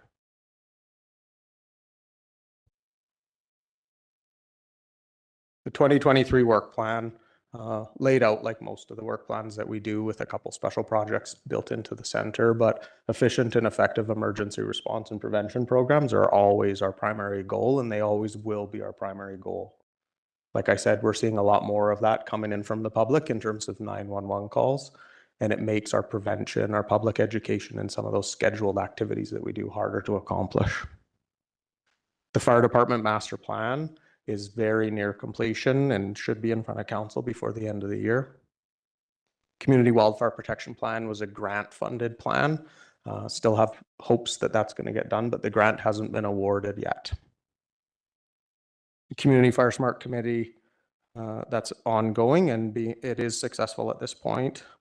Our pre-plans, which were identified as one of the outstanding risks, we've completed 52 this year, and we're moving that out across the corporation or the department next year for all the shifts to do. So we'll have quite a few more done next year. And then our training focus for that larger building multifamily development stuff is coming along quite well. We've got the building set up and staff are going through training already. In 2023, we did see some successes. Regardless of the really challenging year that we've had, we've seen a very large and impactful change in our capacity for wildfire response. So the last couple of years, we've spent quite a bit of resources becoming proficient at engaging in the multi-jurisdictional response and engaging in the provincial wildfire risk or the provincial structural protection program, doing the training and then taking deployments that allow us to gain the understanding of how to do that in our own community. And it did prove very successful this year, and it's going to expand in the next year. And I do believe it's our most efficient way to expand our capacity for wildfire risk. I'll speak to the wildfire landscape treatment stuff in a second, but the support for staffing and the flexibility to staff in a way that best suits the department that council gave last year at budget season, the difficult discussions that we had then, has seemed to stabilize our overtime budget. And so we didn't see a reduction in our overtime budget, but knowing that our call volume went up by 36% and we have the same stabilization of that budget, that it's a tool that I'm looking at as a manager as a very successful tool, and those incremental increases to salaries and wages are helpful and meaningful to us. So I consider that a success this year. So this is the one I'm really actually quite proud of, and I want to encourage council to continue the good work that you've done to support the landscape fuel treatment programs. And so a little story here that I'm sure everyone's aware of, but nobody has really seen on paper. So if we look at the prescribed burn that the city of Cranbrook did around the airport, and Acom community in conjunction with the wildfire service in Cranbrook did around the airport, that was a 1,200 hectare prescribed burn in May. And if we go ahead to the wildfire on July 17th, you can see day 1 is pictured there. Day 2's there. Day 3's there. And day 4 is there. Right? And so prescribed fire is the tool that we need to be supporting, promoting, and lobbying for at the provincial level, and council is best positioned to do that. So I want to congratulate each of you and the work that you've done in the past supporting us for doing this type of work in the community, and I really want to show everybody how well it works, because our airport is critical infrastructure. The houses in the Wycliffe area are there because of that airport burn. The houses in Marysville also benefited. Well, it is by far the best tool that we've done, and the city of Cranbrook is on the leading edge of that tool. We're doing the most amount of work. We're not yet doing it at 1,200 hectare scale. The Acom community did that, but we should be, and we need to start pushing towards that. Scott, where's Fort Steele on that? Sorry. From your perspective, it is to the right.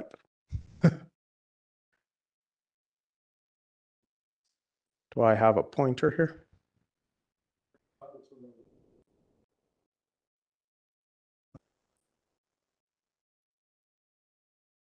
don't know if I can reach it. Trevor. Sorry.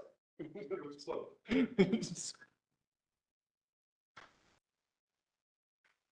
Okay, so in terms of successes, I do think it's really, really important that we recognize the good work that's been going on in the city in terms of wildfire risk reduction and the benefit that it can have. And in this instance, it's very visual. That line, we could not get the airport pasture burn to reburn in July. It wouldn't go. That was my soapbox moment. Thanks. So moving forward, the challenges facing the fire service. The first bullet there is just a 36% increase in call volume. Obviously, that's a challenge for us. That's huge. And I'll pause for a second. Councillor Ray. Councillor Ray, yeah. Sorry, I couldn't catch you fast enough there. Kind of a related question, not as exciting as the amazing preventative burn by the airport. I'm so pleased to see stories in our local media about fire smarting that's going on usually in rural or semi-rural areas. So I live in what might be an older neighborhood in Cranbrook, and like there's lots of dead trees. The trees are dying, and the arborists are telling us they're coniferous trees. I'm not good at, I call everything a forest tree. But anyways, it's the coniferous trees that are dying. Is there any talk about that kind of fire smarting going on in our urban areas, like encouraging homeowners? Some folks are proactively cutting down dead trees to mitigate risks in terms of falling trees and not wanting to hit their neighbor's house or whatever. But there's lots of trees that are just, they're dead, and there's lots of them. And if they ever caught fire, I would think they pose a risk. So is there any talk, maybe in the province, about urban fire smarting? Yes, there is. So the Fire Smart program in British Columbia and then the adjoining landscape fuel mitigation money that's available through grants every year, they're codependent upon each other. So if we're not engaged in an urban Fire Smart program for the city of Cranbrook, we don't have access to the landscape grant money. And so this year is the first year you haven't seen a Fire Smart person with a city of Cranbrook emblem on their chest because the grant money is 10 months late. The grant hasn't been approved because the system is a little bit clunky in terms of how they review it. It's a 3-month review process because we have mapping. Like I said before, we're on the leading edge of the landscape fuel treatment part. They're not used to seeing municipalities put big landscape fuel treatment projects in front of them. And so their system isn't very agile in terms of dealing with problems in the mapping or problems in the grant application. And so I've had that grant back and forth 3 times now to try and work out the bugs, and we still haven't received the money for 2022. So as Councillor Blissett may bring up, is there's $200,000 outstanding in carry forward money. We haven't received it yet. I can't spend it until I get it. And so, but if we get it, we get to keep it next year, and we have 2 years to spend it. Again, yeah, go ahead. Thank you. So hopefully we'll get that grant money. And when we do, will there be an opportunity, like can neighborhoods contact that person who's doing that work, or will they be doing it? Yes. You've done some research. There's a neighborhood recognition program that can be supported through the Fire Smart program nationally. BC Fire Smart program has adopted that, and Shadow Mountain has a neighborhood Fire Smart program that is very successful. They got their accreditation last year. They're hoping to get it this year, and they're very actively looking for support from the city in 2023. But until we get that grant money, we're unable to deliver that. Thanks, Scotty. So like I said, like I was saying, challenges facing the fire service. We do have climate related challenges, and I'm going to come back to that at the end of the presentation because I have a conversation about climate readiness and adaptation that I want to just finish with. But again, the fire service is a specialty service. Inflation and supply chain issues are exacerbated compared to the rest of the municipality, I would say. We're looking at 2 to 3 years for some fire apparatus for delivery and build. In our 2024 work plan, like I always say, effective and efficient professional emergency response and prevention is our primary goal. In 2024, this is going to require a really significant focus on operations as we've seen our call volume go up. And that creates challenges for administration, planning, strategy, those bigger type conversations. And so as we look just down a couple of questions or a couple of bullet points, we're integrating our fire department master plan. But it's very, very challenging to do. So I'm trying to find the capacity to integrate a fire department master plan after it comes to council, while I'm also trying to keep the doors open for 36% more calls. And I don't see that decelerating at this point. It's just going to keep getting faster. We're continuing at a staff level to integrate into the wildfire provincial model. And that, like I said before, that's our best capacity building opportunity. And then we do have succession plan opportunities in front of us, which I'm quite excited about. So like I said, I was going to circle back to climate readiness, and as many of the council has seen, I've been CC'd on a few emails, and I know some of the councillors attended a session at UBCM about climate readiness and emergency management and the changes that are coming to the Emergency and Disaster Management Act. So to put it simply, there's a significant government download coming of a lot of responsibility with respect to climate readiness, climate adaptation, and emergency management. And they bundled it all together because they think it's one topic. And so as we've heard many of the directors speak and the management team speak today, is there's a lot of initiatives going on in the city that touch on climate adaptation and climate readiness and the environment. And this Emergency Management and Disaster Act is the province's way of saying this is a significant issue in front of all of us in the province of British Columbia and likely across Canada. And they want local government to do work to get ready for it and to be ready for it and to be prepared. And so what they've asked is that we're going to have to really create a program in our municipal government and fund that program with respect to risk assessments for every jurisdictional hazard that could exist. And with those risk assessments and all of those hazards is we need to deal with mitigation, preparedness, response, and recovery for all of those in written plans. And then we need to exercise them, we need to review them, and we are required to do collaboration with regional and First Nations governments, and then reviews and revision of the plans. And so that is a very significant uplift from where we're at right now across the corporation, and we're just trying to get ready for it. But we're expecting that to come in the spring of 2024 is where they're telling us that act is going to be modernized. And so what we're looking at in 2024 when the act and the regulation change and come out is we're going to take the rest of the year to assess. We're not ready to say that we need the unknown to deal with the unknown.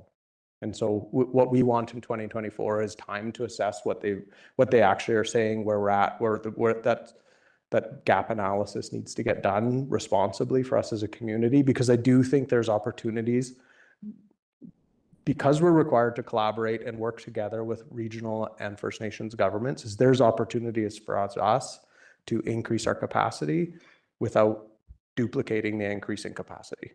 So we can build larger regional emergency management programs that increase their scale and scope, that create efficiencies that we can all benefit from.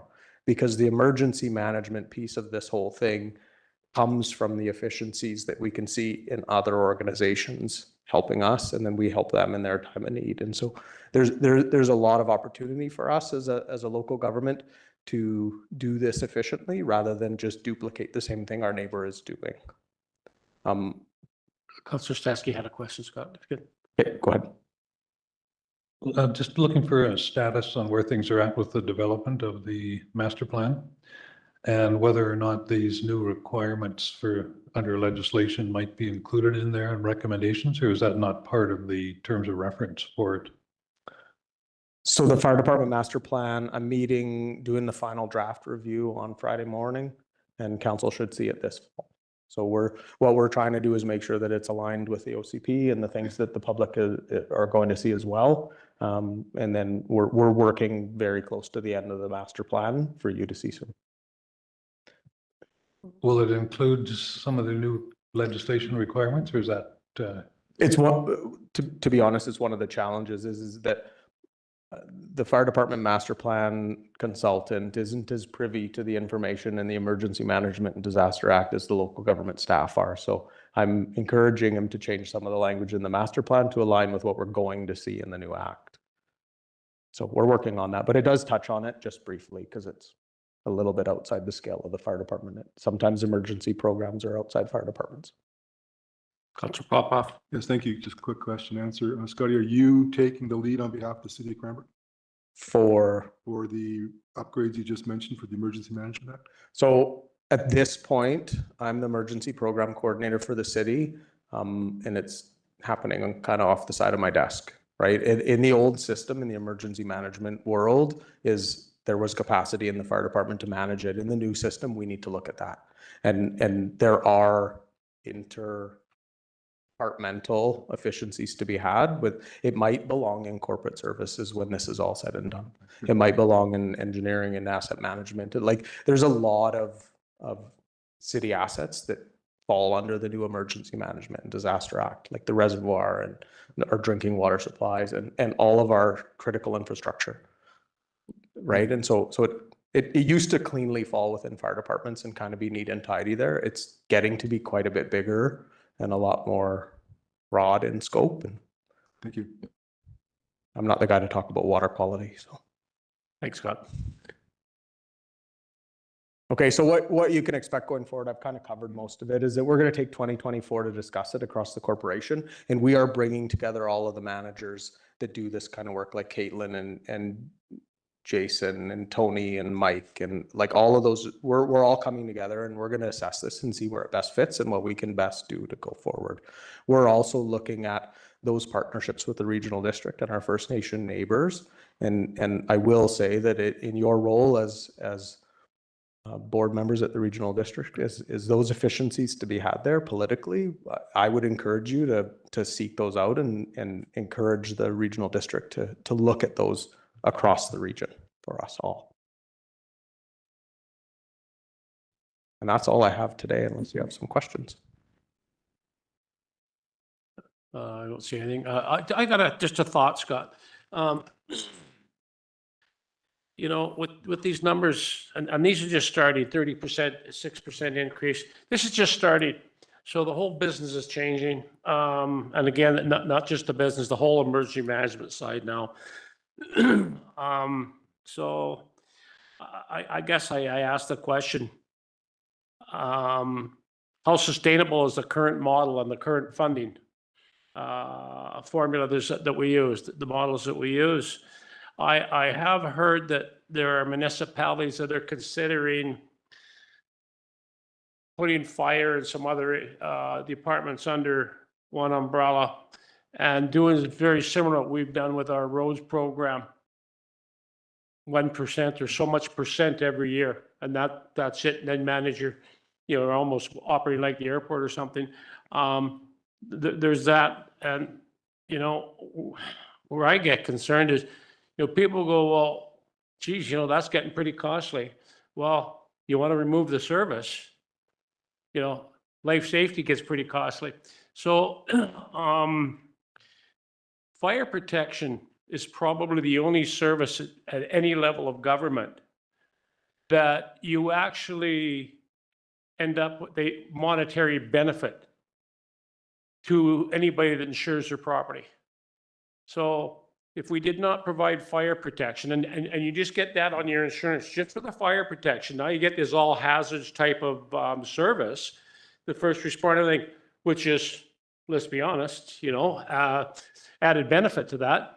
But the average person in town, in a community like Cranbrook, what would they be putting in their pocket based on their premiums, protected and unprotected? $500 to $1,000. So if you look, our fire protection is really cheap, and I get the taxation thing would be tough. I'm just wondering if it's not time to.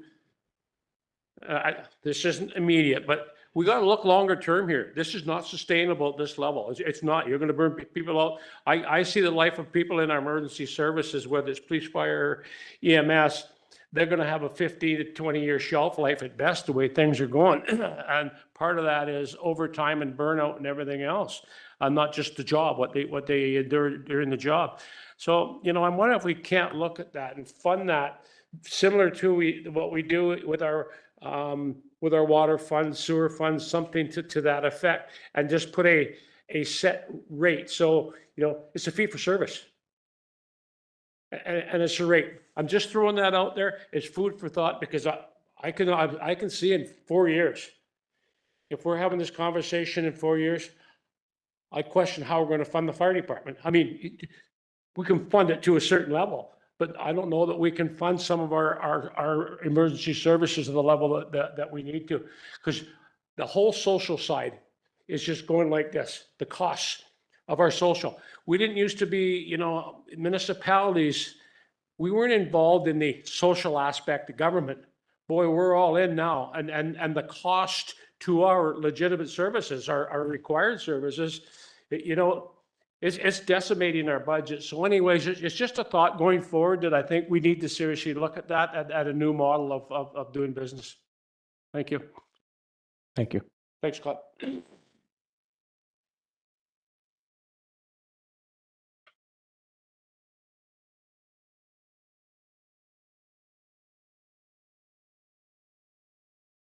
That wouldn't show up in taxes either, that way, you see.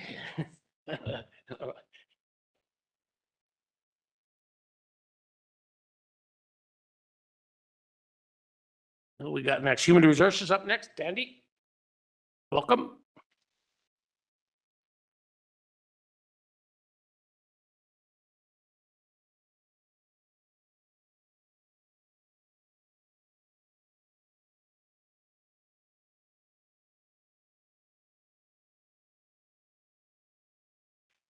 Good afternoon, Mayor and Council.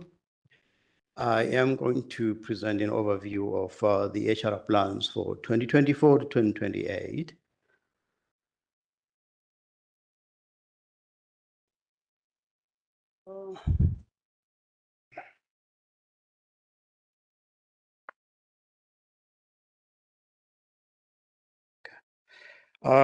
Just a quick highlight over the HR department.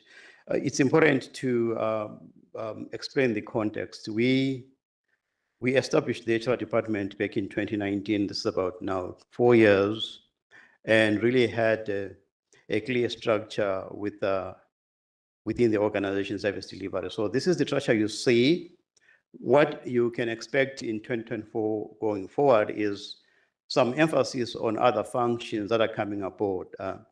And that is the introduction of the diversity, equity, and inclusion function, as well as the accessibility aspect, which is going to be tied to our recruitment and selection advisor. That's something that's coming along because of new legislation, and at the same time, really developing the inclusive culture of the organization. We are also going to be focusing much more on the compensation and benefits side of things. I will speak to that in a few slides coming. The focus here is to have clear plans to tackle the mental health challenge. We did share some time a few weeks ago about the WCP ratings across the organization, really not looking so good for the city of Cranbrook. So we're trying to have some strategies to tackle that as well through the compensation and benefits advisor role, working with our occupational health and safety advisor. Not changing the structure, just adding the scope of work so that we can tackle the emerging challenges that are coming through.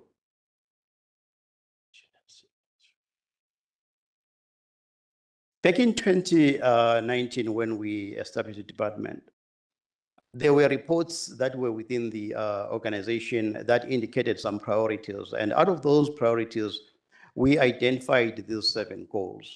We have just changed and added the DI program and accessibility plan goal because it wasn't distinctly separate. We have just introduced it because of new legislation that's coming through. The reason I share these 7 goals from the time I started with the organization is to create the consistency and focus on what we ultimately hope to be an auditable human resources service delivery for the city of Cranbrook. The LGMA has a structure of how you can quality test the service delivery in an HR department. And we have consistently kept these coming through. You might be seeing them again, these goals in 2025 and 2026, with some indication on how we're progressing.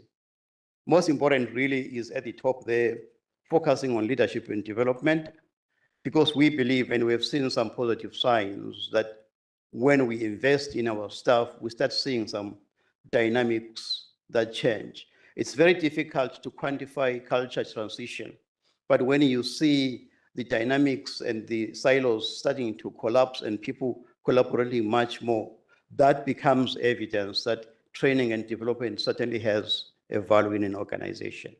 Collective bargaining, yes, we have gone through several cycles. We will be going through more collective bargaining. Right now, we're in the center of doing the QP bargaining process.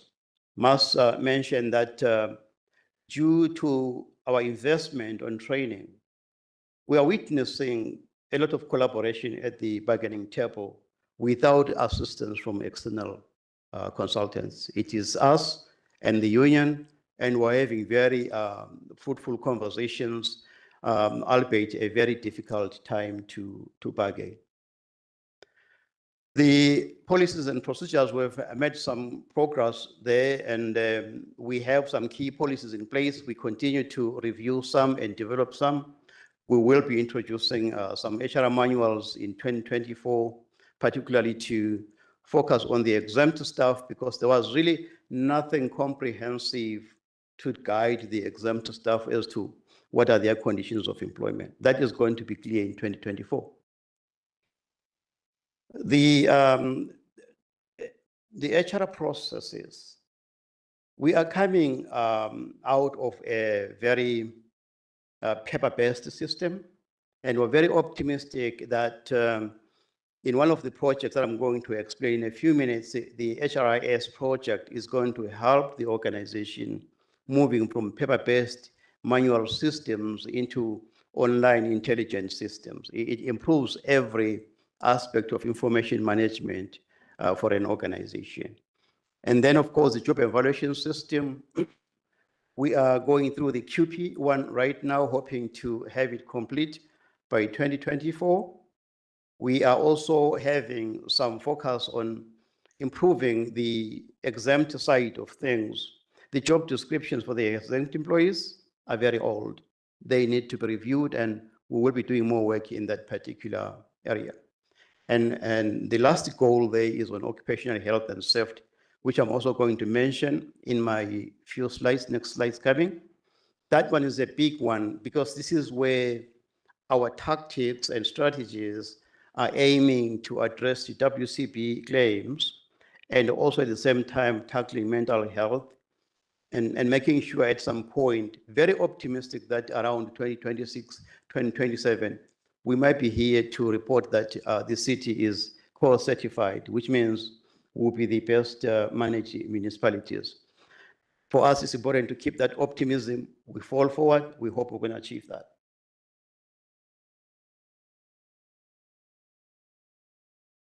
Three major projects, Mayor and Council. The first one being the Diversity, Equity and Inclusion and Accessibility Plan.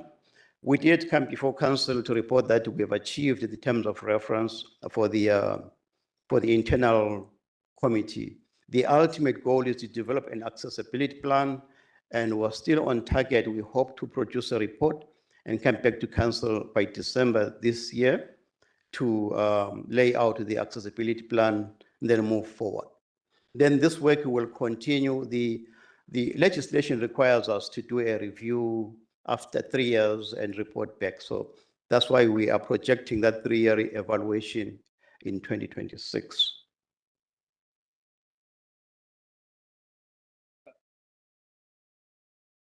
One thing that I also wanted to break down on the DI is the commitment on developing a diversity, equity, and inclusion culture is not an event that can be achieved in 1 year. It is the organic transformation of organizational practices and policies and everything we do, informing the ultimate commitment to the inclusive culture. It takes time. However, it is that organic investment on the training and development initiatives. So we are hopeful that in line with the council strategic plan, there is a corporate value there, inclusiveness. We are hoping that we are inclusive, yes. However, ultimately, in terms of the metrics that measure inclusivity, by 2027, if there is anything, being an expert, we should be at that point. Project number 2, trying to really unpack a very convoluted and a very complex situation in one slide. The story in the slide is that our WCP claims are high. They are at 5.82%, and that really pegs at quite an uncomfortable ranking amongst our community municipalities. That, of course, is a 3-year cycle, but it is a very key figure to keep in mind as you strategize going forward.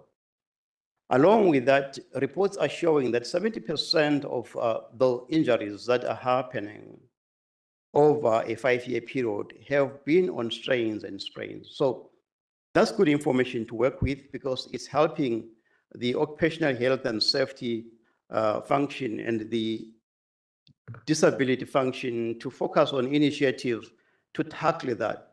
We do have reports that show where the risks are within the organization, and we'll be putting more effort in those risk groups to try and support them so that that 70% goes down and that cost of 435 tapers down. The third piece that we're also trying to tackle is that penalty we get for 318 because of being rated at 5.82%. We're hoping that tackling this cycle will get us to the best managed municipality. It is one of the strategies to try and reduce the costs that we're facing right now.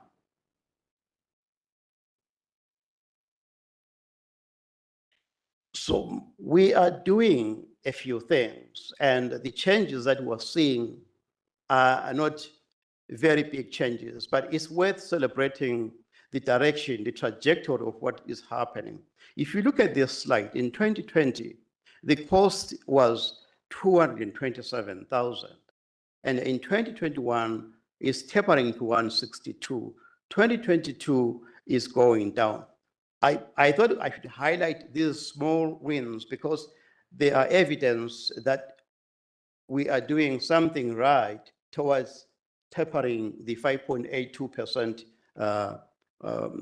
rating by WCB. This slide as well does show the same picture in a different way. The blue indicates the injuries within the year of measure. And if you look at what was happening in 2020, we had 604 working days lost. 2021, we had 744. 2022, we begin to see things change because we're really intensifying all efforts to try and improve the safety culture. It's going to 393. 2023, we're 221. We are hoping that this pattern will continue going down because it automatically reduces our rating. This is what I'm trying to explain. I hope this is going to show. So the 2 slides that I've just shared with you are somehow trying to result in this curve going down because we are doing everything right. And this report is always a 5-year window report because the statistics that we receive each year are actually reflecting the history 3 years prior. So as we continue doing these things accumulatively, we are hoping that this trajectory will be achieved, and this is our method to ultimately get us to very healthy space in terms of a safety culture. I do want to mention that one thing that we have intensely introduced and requested everyone's participation is bullet number 1 there. We have launched a PCMSA audit. They offer this for free for organizations that are in a situation we're facing. The whole idea is to gather data. We are aware that this might come up with a lot of gaps, but that's the whole aim, to know where we are lacking as an organization and then develop informed decision and strategies going forward. So this is happening, and we're really happy with the response from staff. It is going to be very helpful. Occupational health and safety audit, that's the piece where we have launched the workplace inspections. We are trying by all means to keep each other reminded. Our meetings are getting to be all starting with a reflection on a safety incident, just to keep the safety practices at the top of everyone's mind. It is so important that we can't miss it in meeting agendas. Mental health training and OHS programs, we continue and we will in 2024, thanks to the support that you give us, continue partnering with the Mental Health Association, our college, and other service providers to take care of the mental health of our staff. That still is the highest cost in our group benefits claims, as well as in the WorkSafe PC side of things. It is becoming so connected that workplace injuries ultimately become secondary claims on non-workplace claims, because it becomes secondary or primary sources of ailments. Active case management, which is the last but one bullet point there, emphasizing that we got to have creative ways to motivate people to come back healthy as soon as they can back to work, because the extended claims are the reason why we're having high ratings and premiums going up. So we're trying to really contain that by doing the right things, the right conversations, partnering with service providers to help employees come back to work as early as possible in a healthy way. And of course, flexible work design is the return to work program that's already paying fruit to the firefighters and everyone. When there is an accommodation requirement at law, you need to be creative about how you can bring a person back to work without exacerbating their recovery process. Project number 3, which is the last project that I would like to highlight to Mayor and Council today, it addresses the paper-based processes. It addresses the spreadsheets that we have been having, trying to extract maybe intelligent data on attendance management programs, as an example. With the UKG HRIS program, we are looking to have an integrated service delivery for payroll, for learning management systems, for occupational health and safety, all in one, in an intelligent way. So strategically, if you want to pull a report about dynamics, you are able to go in there and have a very accurate record. In the HR world, when you don't have an HRIS system, you don't ever try to manage absenteeism, because the law is going to catch up with you. Those records that come from manual sources are always questionable. So if there is a way you can intelligently have data coming from an accurate system, you are better off that way as an organization. We're hoping that this project will be launched in January 2024. Hopefully we'll have our new payroll coming through UKG, and our staff will be having the access to self-help online, pull those pay stubs and look at their T4s and just be able to really review their information that way. These are the advantages really very quickly that we are transferring from manual to online, We're integrating services, gives us accurate data, no redundancies, one employee doing one report the other side for the same purpose, and the results are different. We enhance the capability to lead business with timely information, which is credible. And then, of course, the self-service piece that our employees will be able to access. Mayor and Council, my last two slides are an accountability piece, which comes with all the appreciation for the support of the 185,000 corporate budget for training and development. It continues to make a very big difference. As we speak today, the relationship between the union and the management on the QP side is not like any other experience in the past. At this stage of the year, I would be facing around 15 to 20 grievances. Mayor and Council, we continue to see a pattern of very progressive collaboration in conflict resolution. Today, I have 5 grievances, which really is a huge improvement. And it is not that we have not had the conflicts coming through. It is the quality of conflict intervention that we are seeing through our staff as they gain these skills through the staff development program. It is one thing that whilst traditionally when times are tough, training is something to cut, it got me thinking a lot that maybe when it's so complex, those complex skills that are required to carry our staff through still deserve the support because they are going through unprecedented times, and these are the skills that are making them able to navigate the complex situations. We did use the money you gave us in 2023, which was the end of the year right now. This was the breakdown. We do have a focus on 2024, and we broke it down this way. This is informed, Mayor and Council, by the statistics and the themes that are coming through. Mental health, again, is top. Trauma-informed resilience, psychological safety is coming all the way to us. We have to try and equip our staff with the ability to deal with these complex issues.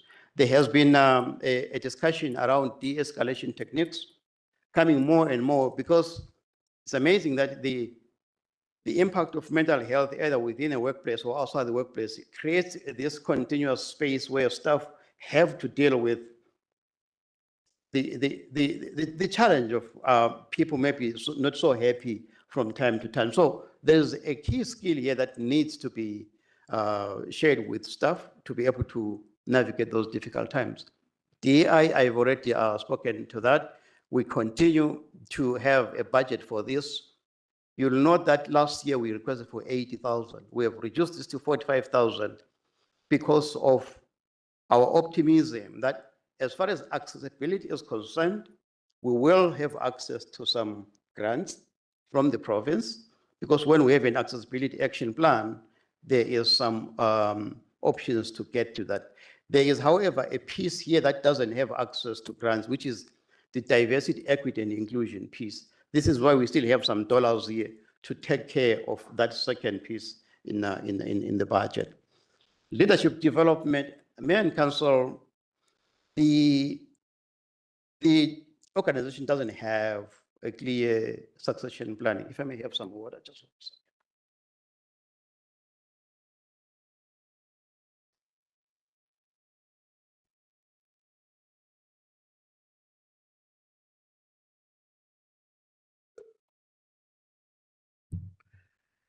One of the things that was clear back in 2019 when we established the department, and based on the information that was available, was that there has to be succession planning within the organization. We have not been able to really get to a clear focus on this. However, we thought this time we will have to do that. And there are many reasons to that. Number one, when we look at the demographics across the organization, there is a potential that some of our very experienced staff members, including senior members of staff, can go on retirement. but we really don't have a clear plan to say how are we going to respond as an organization if that were to happen. And again, succession planning, not as something that should be a one-year event. We think that we should start right now because I do see some people who might exercise the option to retire between 3 years from now. So we want it to be progressive and without having to get to that crisis where there's an exodus of experienced people and we don't have a mechanism for organizational memory to remain within the institution. Job evaluation, I did allude to this earlier on. We are trying to clean up the exempt stuff and the compensation packaging as well. We have done that piece. We need to review the job descriptions and follow up on the broad banding that we introduced. Conflict resolution and discussion, that is part of what I was discussing earlier on. And in 2024, Mayor and Council, that's how we hope to invest the 185. You will note that we didn't put figures for 2026, 2027, 2028 in the documents you might be having. There is an explanation. We do recognize that times are hard and this is a year of very difficult budgeting. However, at the same time, we're grappling with whether we should then discontinue entirely the investment on our staff to be able to go through those difficult times. So we are hoping that with Mayor and Council support in 2024, we will be able to bring data-driven achievements from the support you give us in 2024 to make a business case for 2025, 2026 going forward, rather than trying to make a commitment all the 5 years, given the difficulties that we're all facing in this budgeting period. All we are asking is the HRR team is if you could only support us for 2024. We will bring the results in 2025 that are going to really show, again, additional values of having a corporate training budget in an organization. Again, this comes with our appreciation, and that's the end of my presentation. Thank you. Thank you, Eddie. Questions, comments, Councilor Stetsky? Yeah, thank you, Mayor. Just a quick one. So our WCB rates currently are 5.8%, and we're investing a fair bit of time and money in a number of initiatives. What do you think is where would you like to see it end up other than zero? Like what would you consider as a successful reduction? A very good question, Councillor Stetsky, through Mayor Price. At minimum, if we really do well over the next 3 years, we should be getting to the average rate of 2.93%. We hope that at least if we get to that zero, which is really in a way a break-even point where we're not getting any penalties, we're not getting any savings. If we're lucky though, and looking at the mood and the preparedness that the employees are showing, we might be going below the line and starting to get some savings. That's the optimism we have. Councillor Ray? Just a quick comment, the one slide, I'm not sure which one, showing the downward trend was big numbers. It was down about $80,000 that you had the 3 years, 2022. Anyways, you said that's not a very big change. I think that is a pretty significant change. It's very encouraging to see that downward trend and really speaks to the value of the investments we're making. It's this one. Thank you. Yeah. So yeah, I wouldn't call that a small change. I would call that a very encouraging change that speaks to the value of the work that's going on. And Appreciate it. Similarly, when we talk about investments in terms of the budget amount, we look forward to, as Councillor Stetsky was saying, the decrease hopefully down the road in the additional charges that we're getting through WCB because of the challenges we've been facing. But anyways, I just want to highlight, I think this is significant and very positive news. I appreciate it. Thank you.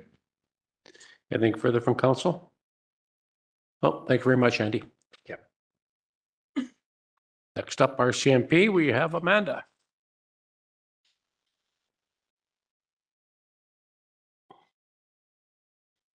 Welcome, Amanda.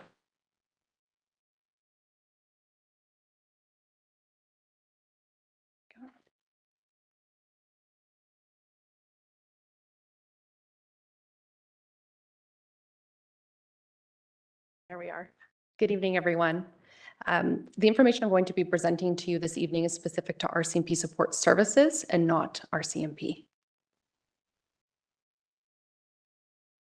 So a quick overview of RCMP support services. Our department supports all front-facing services such as front counter at the RCMP detachment and behind-the-scenes services as well. RCMP support services consist of all City of Cranbrook staff.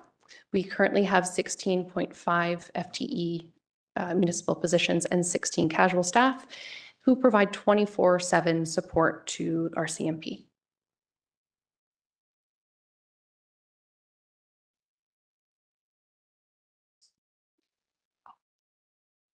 Okay, a high-level overview of the org chart here on the RCMP side, just to give you an idea of how RCMP support services fits into the RCMP. So all of the green boxes are city positions, they're RCMP support service positions, and all of the blue boxes are RCMP. So within RCMP support services, we have exhibits, 3 records positions, IT, jail supervisors, janitorial, as well as our front counter services. They provide behind-the-scenes support to all of RCMP operations, and the watch clerk positions, there's 4 watch clerks, they provide support specific to frontline operations. And just to highlight a couple of areas of great work done in RCMP support services this year. To date, we've had 468 prisoners. So jail supervisors, who are municipal staff, of course, ensure the safety of all prisoners. And we're forecasting that we're going to receive around $160,000 in provincial bill back for holding provincial prisoners this year. Our front counter services, which includes police information checks and disclosure requests, which are fees for service, has generated about $32,000 to date, and we're forecasting it will be about $36,000 at the end of the year. Fees for service and RCMP support services haven't been reviewed in quite some time, so I think this is an area that we can look at in this coming year. There is an opportunity to increase those fees through review of a bylaw, which will come to council likely in the first half of the new year. And although it would be a relatively small increase and would generate a relatively small amount of revenue for us, a couple of $1,000s, it would be beneficial to not fall behind on these fee increases. Our watch clerks have served 95 subpoenas this year, and this number will increase significantly in 2024 as we're changing our process and downloading more of that frontline RCMP work as much as possible onto the watch clerks. We also received 235 files for transcription, which was 95 hours of audio. This took our watch clerk staff about 329 hours to transcribe that 95 hours of audio. On average, it takes about 3 to 5 minutes to transcribe 1 minute of audio. You'll notice that some of the stats in here are only from June to October. The RCMP does a really great job of collecting stats through their database Prime, and it was an area that we were lacking in RCMP support services, which makes it really difficult for us to do any sort of data-driven decision-making in terms of workload, workflow as well. So we've implemented some new measures to start collecting some of that statistical information going forward. On the record side, the data processing clerk reviews about 900 files per month on average. The RCMP generates about 1,800 to 2,000 files per month, so our data processing clerk is only able to review about 50% of those files when we should be much closer to 100%. The court liaison officer, who is a municipal staff member, processes an average of 50 reports to Crown Council every month. And reports to Crown Council or RTCCs are documents completed by police that outline the details of an incident and evidence in order for Crown to determine if charges are warranted. So an average of 50 RTCs per month creates a significant workload for one court liaison position. And the reports to Crown Council is just one small piece of the tasks that that position is responsible for. And finally, our CPIC clerk completes an average of about 70 validations each month. And CPIC stands for the Canadian Police Information Centre, and this is where what law enforcement uses to communicate, missing persons, stolen property, warrants and conditions, things of that nature. So our projects this year include staffing. So over the past few years, our CMP support services experienced, like many other industries, challenges with maintaining staffing levels. And we've been able to focus now on proactive staffing. So that means that we're in a much better position staffing-wise. We have a more robust pool of casual staff who are trained up in multiple different areas, so we can ensure that consistency and operational support.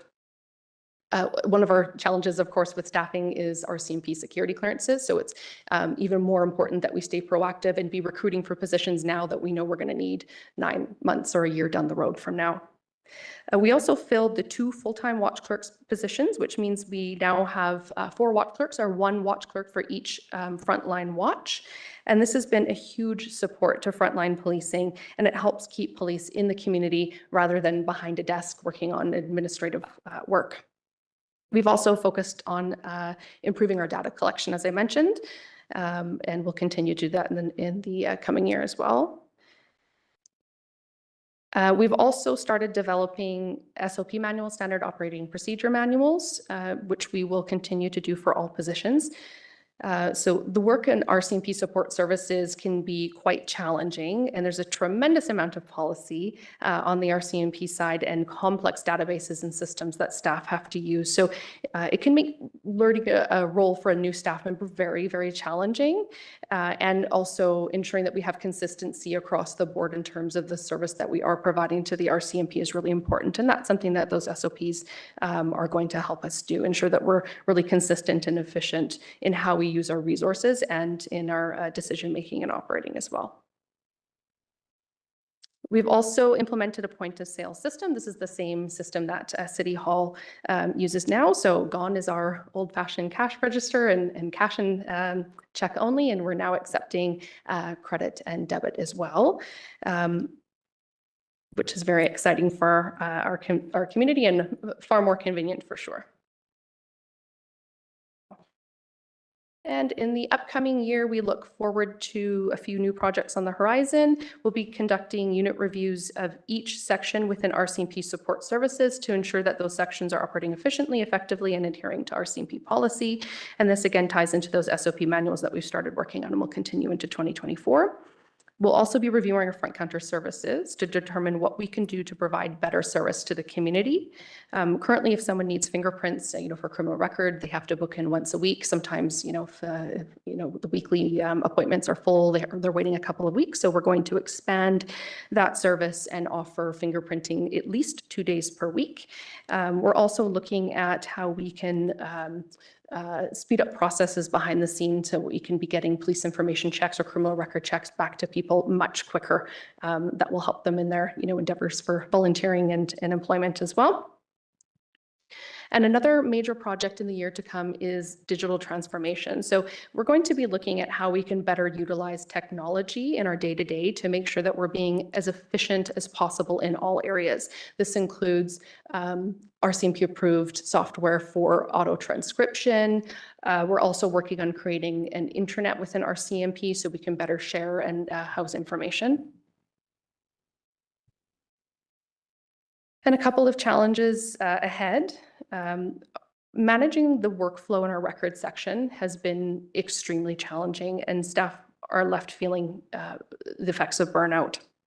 We support approximately 22,000 police files every year, and it's struggle to manage the day-to-day workflow in addition to, the quality assurance and the extra workload that is expected of us under our CMP policy.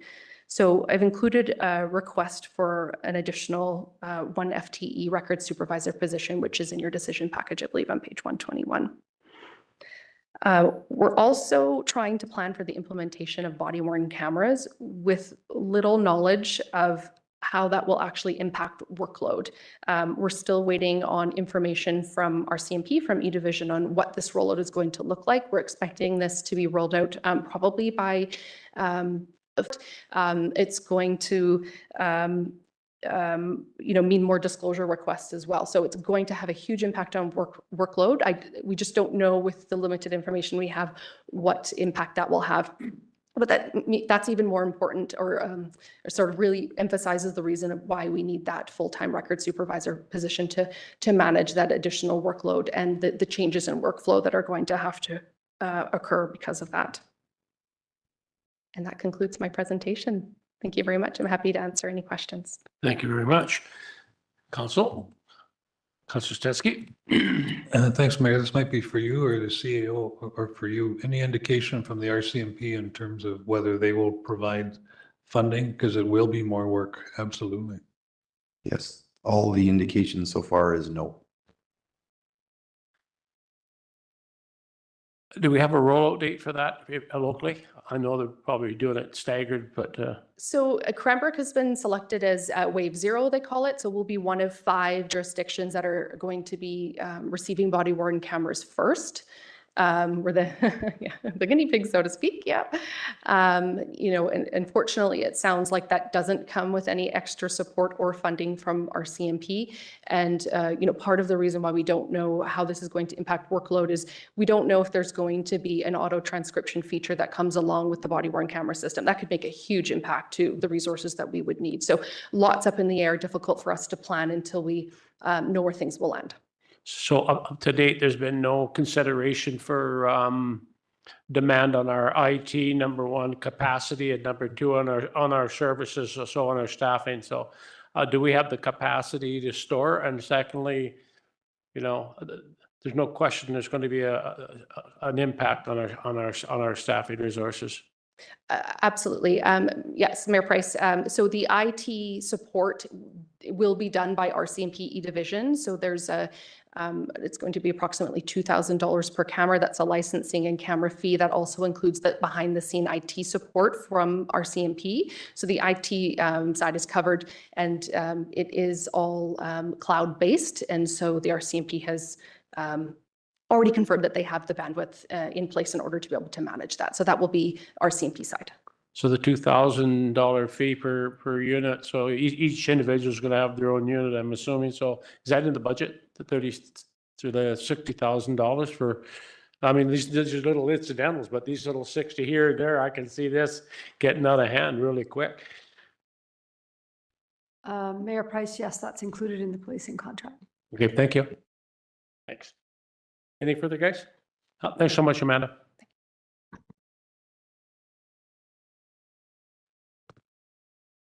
Now we have finance up.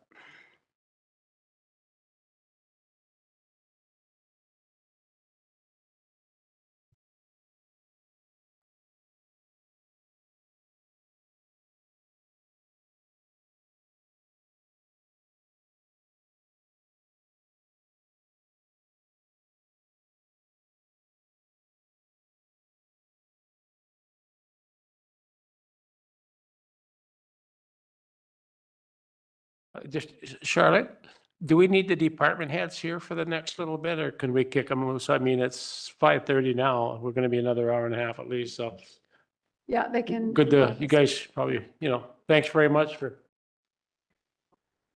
hour and a half at most. That's right. Yes. Nope. Thanks, guys. Thanks, everybody.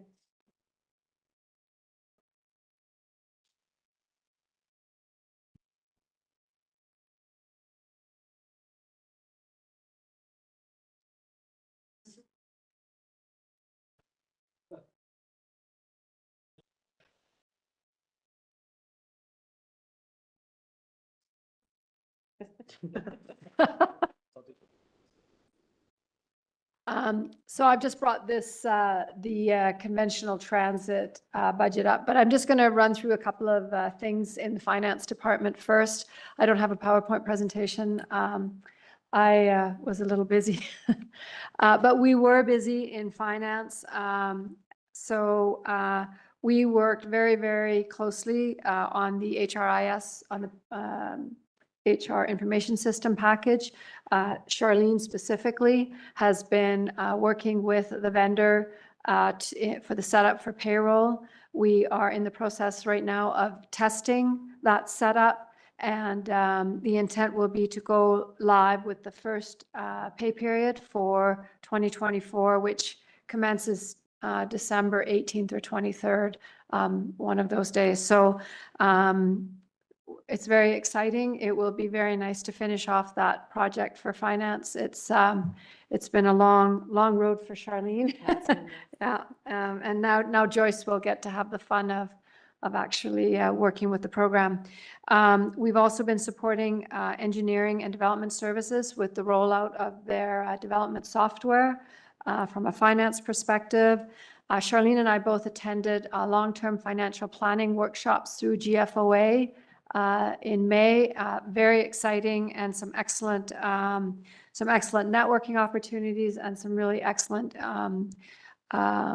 guidance on creating long-term financial plans for, and we looked at our water infrastructure. So we actually had data that probably needs to be updated in terms of pricing, but we worked with real live data and tremendous benefits around long-term financial planning for our asset management program. As council knows, we worked on and rolled out, and council approved a new grant program policy this year. Also very exciting. We hired a new tax clerk recently in the fall, and that position is very, very critical to our operations. And in the absence of that person, we've had Melissa Willman supporting that desk, as well as Susan King.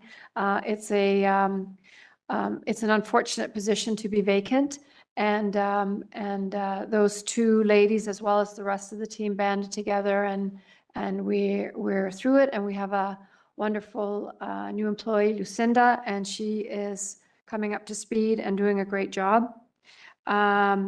Charlene, with some assistance from Melissa, has been working on our asset retirement obligation. It's a new PSAB section of the handbook, and will apply to our 2023 financial statements.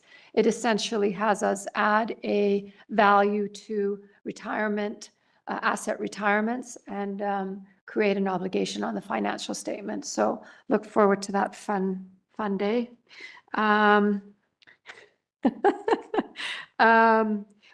Charlene has also been supporting engineering and development with the Shadow Mountain LSA, the borrowing.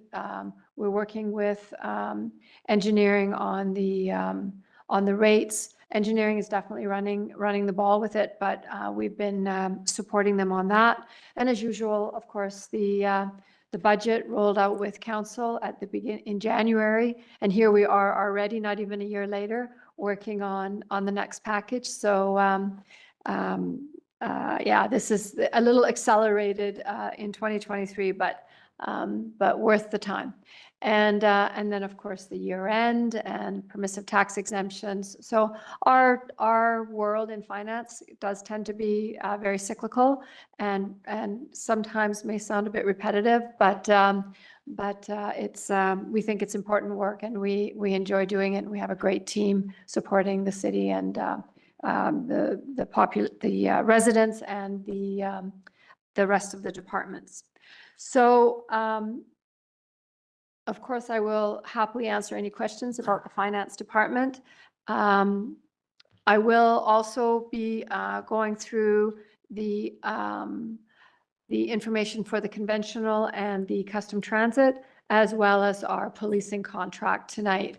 And that will round up my presentation, and then we'll move into some closing remarks and just a review with council on the decision package that I did mention in my opening comments. So you'll see up on the board, I've pulled up the conventional transit and the custom transit.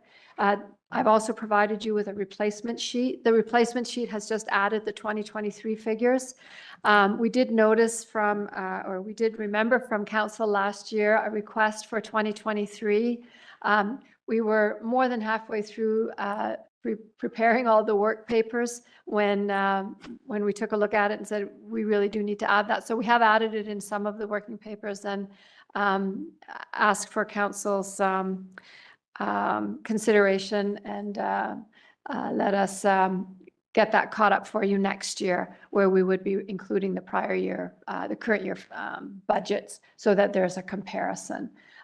So I've added it here for the conventional transit. We budgeted revenues in 2023 of $240,000 and expenses were $1,010,000. With a subsidization of about $770,000 required from taxes. So a little bit of information around the expenses. For a few years, BC Transit had set up a reserve using what was surplus based on their budget. And the municipalities came back and said, no, we'll handle our own reserve. Thank you very much. So we were always able to be a little bit more flexible around how what our budget numbers looked like for expenses and revenues. And we typically ended up with a surplus, but we're now budgeting a little bit more to the actual. So the revenues we've never hit $240,000 in conventional transit revenue. We're hoping for $220,000 in 2024. And the expenses are up to $1,156,420. If council remembers, we did a fleet expansion earlier this year that added the $56,000 to the budget. So we are now looking at a $936,000 support required from property taxes for the conventional transit. So I also have some ridership figures, which perhaps that's what I handed out. Did I hand out ridership? Did you end up with ridership figures? Yeah, thank you. We had intended to include those with your package and they ended up being missed. So you can see in the ridership figures that ridership is coming back. It is returning after COVID. So we are hopeful with the work we've been doing with BC Transit to take a look at our routes, and in conjunction with the service review that we're moving into, we are hopeful that there will be additional uptake from the public for transit ridership. There are also a number of new initiatives through transit, including electronic payment, and that also will create conveniences for the customer.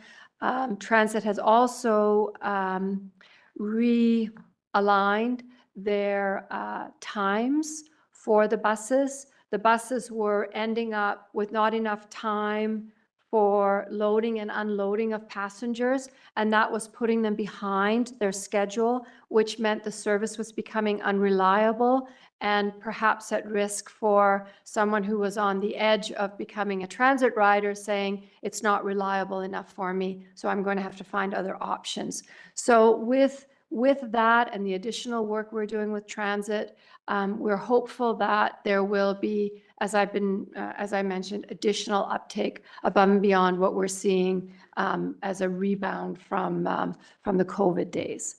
So while the expenses are definitely going up, there is a renewed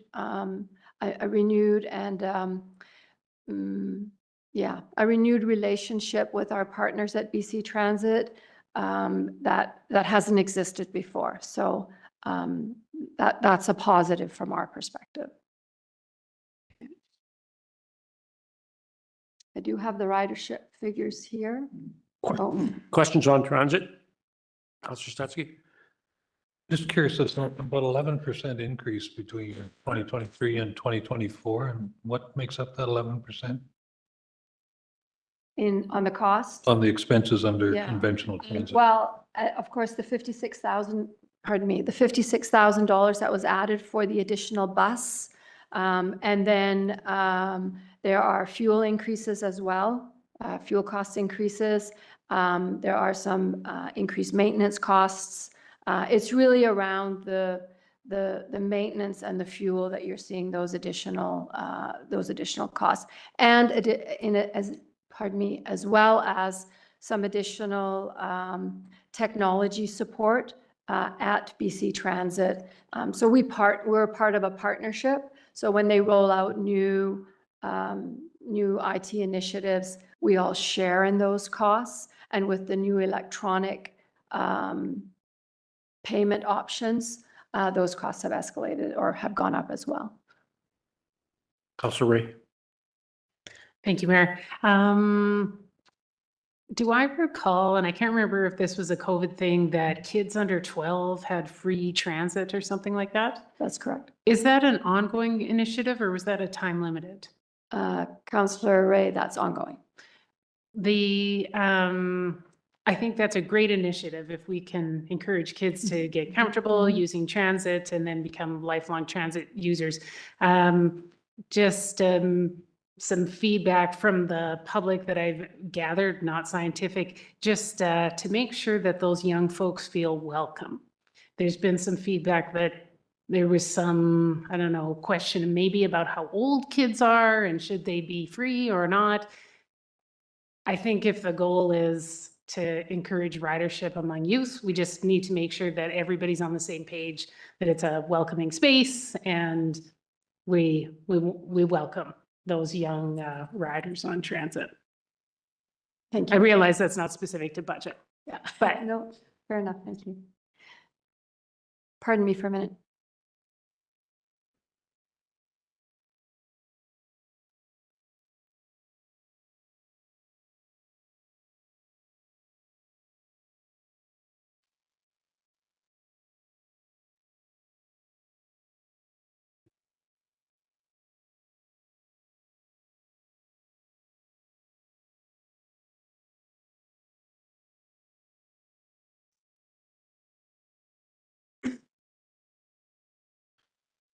Councillor Papa? Thank you. While we're waiting, I just did the math. So with our subsidy of $770,000 and our ridership of 161,720, the city taxpayer is subsidizing each ride by $4.76.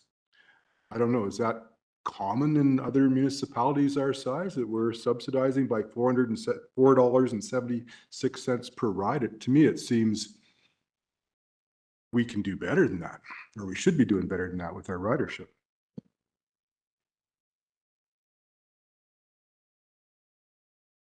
Guess it's cheaper than a taxi still. I'm just pointing out that that's way cheaper than the subsidy for Winter Blitz was per person, which was $7, wasn't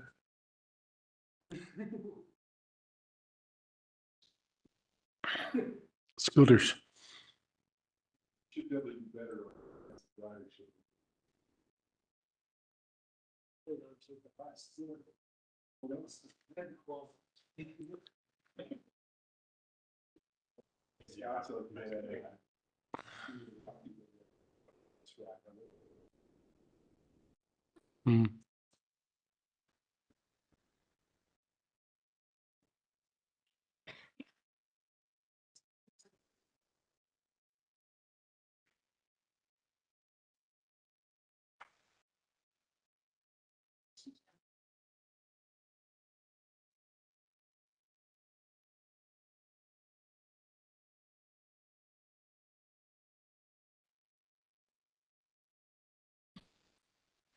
Okay, thank you, Council, for your indulgence. So Charlene did just point out to me that we did hit 243,000 pre-COVID. So yeah, so 240 has been achieved. And there are projections for 2023 that we will exceed that, but we'll see. We'll see. So this is now BC Transit. These are ridership numbers. And so you can see that from 2020 to 2021, 2020 and 2021 to 2021 and 2022, there was a 48% increase. BC Transit's year end ends on March 31st. So that's why the 2 years are reflected. And then again in 22, 23, so that would be ending March 31st, 23, there was an additional 10% uptake over the year before. So things are moving in the right direction. Similarly in custom transit. So we remain hopeful and hopefully that subsidy will be reduced.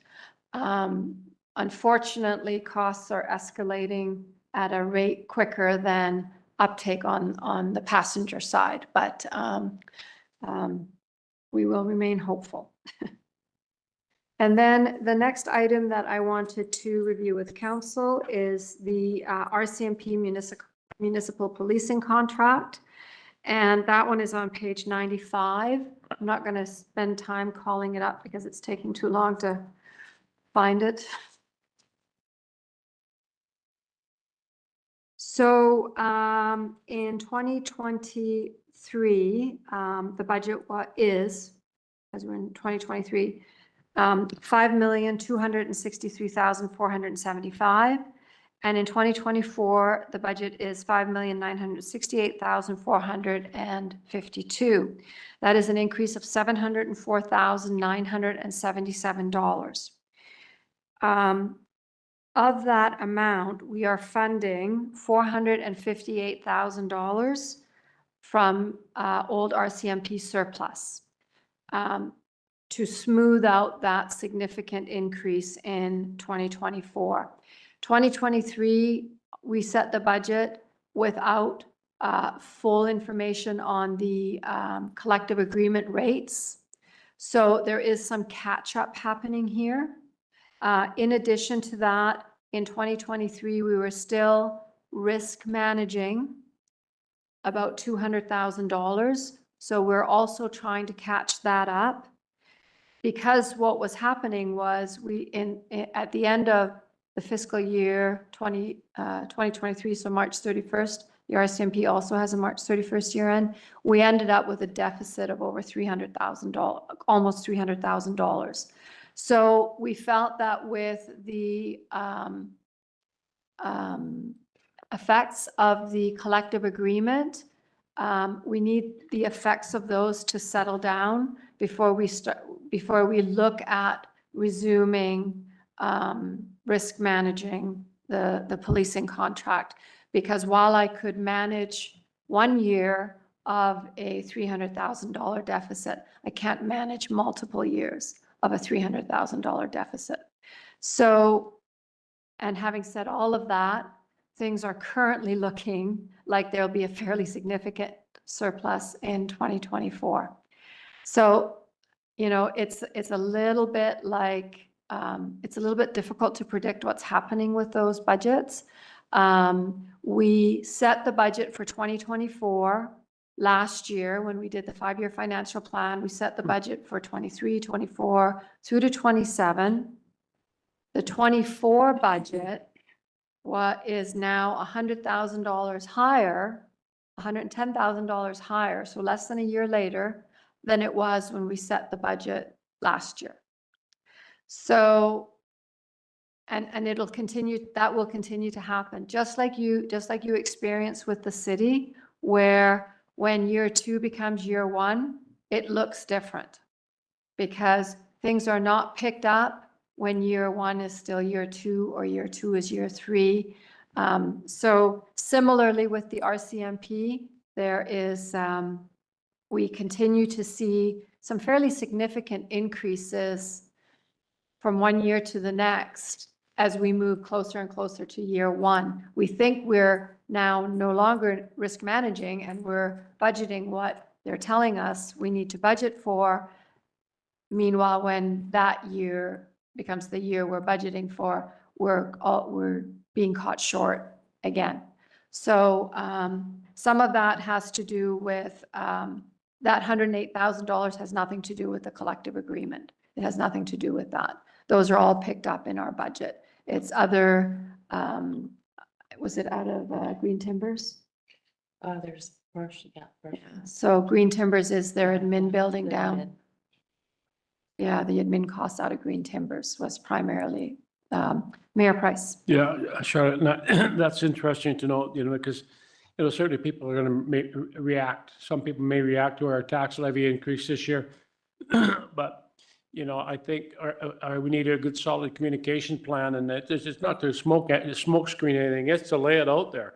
These are, as the CAO said at the start, costs have gone up and the amount of the services, everything's gone up that are totally beyond our control. This is the cost of this service. We have no choice, especially, and there's services that we don't have a choice in. And this is one of them. And when you got a 13.4% increase in 1 year, to that contract, that's significant. I mean, so we got to point those kind of numbers out, I think, in our communications going forward when we're taking this to the public. Yeah, that's correct. That's correct.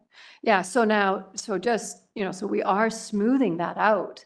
So our 8.6% does not pick up a $700,000 increase, picks up a $300,000 increase, right? And then the next year we have in 2025, there's a $352,000 increase.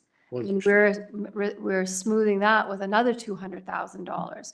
So should the RCMP surplus come in at something like what we're seeing it might come in at, we will continue to smooth the increases to the RCMP contract. Alternatively, there are other options for the use of those funds, like repairs to the building, if that's what ends up happening. So it has been quite challenging to manage the RCMP contract over the last few years. You can see down below the budgeted numbers. We show you the actuals for 2017 through 2022. So in 2017 and in 2020, it looks like there was no surplus. The reason there was no surplus was because we accrued everything. Because during those years, we are accruing money to pay out the retro pay on that collective agreement that was just settled. Plus, we would have accrued things for perhaps a vehicle that had been budgeted for and that didn't end up happening. And there are severance accruals.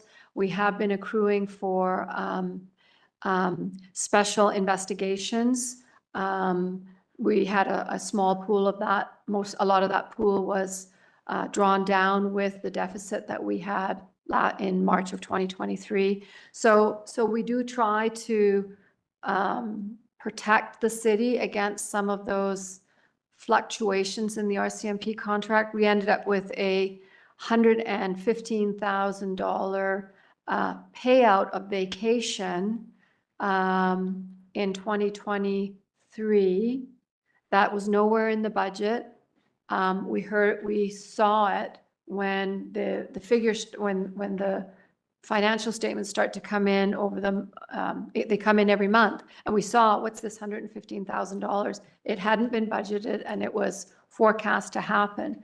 And we had ended up receiving a notification from the RCMP that they would be collecting this $115,000 because in the new collective agreement, they had settled on anyone with more vacation than X had to be paid out. So we ended up with that bill, and there will be a similar bill this year. They took it in 2 installments. So, so to the credit or to for the folks at E Division, which is where we get our financial statements, they've had a lot of material to manage as well, with the settlement of that collective agreement. So, you know, not to make their life more difficult, because I know I can appreciate how difficult it is trying to budget for something like that. But that's the reality. The other item I'd like to point council's attention to is the FTE utilization. So that is the utilization of RCMP members. We are funding 26 members. We are contracted for 30. If council remembers, we approved increasing the contract by 2 twice for a total of 30. And Staff Sergeant Graham has committed to making sure that he doesn't exceed 26. He has mechanisms he can employ to ensure that that doesn't happen should he by some miracle end up with 27 members. And if you look here, you can see that since 2017, our highest has been 24.91 in 2019. So when that FTE utilization is low, as it was in 2021, fairly significant surpluses can occur. And that's where those surpluses come from, is from under lower than 26 members for the year on average. And that concludes my presentation of the transit and the RCMP and the finance section. Are there any questions? Just a quick one. So if I heard you right, we're going to potentially have to come up with another $300,000, even though you've been smoothing it out, which would be another 1% ask in terms of tax increases. Like at some point, we need to see the summary of all of the additions that staff are putting forward and what that would mean for our final total. Councillor Stetsky through Mayor Price. Everything that I've talked to you about here is in the budget. It's already in the budget. If I'm understanding correctly, the $350,000, that's an increase in 25 over 24.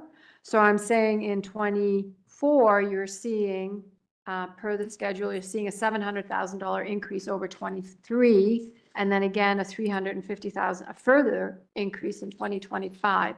Both of those numbers are being managed by drawing down the surplus that we had from the RCMP so that those types of increases don't hit the tax levy all at once. That's, I'm not sure if that answered your question. Okay, and it's all embedded into the budget. Yeah. Councillor Peabody. Thank you, Mayor. And I apologize now if you explained this already.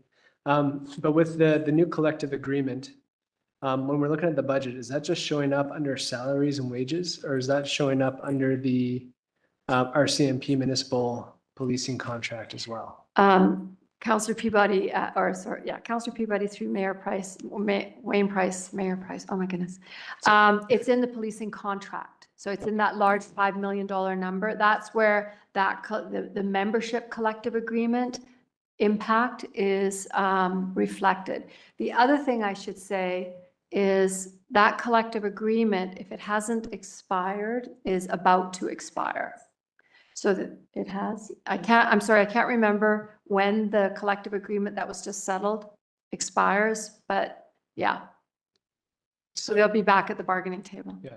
So I think with my math, there's like 12% increase over last year and 21% increase over the year before in our total operating expenses for the RCMP. Most of that is from the new collective agreement, would you say? Sorry.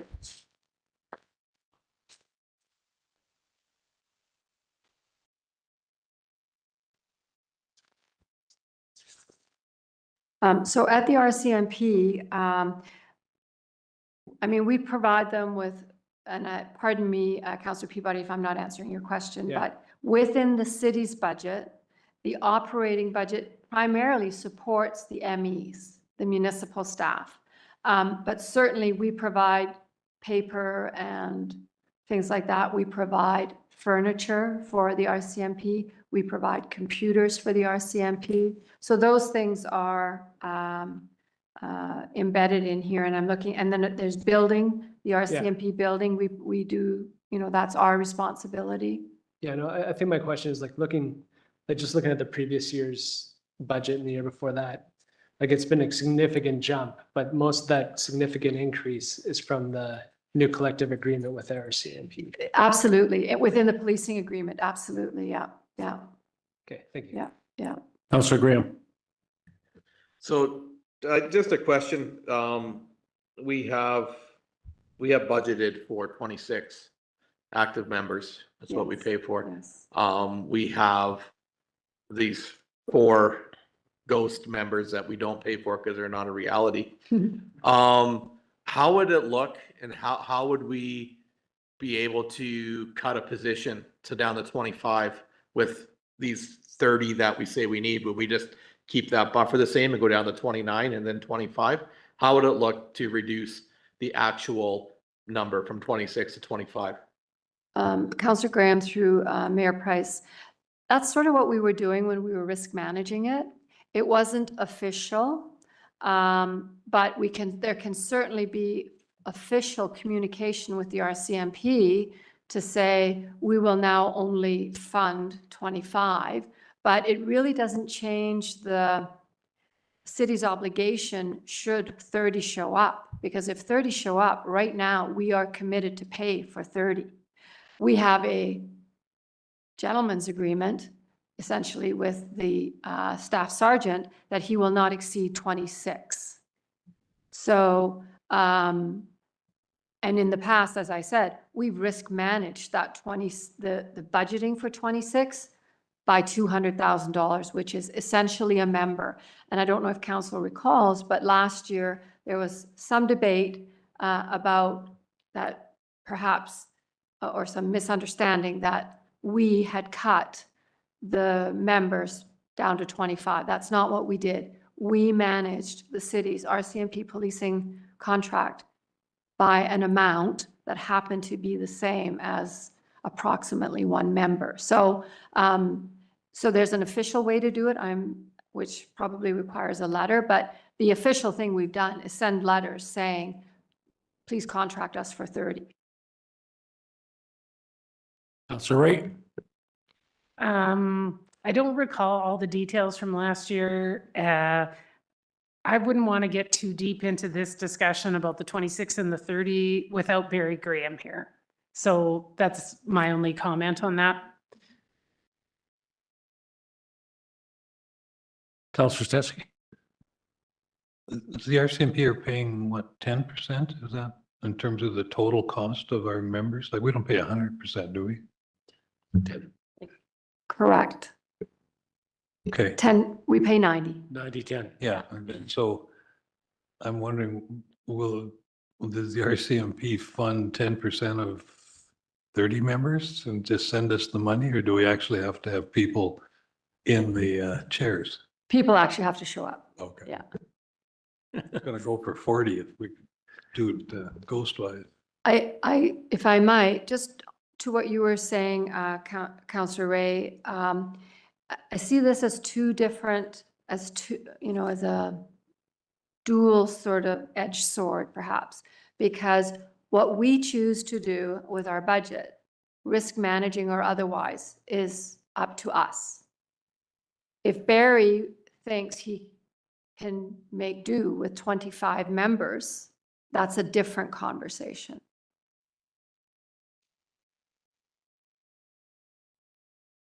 Councillor Ray. I agree. My takeaway from last year, when Barry Graham, I think, came, we had a couple communications, maybe 3, about that issue, just that there was some strategic issues on the RCMP side in terms of where those numbers sat. And so, yeah, I just don't want to get too deep into those conversations. I would need a refresher on that from the RCMP side, but I hear what you're saying about them being separate issues.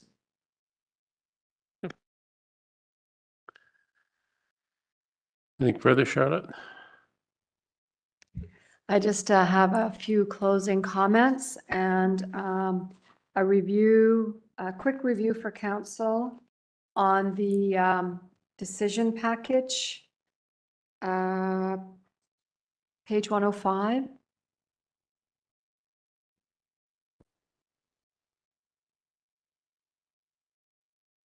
Sorry, what page, Charlotte? 105. Thank you very much.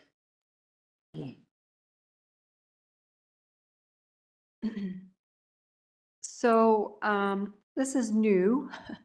It looks a little bit like what we talked about last year under new asks. In the February meeting, I believe it was, I brought a fairly big package back that had, it was a package of new asks. How much, who was putting it forward, details, how is it going to be funded? If it's funded from taxes, what's the impact on taxes with a resolution? That's sort of where this came from. And I can see it's caused a little bit of confusion, and I apologize for that. And, but I am committed to this kind of approach because I would like council to see it and think about it.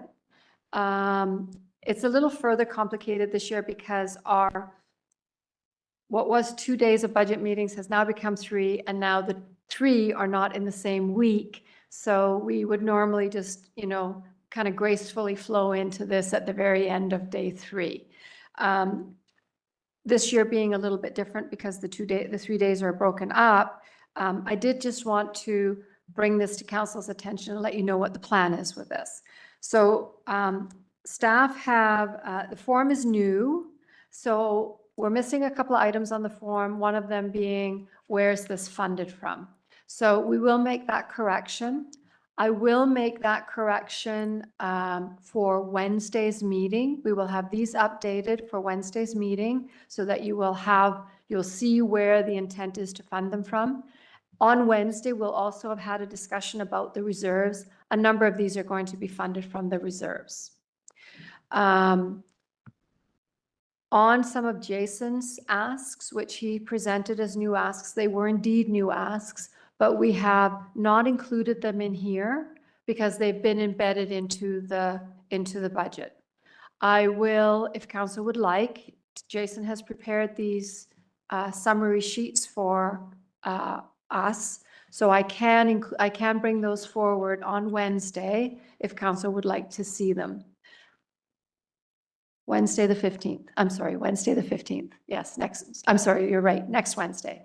Just so that you have just because Jason presented them as new and they are new, but they have been embedded into the budget. So I'll make sure that they're clearly identified as such and provide some information about, why they were included. And like I said earlier, a number of them are utility related and are not really a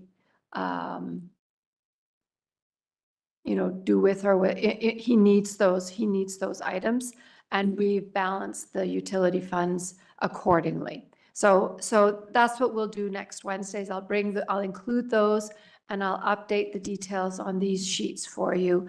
And on the summary sheet, we will do a where is it funded from, so you can see it all in one place. And then so Wednesday, Wednesday we've asked staff to be available to respond to questions on those new asks. They will attend virtually.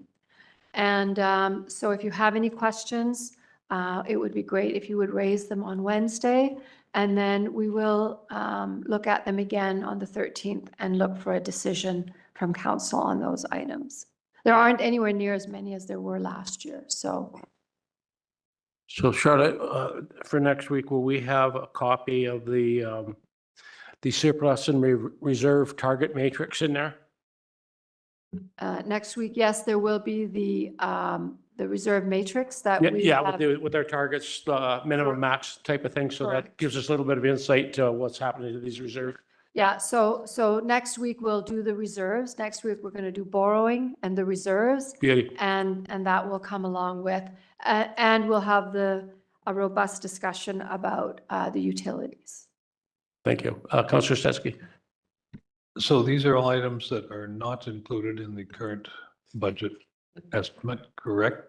Councillor Stetsky, I wish I could say yes. A few of them have been embedded. Yeah, so the ones that you see under the corporate administration, so that would be the business continuity, the fresh start, the mayor's task force, and the transit advisory. Those four Are in. are in the budget, funded from a reserve. Yeah. Okay, and this is it in terms of new asks then for this year? Except for the ones that Jason, Yeah. but yes, Sure. yeah, that's it. Okay, thank you. That's it. Councillor Brissette. Thank you. So if these are the only new asks, how do we get to 8-point-something% increase? I understand there's 1% for memorial, 1% roads. Salaries, like, I would have thought after a 5-point-something% increase last year, we should be okay. So a couple of things. So the memorial also is not reflected in 8.6. So the interest payment. Right, hold it. You mean it would be 10%? $150,000 interest payment on the memorial, yes. That's a shocker. Not your fault. Yeah. I'm just like, oh Yeah. my gosh, how? And I guess I can't speak for everybody else, but how are we increasing taxes that much this year? I just don't see it. I don't see it. That's where this communication plan comes through. We got to pick out the highlights and there's a half a dozen key drivers in here that are moving it. And I think and I think Charlotte, before we're finished, that's made very clear to council before, we take it to the public. Here's the big impact on the budget. I mean, if we don't understand it, the public sure isn't going to understand it. So just as long as, that's reinforced with council before it goes to the public. Yeah, Councillor Ray. Thank you. Charlotte?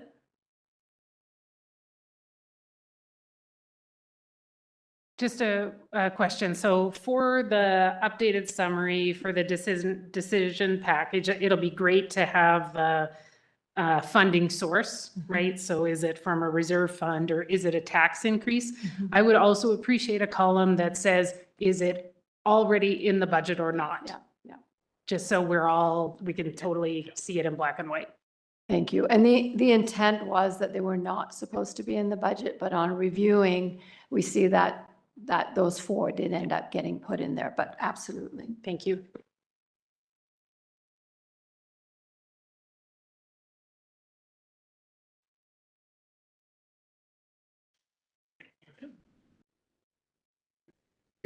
If I may make a comment, looking at finances budget for the year, I looked in 2024 and I noticed that there's no capital expenditures there. So I just want to salute finance for setting the tone and leading from the top.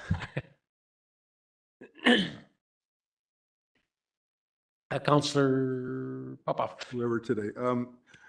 The 1% dedicated road tax, is that part of the 8.6?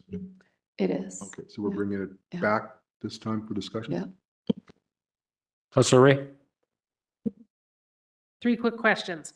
So for the Memorial Arena interest, would we update that somewhere in our documents? We've just made those motions today, but would that be captured somewhere?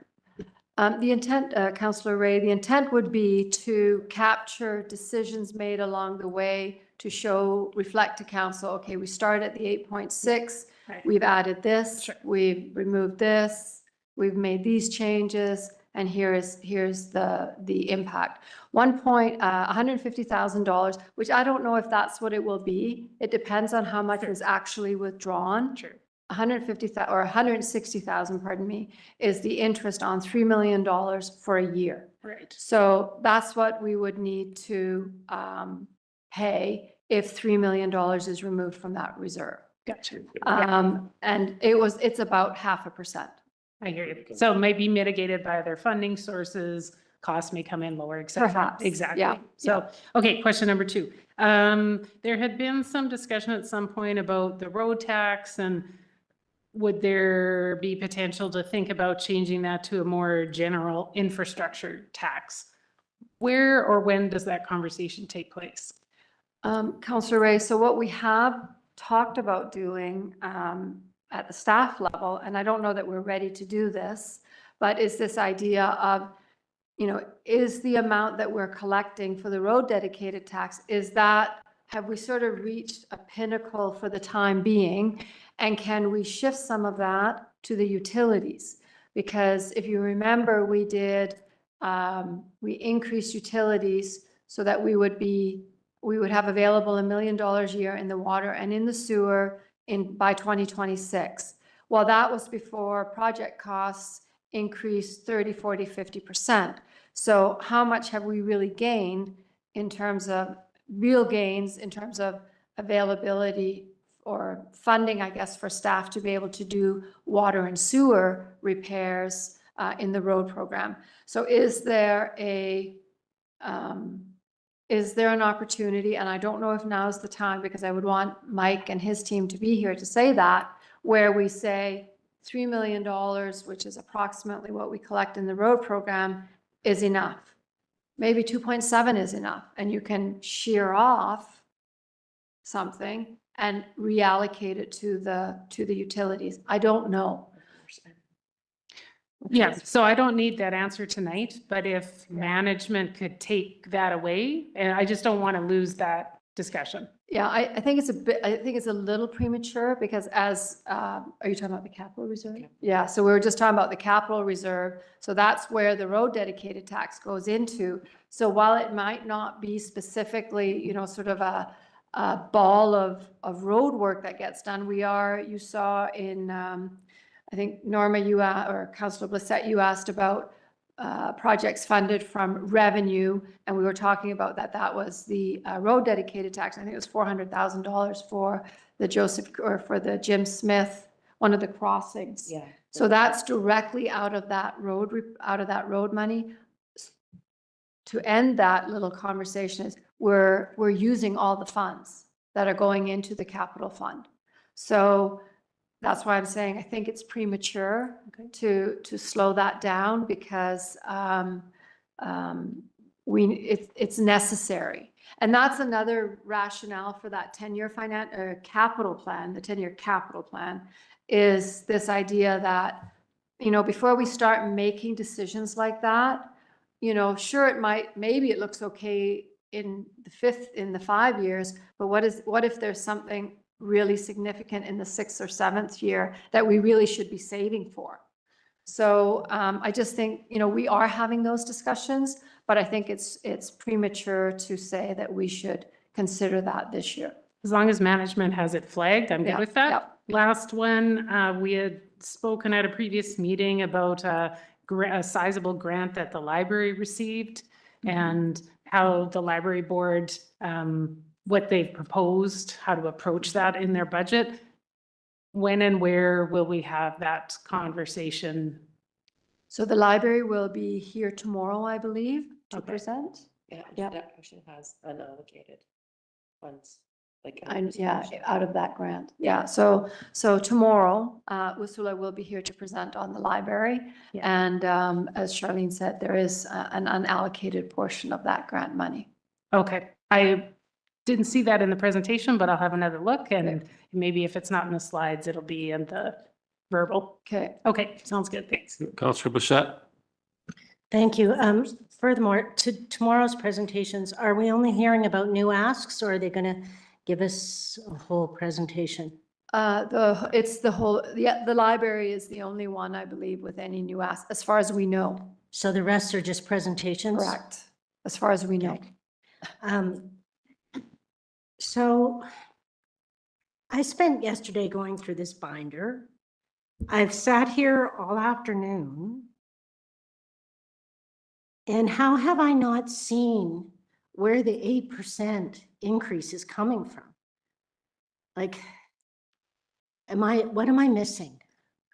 So as I think as we talked about at the beginning, and it hasn't been highlighted yet, but is the idea that we're seeing significant increases in parts and supplies, in chemicals, in there's the $100,000 from the RCMP. There is over and above, and there is what else was I thinking of? Sorry, I'm sorry, Norma, it's just getting a little late.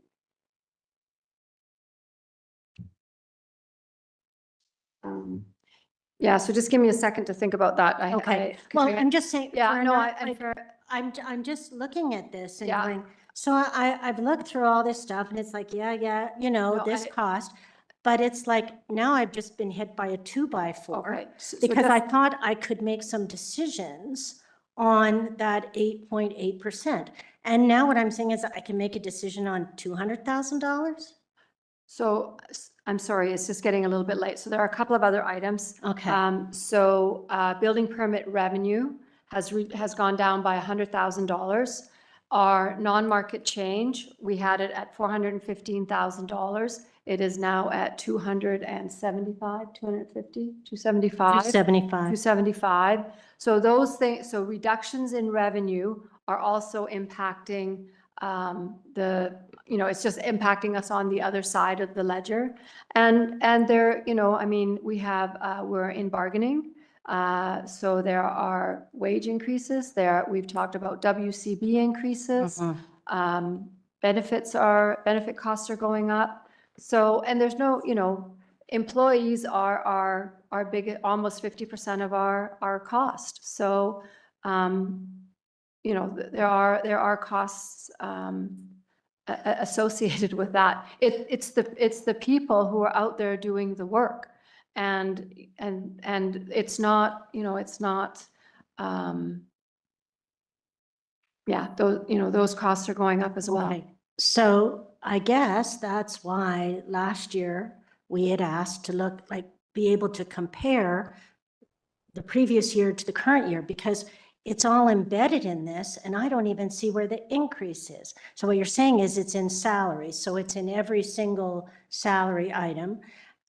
So further to that, we also talked about earlier that we could look at maybe adjusting services, that maybe this is a year that we don't increase, like maybe I think Councillor Stetsky asked that at the beginning, we're maintaining the service level. Well, my God, at a 10% tax increase, maybe we can't afford to do that. And I think we should make a decision on that. I mean, we did have a meeting of council earlier and the majority said, okay, go for 8%, but now we're looking at 10. And I realize that's because of Memorial, but I mean, it is also to fill a reserve, right? That 1% tax increase is to put money away. So again, I have some reservations about that, but yeah, I'm gobsmacked right now. And I've sat through this whole thing and I thought I was paying attention. Yeah, so just in terms of the memorial, I mean, we really only have two choices. We can borrow internally, and the legislation requires that we pay interest. Or we can go to AAP in 6 months and pay interest. Because we don't have $3 million sitting in a reserve that we can just use to fix the memorial roof. So just a comment, reduction of services, if that's what council wants to do, we're too late in the year this year to really be doing it. It's certainly not fair. That's going to be a come really, the reduction of services. The CEO will come back with some recommendations and it's up to council to make those decisions. Pretty tough to make those decisions when you're in the middle of, middle of the budget process, this budget process just laid out like this. But, you know, if that's the will after this year, that's certainly something that we look at immediately after this budget's passed for next year. And that's a message that goes out that we're doing a review. And we are doing a review of our recreational services and whatnot. So, and I think that will play into something possibly next year. You know, we look at 2025, we got a 7.64% tax increase. We know what's going to happen next year. It's not going to be that. Because, you know, I don't think we were in at 8.63, you know, last year to this year. What's happened, if you just look at the equipment and whatnot they're buying, okay? So they've got the price in this year anticipating what the cost is going to be for next year on that. When you've got a piece of, we've got some equipment that has gone up anywhere from 50 to 100% with some of this stuff. And these are not small dollar items. So, you know, you get a few of those things happen, you know, I mean, $500,000, you know, that's almost a 2% hit rate there just on one piece of equipment. So I think we got to keep that in mind as well, that number you're seeing from last year and the one we got forecasting for next year, that's not a reality by the time the prices change, and we can't control the market. Yes, Councillor Graham. Yeah, thank you. I share similar sentiments as Councillor Blissett, but the one thing that I do find a bit concerning is where we're headed with building. We're seeing our building permit numbers are down substantially, and yet we have some projects that want to go, but it's like there's no appetite to make them go. We need tax revenue, and I think that needs to be driven throughout the organization, is that we need tax revenue. We need new tax revenue because this is what we're faced with. And I think that definitely needs to be said because we're seeing it with our in this budget. We've had to cut those where we've had a bit of a buffer. It's not there. So I believe that has to be driven through, is that we need building and we need to find ways to do it, because I'm not prepared to vote on 8.6, let alone 10. And there's been nothing brought forward that even remotely brings any ideas on how to increase building. Are we doing tax exemptions? Are we looking at ways for density to try and get some of these apartment blocks kicked off? There's nothing there that promotes bringing money in. So again, that to me is something that brings in new revenue that helps us with these situations. Thank you for that. Councillor Papa. So thank you. And I think, Mayor, you were asking, we need some half a dozen high level line items of how we're getting to 8.6, 10%. I would suggest it might be more like a dozen line items that talk about from where we were last year to now, let's say 10% this year. What are those significant pieces? And they have to be in layman's language so everyone gets it. And if we can't swallow at that point, then we need to continue to talk a little bit further. But we need maybe a dozen high level lines on bullets on how is it we're getting to this point. Thank you. Councillor Ray. You took the words right out of my mouth, Councillor Popoff, on that one. The other point I just wanted to mention is at least with the memorial, we're paying the interest to ourselves. So I'm much happier that we're paying the interest to ourselves rather than to an external lending body. I know it's doesn't help with the tax rate, but it's a good thing. We are paying interest to ourselves. It's better than paying it to somebody external, and it's, yeah, doesn't stay with the city. Good point. Yeah, Councillor Blissett. So one thing we also have to consider is our tax rate is going up exponentially because it's a percentage on last year's percentage, on the year before's percentage. And I just don't get why, when we have moved from a budget of, gosh, I remember a few years ago, 23 million to 30, like, how is it we can't afford to do business? And we have got to do something different because it just can't keep skyrocketing because it's a percentage on, like, as I say, it's exponential. And I don't see that I'm voting in favor of this budget as it stands right now. I just can't. And that doesn't matter because there's, what do I do doesn't matter here. But the thing is, this is a catastrophe, I think. Yeah, no, so we're into November. We're at the end of the year. It sort of is what it is right now.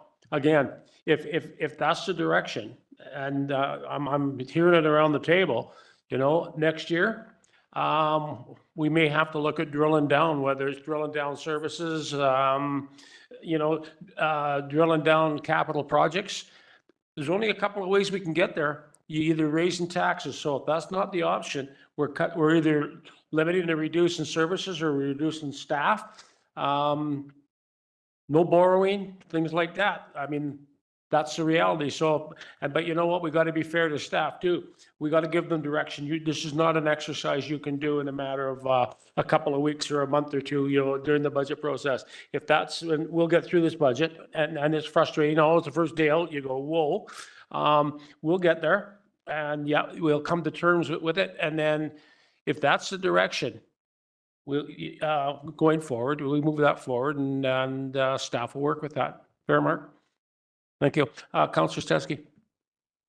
So when I was thinking about this last week and where we might end up, I was thinking about our businesses in town and of course the multiplier that ends up impacting them. And I'm wondering whether there's what it would require maybe to reduce the impact on our small businesses, if that's a good idea to make that happen.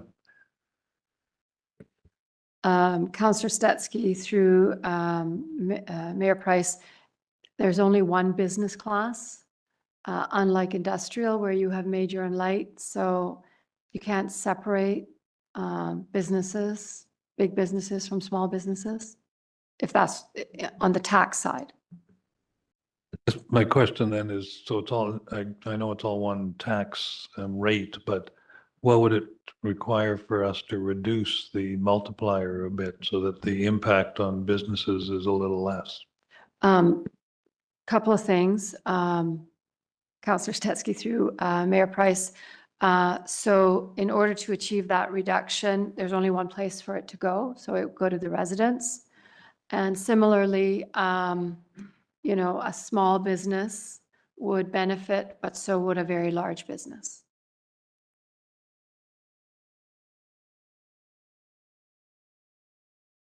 Pardon me. Good discussion. Anything further? Are we good for today, Charlotte?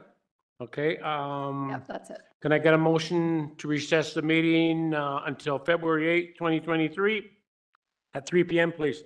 Councillor Way? Did I say February? Like a February. November. Okay, I'll do that again. Can I get a motion to recess the meeting until November 8th, 2023 at 3 p.m.